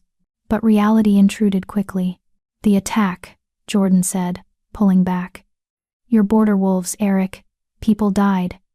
That hasn't changed just because the curse broke." Eric's expression grew serious. "No, it hasn't. But everything else has changed. I can show my face now, can meet with other alphas directly, can command my forces in person, instead of hiding in shadows." His jaw set with determination.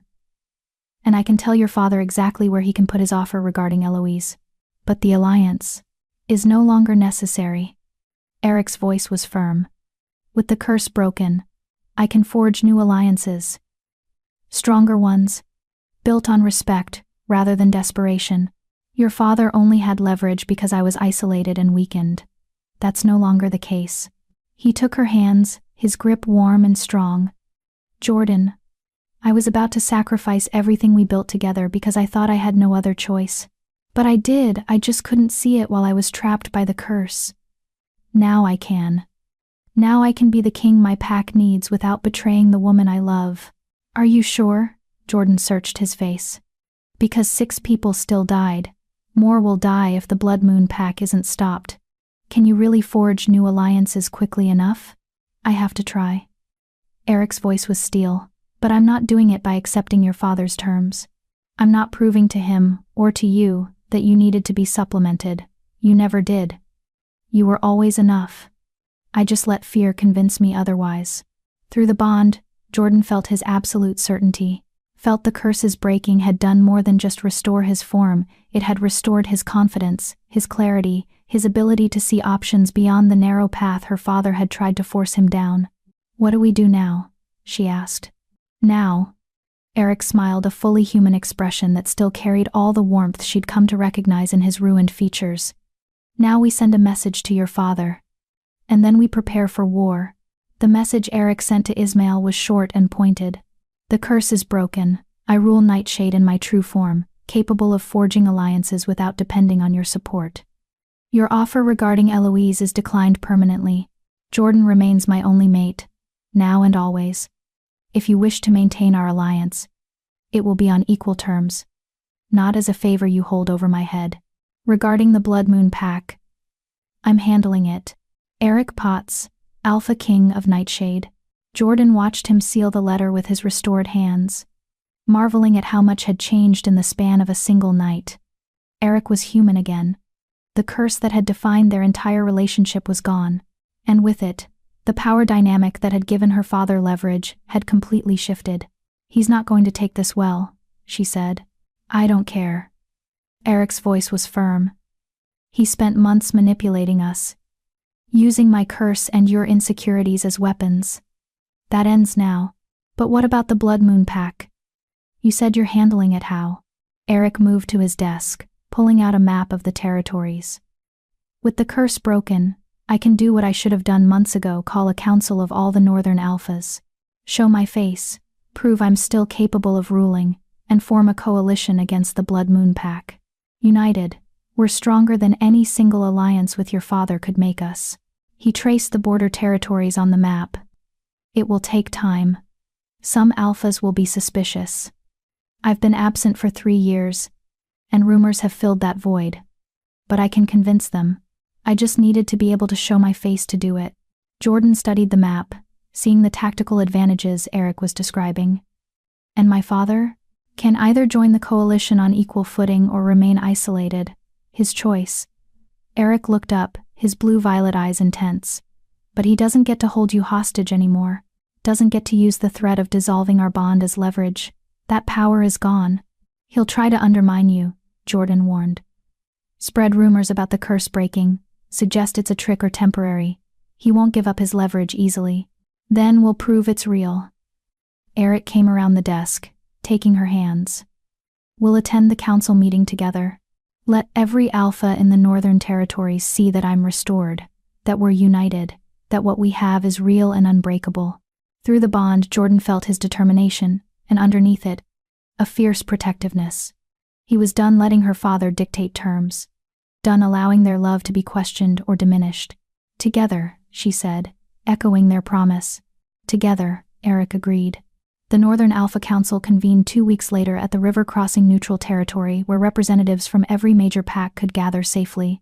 Jordan stood beside Eric as they entered the Great Hall, aware of every eye tracking their movement. The last time most of these alphas had seen Eric was 3 years ago, before the curse. Many had believed him dead. Others had heard rumors of his transformation but dismissed them as exaggeration.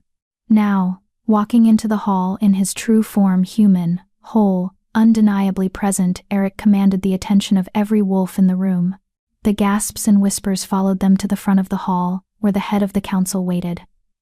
Jordan recognized several faces from her own hearing weeks before Allie Rogers, Milton Clark, Lorenzo Payne. But there were others now, alphas drawn by Eric's call for a coalition. And standing near the back, face tight with barely controlled fury, was Ismail. Alpha King Eric, Lorenzo said, rising from his seat. When you called this council, many of us were skeptical. Rumors of your condition had reached us, and some believed that I was still cursed, Eric interrupted smoothly. Or dead. or too far gone to rule effectively. I understand. 3 years is a long time to be absent from pack politics, but as you can see, he gestured to himself, the curse is broken. I am restored, and I'm here to propose a coalition to address the Blood Moon Pack's increasing aggression. He moved to the center of the hall, his presence commanding. For too long, we've allowed the Blood Moon Wolves to expand their territory unchecked. They've attacked our borders, killed our people, and exploited our divisions. Individually, we struggle to defend against them. United, we become a force they cannot overcome. United under your leadership? One Alpha called out a man Jordan didn't recognize. You've been absent for 3 years. Why should we trust you to lead a coalition now? Because I'm the only one strong enough to make it work, Eric said bluntly. The Nightshade Pack controls the largest territory in the north. Our resources, when fully mobilized, exceed any other single pack's capabilities. And unlike some, his eyes flicked briefly to Ismail. I'm not looking to expand my own power at others' expense. I'm looking to protect what we all have. Fine words, the Alpha said. But how do we know the curse is truly broken? That this isn't some temporary reprieve that will leave us depending on a king who could transform back into a monster at any moment? Before Eric could respond, Ismail stood. An excellent question, he said, his voice carrying through the hall. After all, curses don't simply break on their own. There are usually conditions true loves kiss, specific magical requirements. Alpha King Eric, perhaps you'd like to explain exactly how your curse was lifted. The trap was obvious. If Eric explained that Jordan's love had broken the curse, Ismail would argue it proved they'd been right to question the validity of their bond. If he refused to explain, suspicion would remain, but Eric just smiled, confident and unflinching. The curse was broken through true love, he said clearly.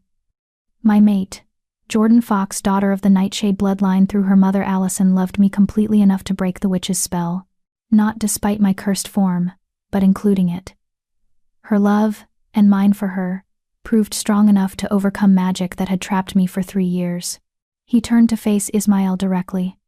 Alpha Ismail spent months trying to convince me that our bond was inadequate, that Jordan was insufficient as a mate, that I needed to supplement her with someone more useful. But he was wrong. Jordan was always enough. More than enough. And the breaking of my curse is proof of that. Murmurs rippled through the gathered Alphas. Jordan felt her cheeks burning but kept her head high, refusing to show weakness. That's a romantic interpretation, Ismail said coldly. But it doesn't address the practical concerns. Lady Jordan is still wolfless, still barren, still unable to provide the heirs necessary for succession planning. The curse breaking doesn't change those facts. No, it doesn't, Eric agreed. But it does change everything else. Jordan is my mate, my chosen partner, recognized by the Pack Council as legitimate. Whether she can bear children is irrelevant to her value or my commitment to her. And frankly, Alpha Ismail, your obsession with my succession planning says more about your desire for control than any genuine concern for my pack's well-being. The accusation hung in the air, sharp and unmistakable. I offered you an alliance, Ismail said, his voice tight. Support you desperately needed. All I asked in return was reasonable assurance of bloodline continuation. You asked me to betray my mate, Eric interrupted. To take your other daughter as a secondary mate to fix the inadequacies of your first. You used my curse and my pack's weakness as leverage to try to force an arrangement that benefited only you. That's not alliance building, that's manipulation. I offered you Eloise because Jordan cannot fulfill. Jordan fulfills everything I need. Eric cut him off. She's my family, my partner, my home. The fact that she can't bear children doesn't diminish any of that. And the only person who seems unable to understand that is you. Ismail's face darkened with rage. You're making a mistake. This coalition you're proposing, it won't work. Other Alphas won't follow a king whose mate can't even shift into her wolf form. They'll see weakness. They'll see strength. Ali Rogers spoke up from the council seats. They'll see an Alpha who kept his word despite impossible pressure, who chose integrity over convenience. That's the kind of leader I'd follow into a coalition. As would I, Milton Clark added. Alpha King Eric, if you're serious about forming a united front against the Blood Moon Pack, the Clark territory is with you. One by one, Other alphas began to voice support. Not all of them, some remained skeptical, others clearly aligned with Ismail, but enough, more than enough to form the coalition Eric had proposed. Jordan watched her father's expression grow darker with each declaration of support. He'd expected to maintain his leverage, to continue using Jordan as a tool to control Eric, but the curse breaking had shattered that power completely. "This isn't over," Ismail said quietly, his eyes fixing on Jordan with an expression that sent chills down her spine. "You think you've won? You've just signed your pack's death warrant. When the Blood Moon Pack crushes this fragile coalition, and they will remember that I offered you a way to survive. If the coalition falls, we'll fall together," Eric said. "But we won't fall bowing to manipulators who use their own daughters as bargaining chips. Now, if you'll excuse us, some of us have actual leadership to discuss." He turned away, dismissing Ismail completely. Jordan followed, her heart pounding. Through the bond, she felt Eric's satisfaction mixed with lingering anger. They'd won this confrontation, had secured the coalition, had proven that their bond was strong enough to break curses and withstand political manipulation. But her father's warning echoed in her mind. This isn't over. It wasn't over. 3 days after the council meeting, as Eric worked to formalize the coalition and coordinate defenses against the Blood Moon Pack, Jordan received an unexpected visitor. Eloise. She arrived alone, without escort, looking exhausted and determined in equal measure. "I need to speak with you," she said without preamble. Privately. Jordan led her sister to the music room neutral ground, a space that held no painful memories between them. They sat facing each other across the piano, years of complicated history hanging between them. "Father sent you," Jordan said. "It wasn't a question." "No." Eloise shook her head. "I came on my own. Against his explicit orders, actually. He's furious with me right now." "Why?" Eloise took a breath. "Because I told him I wouldn't go along with his plans anymore. That I was done being used as a weapon against you." Jordan stared at her sister, uncertain whether to believe this sudden change of heart. "What plans?" "He's not going to let this go, Jordan. The coalition, your bond with Eric, the way he was dismissed at the council meeting, it's eating at him. He's planning something. I don't know exactly what, but I know it involves hurting you to get to Eric." Cold dread pooled in Jordan's stomach. "What kind of hurt?"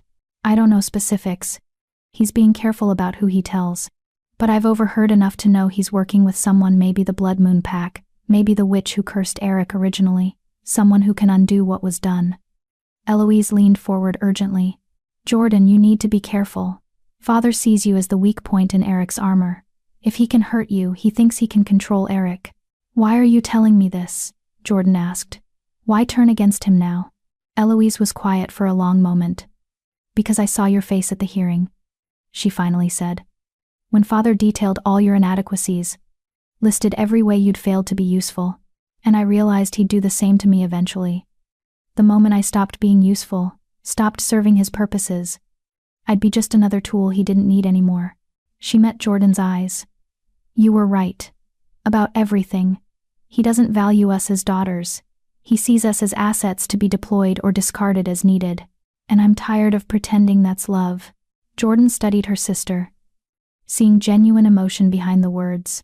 Years of resentment and hurt warred with the memory of who they'd been as children before their mother died, before Jordan's wolf failed to manifest, before everything between them became complicated by their father's expectations. "What do you want?" Jordan asked carefully. "To warn you," Eloise said. "And to apologize. For going along with Father's plans. For agreeing to be sent here to replace you. I told myself I was being practical, but really I was just too afraid to stand up to him. To admit that maybe you'd found something real, something worth protecting, even if it didn't fit his definition of useful." "You're apologizing." "I'm trying to." Eloise smiled weakly. "I don't expect you to forgive me. I don't expect us to suddenly be close again. But I wanted you to know I see you now. Really see you. And what you have with Eric, this life you've built. You were right to fight for it." Through the bond, Jordan felt Eric's attention focusing on her, sensing her emotional turmoil through their connection. She sent back reassurance. This was complicated, but not dangerous. "Thank you for the warning," Jordan said finally. And 4, for trying. Be careful, Eloise said, standing. Whatever father's planning, it's going to come soon.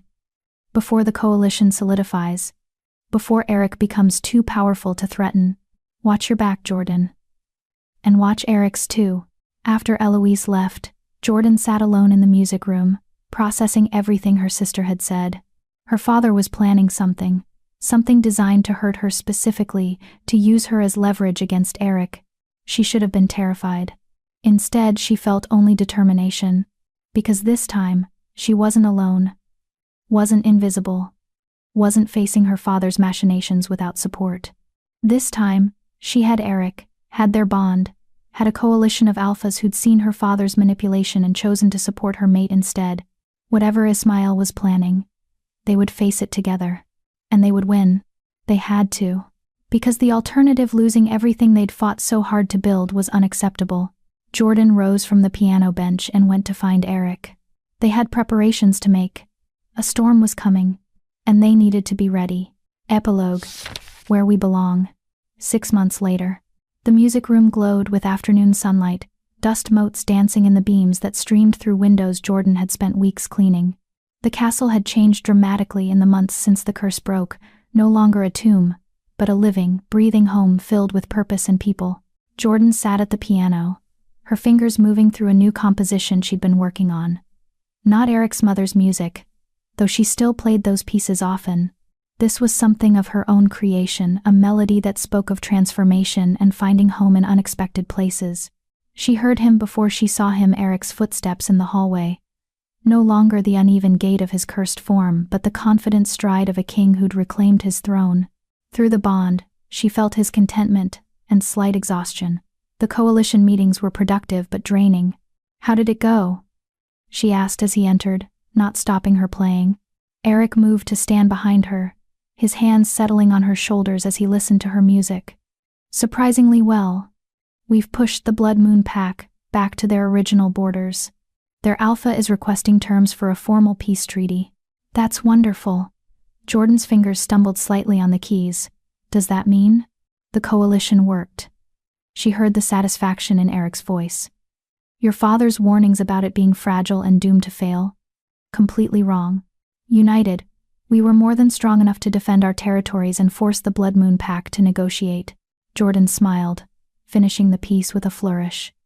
I wish I could see his face when he heard. You can, actually. Eric moved around to sit beside her on the piano bench. He's here. Arrived this morning requesting an audience. Said he has something important to discuss. Jordan's contentment evaporated. He's here? In the castle? In the throne room, being made to wait. Eric's voice held grim amusement.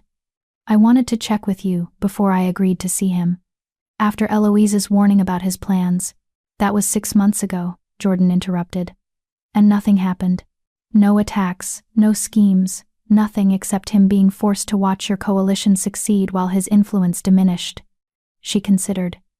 Maybe he's finally ready to admit defeat. Or he's desperate enough to try something new. Eric's hand found hers on the piano keys. I can send him away.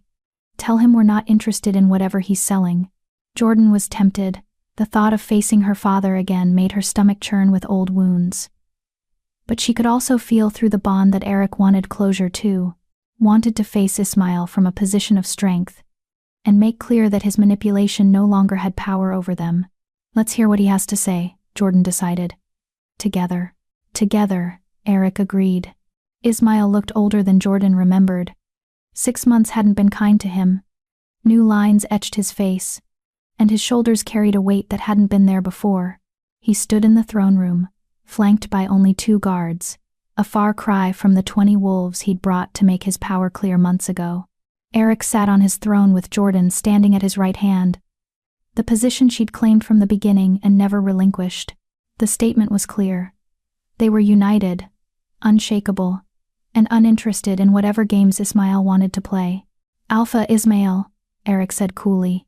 You requested an audience. I did. Ismail's voice was carefully neutral. I come to discuss terms for maintaining the alliance between our packs. The alliance dissolved 6 months ago when you tried to manipulate me into taking your daughter as a secondary mate, Eric said flatly. We have no arrangement. I'm aware. And I'm here to renegotiate. The word clearly cost Ismael something. Your coalition against the Blood Moon Pack was successful. More successful than I anticipated. Other alphas are looking to you for leadership now, seeking to join the coalition even though the immediate threat has passed. You've become a significant political force in the Northern Territories. And you want back in, Jordan said, understanding dawning. Your pack is isolated now. Other alphas saw how you tried to manipulate Eric.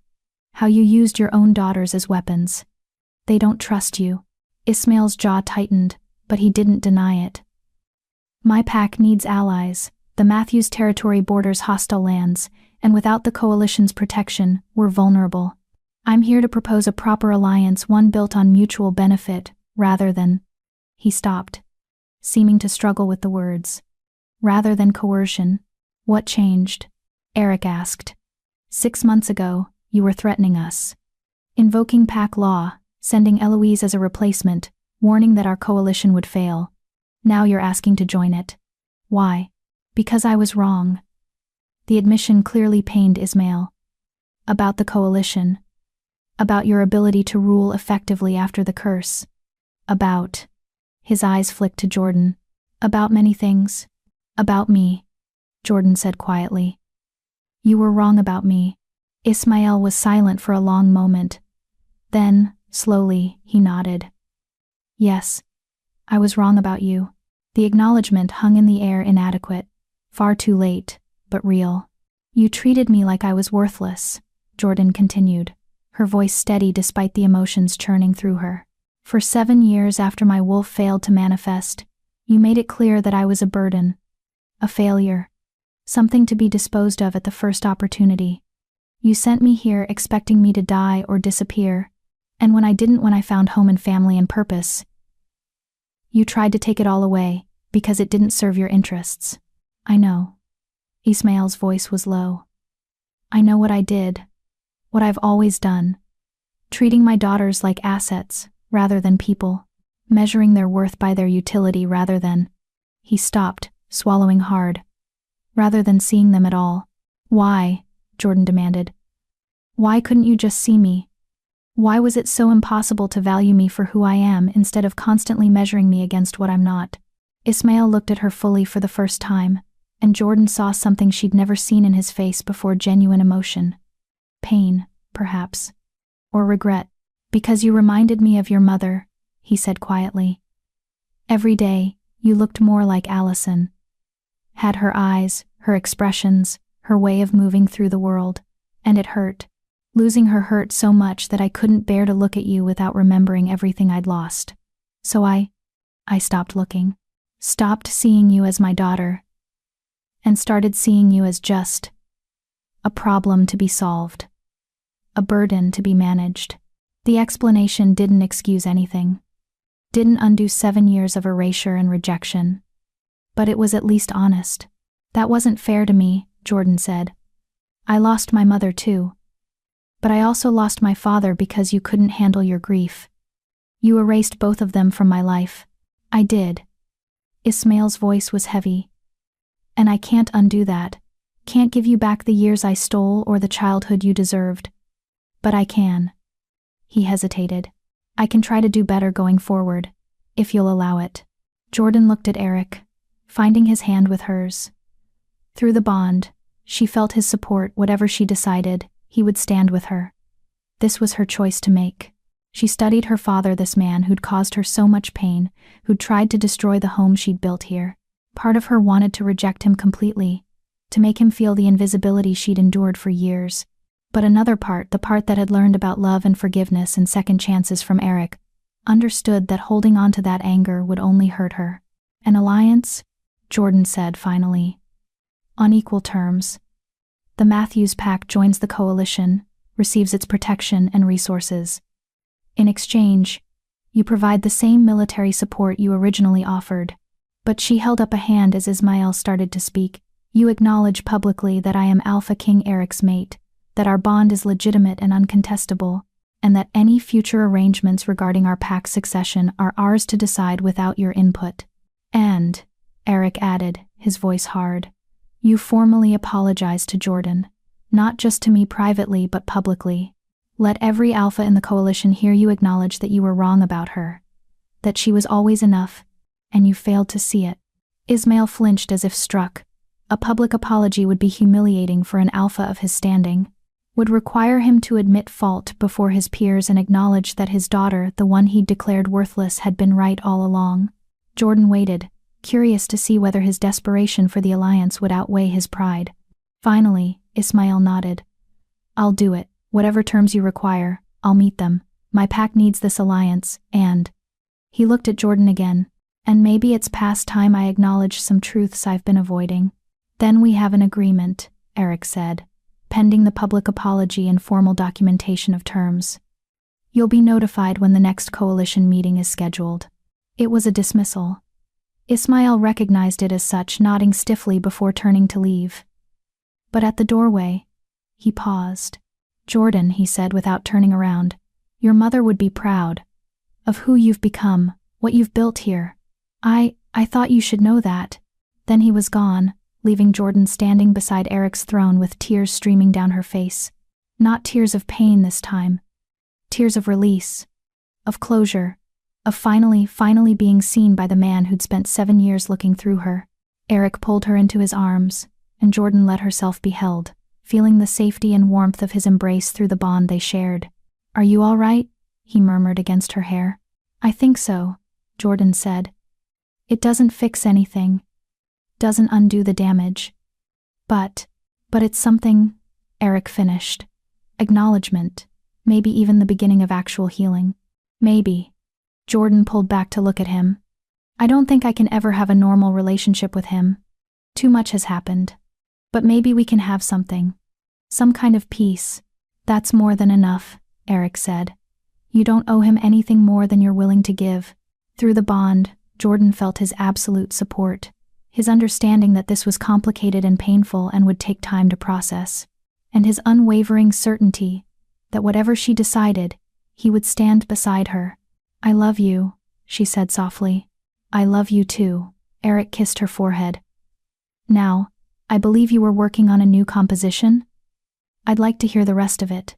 Jordan smiled, letting him lead her back to the music room. Back to the space where they'd first truly seen each other, where they'd built something real out of shared brokenness. Back home. 1 year later. The castle was full of voices. Jordan paused in the hallway, listening to the sound of laughter and conversation drifting from the main hall. The coalition meeting had drawn representatives from every pack in the Northern Territories. Alphas and their mates, advisors and strategists, all gathered to discuss trade routes and defense agreements, and the business of maintaining peace. A year ago, the castle had been a tomb. Now it was the political center of the North, bustling with life and purpose. Jordan made her way to the music room, seeking a moment of quiet before the evening's formal dinner. She found Eloise there, sitting at the piano and carefully picking out a simple melody. That's pretty, Jordan said, making her sister jump. Jordan, I didn't hear you come in. Eloise pulled her hands back from the keys guiltily. I'm sorry, I shouldn't have. It's fine. Jordan moved to sit beside her sister on the bench. You're welcome to play whenever you want, though I'm surprised you're hiding in here instead of networking with the other Alpha's children. Eloise grimaced. Father is introducing me to potential mates. Again. I needed a break from being appraised like breeding stock. Ah. Jordan understood that feeling intimately. You could always tell him you're not interested in mating yet. I've tried. He says I need to secure an advantageous match before I age out of desirability. Eloise's voice was bitter. Apparently 24 is ancient for an unmated Alpha's daughter. Jordan studied her sister, seeing the exhaustion and frustration written in her features. In the year since Eloise had warned her about their father's plans, they'd rebuilt a tentative relationship. Not quite the closeness they'd had as children, but something real. Something that might someday become genuine sisterhood again. You know, Jordan said carefully, you don't have to live in his pack. If you wanted to leave, to find your own path. Where would I go? Eloise interrupted. I'm not like you, Jordan. I can't just exist on the margins. I need pack structure, need to belong somewhere. And the Matthews pack is the only home I know. Then make him change. Jordan's voice was firm. Make him see you the way he's finally starting to see me, as a person worthy of being known, not just a tool to be deployed. You have leverage now. The coalition respects Eric, which means they respect me, which means they'll listen if I speak up about pack treatment of unmated women. Use that. Eloise looked at her sister with something like wonder. When did you get so strong? I've always been strong, Jordan said quietly. I just needed someone to remind me that strength doesn't require a wolf form. That I could be enough. Exactly as I am. Eric. And Mitzi. And this castle. And slowly, painfully, myself. Jordan reached over to play a few notes on the piano. You're strong too, Eloise. You just need to claim it. They sat in comfortable silence for a moment, both of them playing fragments of melodies that wove together into something almost harmonious. I'm glad you're happy, Eloise said finally. Truly. Seeing you and Eric together, the way he looks at you, the way you've made this castle feel like home, it gives me hope that maybe relationships don't have to be transactions. That maybe love can actually be real. It can, Jordan assured her. It is. You just have to find someone who sees you clearly and chooses you anyway. Like Eric chose you.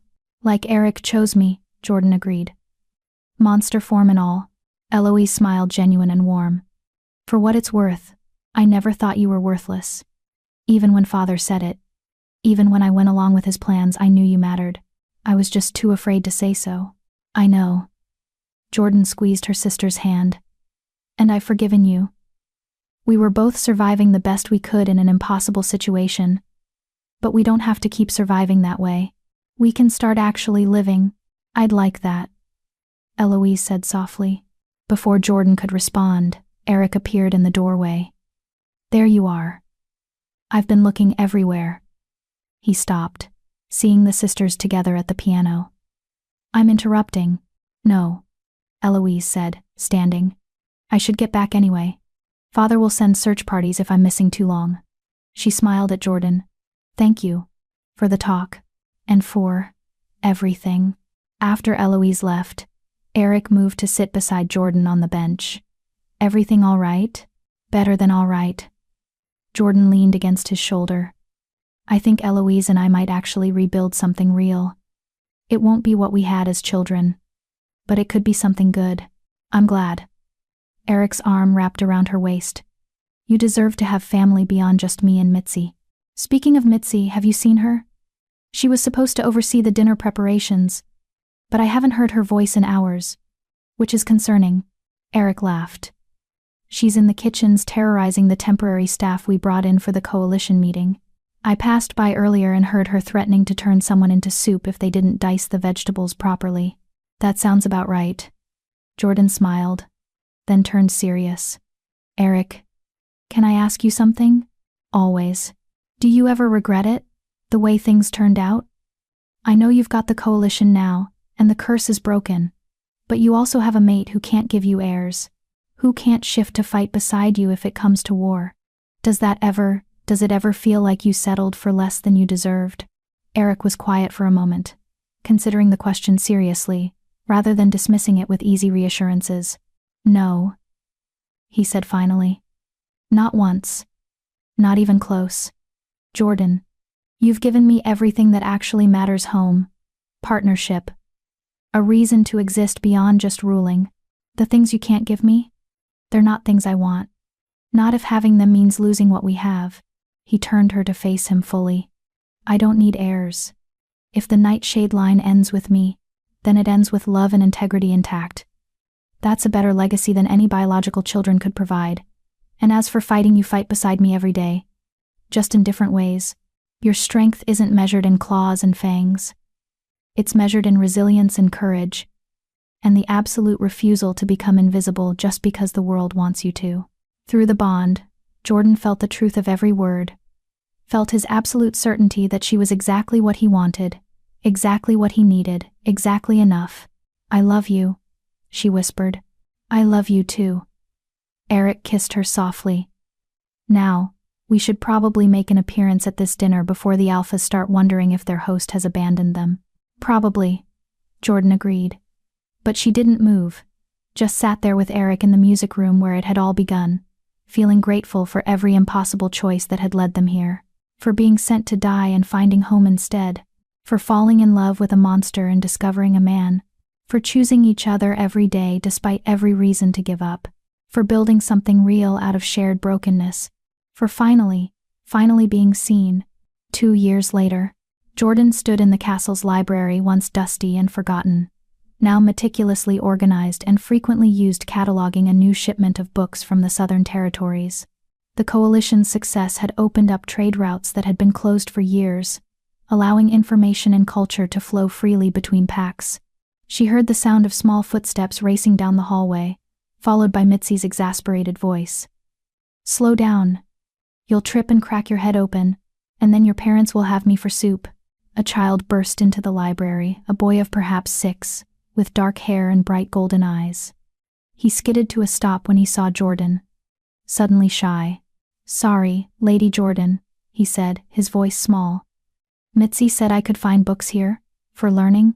Jordan smiled, recognizing him as one of the orphans from the recent Blood Moon conflict. Several children had lost parents in the final battles before peace was achieved, and Eric had quietly arranged for them to be fostered within the Nightshade Pack, rather than left to navigate the foster system alone. "You absolutely can," Jordan said, kneeling to be at his eye level. "What kind of books do you like?" "Stories about heroes," the boy said, gaining confidence. "With magic and adventures and happy endings. I have just the thing." Jordan moved to one of the shelves, pulling down a volume of ancient legends. "These are stories from the Northern Territories, wolves who became heroes, magic that saved kingdoms, love that broke curses." The boy's eyes went wide as he took the book reverently. "Thank you, Lady Jordan." "You're welcome?" Jordan realized she didn't know his name. "Rudy," the boy supplied. "Rudy Young. Well, Rudy Young, you're welcome in this library anytime you want. And if you need help reading any of the words, just ask." After Rudy left, clutching his book like treasure, Mitzi appeared in the doorway, shaking her head. "You're collecting them, you know. The strays, the broken ones. First Eric, then me, now every orphan and misfit who wanders into this castle. They're not strays," Jordan said. "They're family, or they will be if they choose to stay." Spoken like someone who knows what it feels like to be unwanted, Mitzi's voice was gentle. "You're giving them what you never had, a place to belong without having to justify their existence. Someone should." Jordan returned to her cataloging. "Besides, this castle was a tomb for 3 years. Now it's full of voices and life and purpose." "That feels right." "It does," Mitzi agreed. "Your mother would be proud. You know, Allison always believed that home was something you built, not something you were born into. She chose to leave Nightshade for love, built a life with Ismael, even though it cost her everything familiar. You've done the same, built a home out of nothing but determination and love." "And Eric," Jordan added. "And Eric," Mitzi confirmed, "though I'd argue you saved each other. He gave you a place to be seen, and you gave him a reason to exist beyond the curse. That's partnership." Jordan smiled, thinking about her mate currently meeting with coalition representatives to discuss expansion of trade agreements. 2 years since the curse broke, and Eric had transformed from an isolated monster to the most respected alpha in the Northern Territories. Not through force or intimidation, but through integrity and genuine concern for all the packs under the coalition's protection. They'd built something impossible together. A home in a castle that should have been a tomb. A love that had broken a curse by simply being real. A family cobbled together from strays and misfits, who'd all found belonging in unexpected places. "Mitzi," Jordan said suddenly, "do you ever regret staying? After Eric was cursed, after everyone else left, you could have fled to safety. Found a comfortable position with another pack. Why did you stay?" The old woman was quiet for a long moment. "Because I remember what he was before," she said finally. "And I knew that man was still in there, buried under the horror. Someone needed to remember. Someone needed to keep believing he was worth saving. And he was." Mitzi's eyes were bright with unshed tears. "You proved that. When you chose to stay, when you saw past the monster to the man inside, you proved that he was always worth saving. That kindness and integrity don't disappear just because your form changes. That love can exist in the messy, complicated spaces between what we are and what we wish we could be. Jordan moved to hug the old woman who'd become like a grandmother to her. "Thank you," she whispered. "For staying, for remembering, for helping us find our way to each other." "Thank you for giving this castle life again," Mitzi replied. "For making an old woman believe that happy endings are possible even when everything seems broken beyond repair." They stood like that for a moment, two women who'd both learned that home was something you chose and built and fought to protect. Then Mitzi pulled back, dabbing at her eyes. "Enough sentimentality. I have dinner to prepare and foster children to keep from destroying the kitchens. You finish your cataloging." After she left, Jordan returned to her books, but her mind wandered to the music room, to the piano where she and Eric had first harmonized, to the song they'd created together that had broken his curse not through pure love or selfless sacrifice, but through recognition of each other's reality. Two broken pieces that didn't make one whole, but created something new together. That's what they'd built. What they continued to build every day. And it was more than enough. It was everything. That evening, Jordan found Eric in the music room as the sun set, just as she'd known she would. He sat at the piano, playing one of his mother's compositions, the same melody he'd been struggling with the night Jordan had broken down and found him here 2 years ago. But now his human hands moved smoothly across the keys, the music flowing beautifully through the space they'd claimed as their own. "You've gotten better," Jordan said from the doorway. Eric looked up, his blue-violet eyes warming at the sight of her. "I've had a good teacher. Flatterer." Jordan moved to sit beside him on the bench, their bodies fitting together naturally after years of practice. "The coalition meetings went well? Surprisingly well. Everyone's agreed to expand trade routes and share resources more freely. We're even discussing a joint training program for young wolves, rotating them through different packs so they learn various fighting styles and leadership approaches. That's ambitious. It's necessary." Eric's hands stilled on the keys. "If we want lasting peace, we need to build connections deeper than just mutual defense agreements. We need the next generation to see themselves as part of something larger than their individual packs." "Spoken like a true king," Jordan said, pride evident in her voice. "Spoken like someone who learned from the best." Eric's hand found hers on the piano keys. "You've taught me more about leadership in 2 years than I learned in 20 years of rule before the curse. You showed me that strength isn't just about power, it's about choosing integrity, even when convenience is offered. About building home in impossible places. About seeing people clearly and choosing them anyway." Through the bond, Jordan felt his love and gratitude washing over her like a wave. "Will you sing with me?" Eric asked. "Our song. I want to hear how it's changed." Jordan knew exactly what he meant. The song they'd created together, the one that had broken his curse, had evolved over the years. New verses added as they lived and grew and faced challenges together. Each version a snapshot of who they were in that moment. She nodded, and Eric began to play. They sang together, their voices weaving the familiar melody. "I was broken, thought I'd always be trapped by what I couldn't see. But you looked at me with eyes so clear, and taught me not to live in fear. You were cursed, trapped in monster skin. But I saw the man you were within. Together we learned what love could be. Not perfect, but completely free. 2 broken pieces, side by side, created something we don't have to hide. A song that's ours alone to sing. A love that makes our spirits wing. This castle was a tomb, alone and cold, but we filled it with a story to be told. Of how brokenness can still create a home built on choosing our own fate." They continued, adding new verses about the coalition, about fostering lost children, about Jordan's tentative peace with her father and Eloise's growing independence. Each verse a chapter of their life together, each note a celebration of how far they'd come. When they finished, silence fell, but it was a comfortable silence, full of contentment and belonging. "I have something to tell you," Eric said quietly. Jordan felt a flutter of nervousness through the bond. "What is it?" "I've been thinking about succession, about what happens to the Nightshade pack after I'm gone." He turned to face her fully. "I know we can't have biological children, but we have Rudy now. And 3 other foster children we've taken in. What if—" He paused, gathering his thoughts. "What if we formally adopted them? Made them Nightshade heirs? Not just fostered but fully claimed as our family?" Jordan's breath caught. You want to adopt the orphans. I want to build a family with you. Eric corrected. These children need home and parents and belonging. We can provide that. And if one of them proves to have leadership qualities, if they choose to pursue that path well, bloodline inheritance isn't the only way to pass on a legacy. Character and training matter just as much.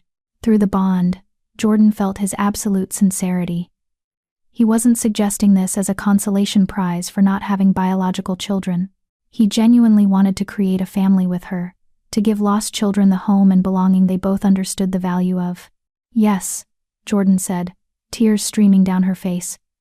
Yes, let's adopt them, let's make them ours, let's show them that family is something you build, not just something you're born into. Eric pulled her close, and Jordan felt his relief and joy flooding through their connection. We'll need to make it official. Formal adoption ceremony. Legal documentation, the whole process. I don't care about the process, Jordan said fiercely. I care about giving those children what we both needed to be seen, to be chosen, to matter without having to justify our existence. Then that's what we'll do. Eric kissed her softly. We'll build a family. Not the traditional way, but in a way that's uniquely ours, just like everything else we've created together. Jordan laughed through her tears. We really don't do anything the conventional way, do we? Not once. Eric's smile was warm and genuine, and I wouldn't change a single thing. They sat together at the piano as darkness fell completely outside, the castle around them full of voices and life and purpose. Orphan children learning to read in the library, Mitzi humming in the kitchens, coalition representatives discussing peace in the great hall, a tomb transformed into a home, a curse broken by messy, complicated, absolutely real love, a future built not on biological legacy, but on the choice to see clearly and choose anyway. Jordan leaned her head against Eric's shoulder, feeling through their bond the perfect rightness of this moment. They'd fought so hard to get here through manipulation and isolation, through impossible choices and political pressure, through doubts and fears and the constant weight of being told they weren't enough. But they had made it.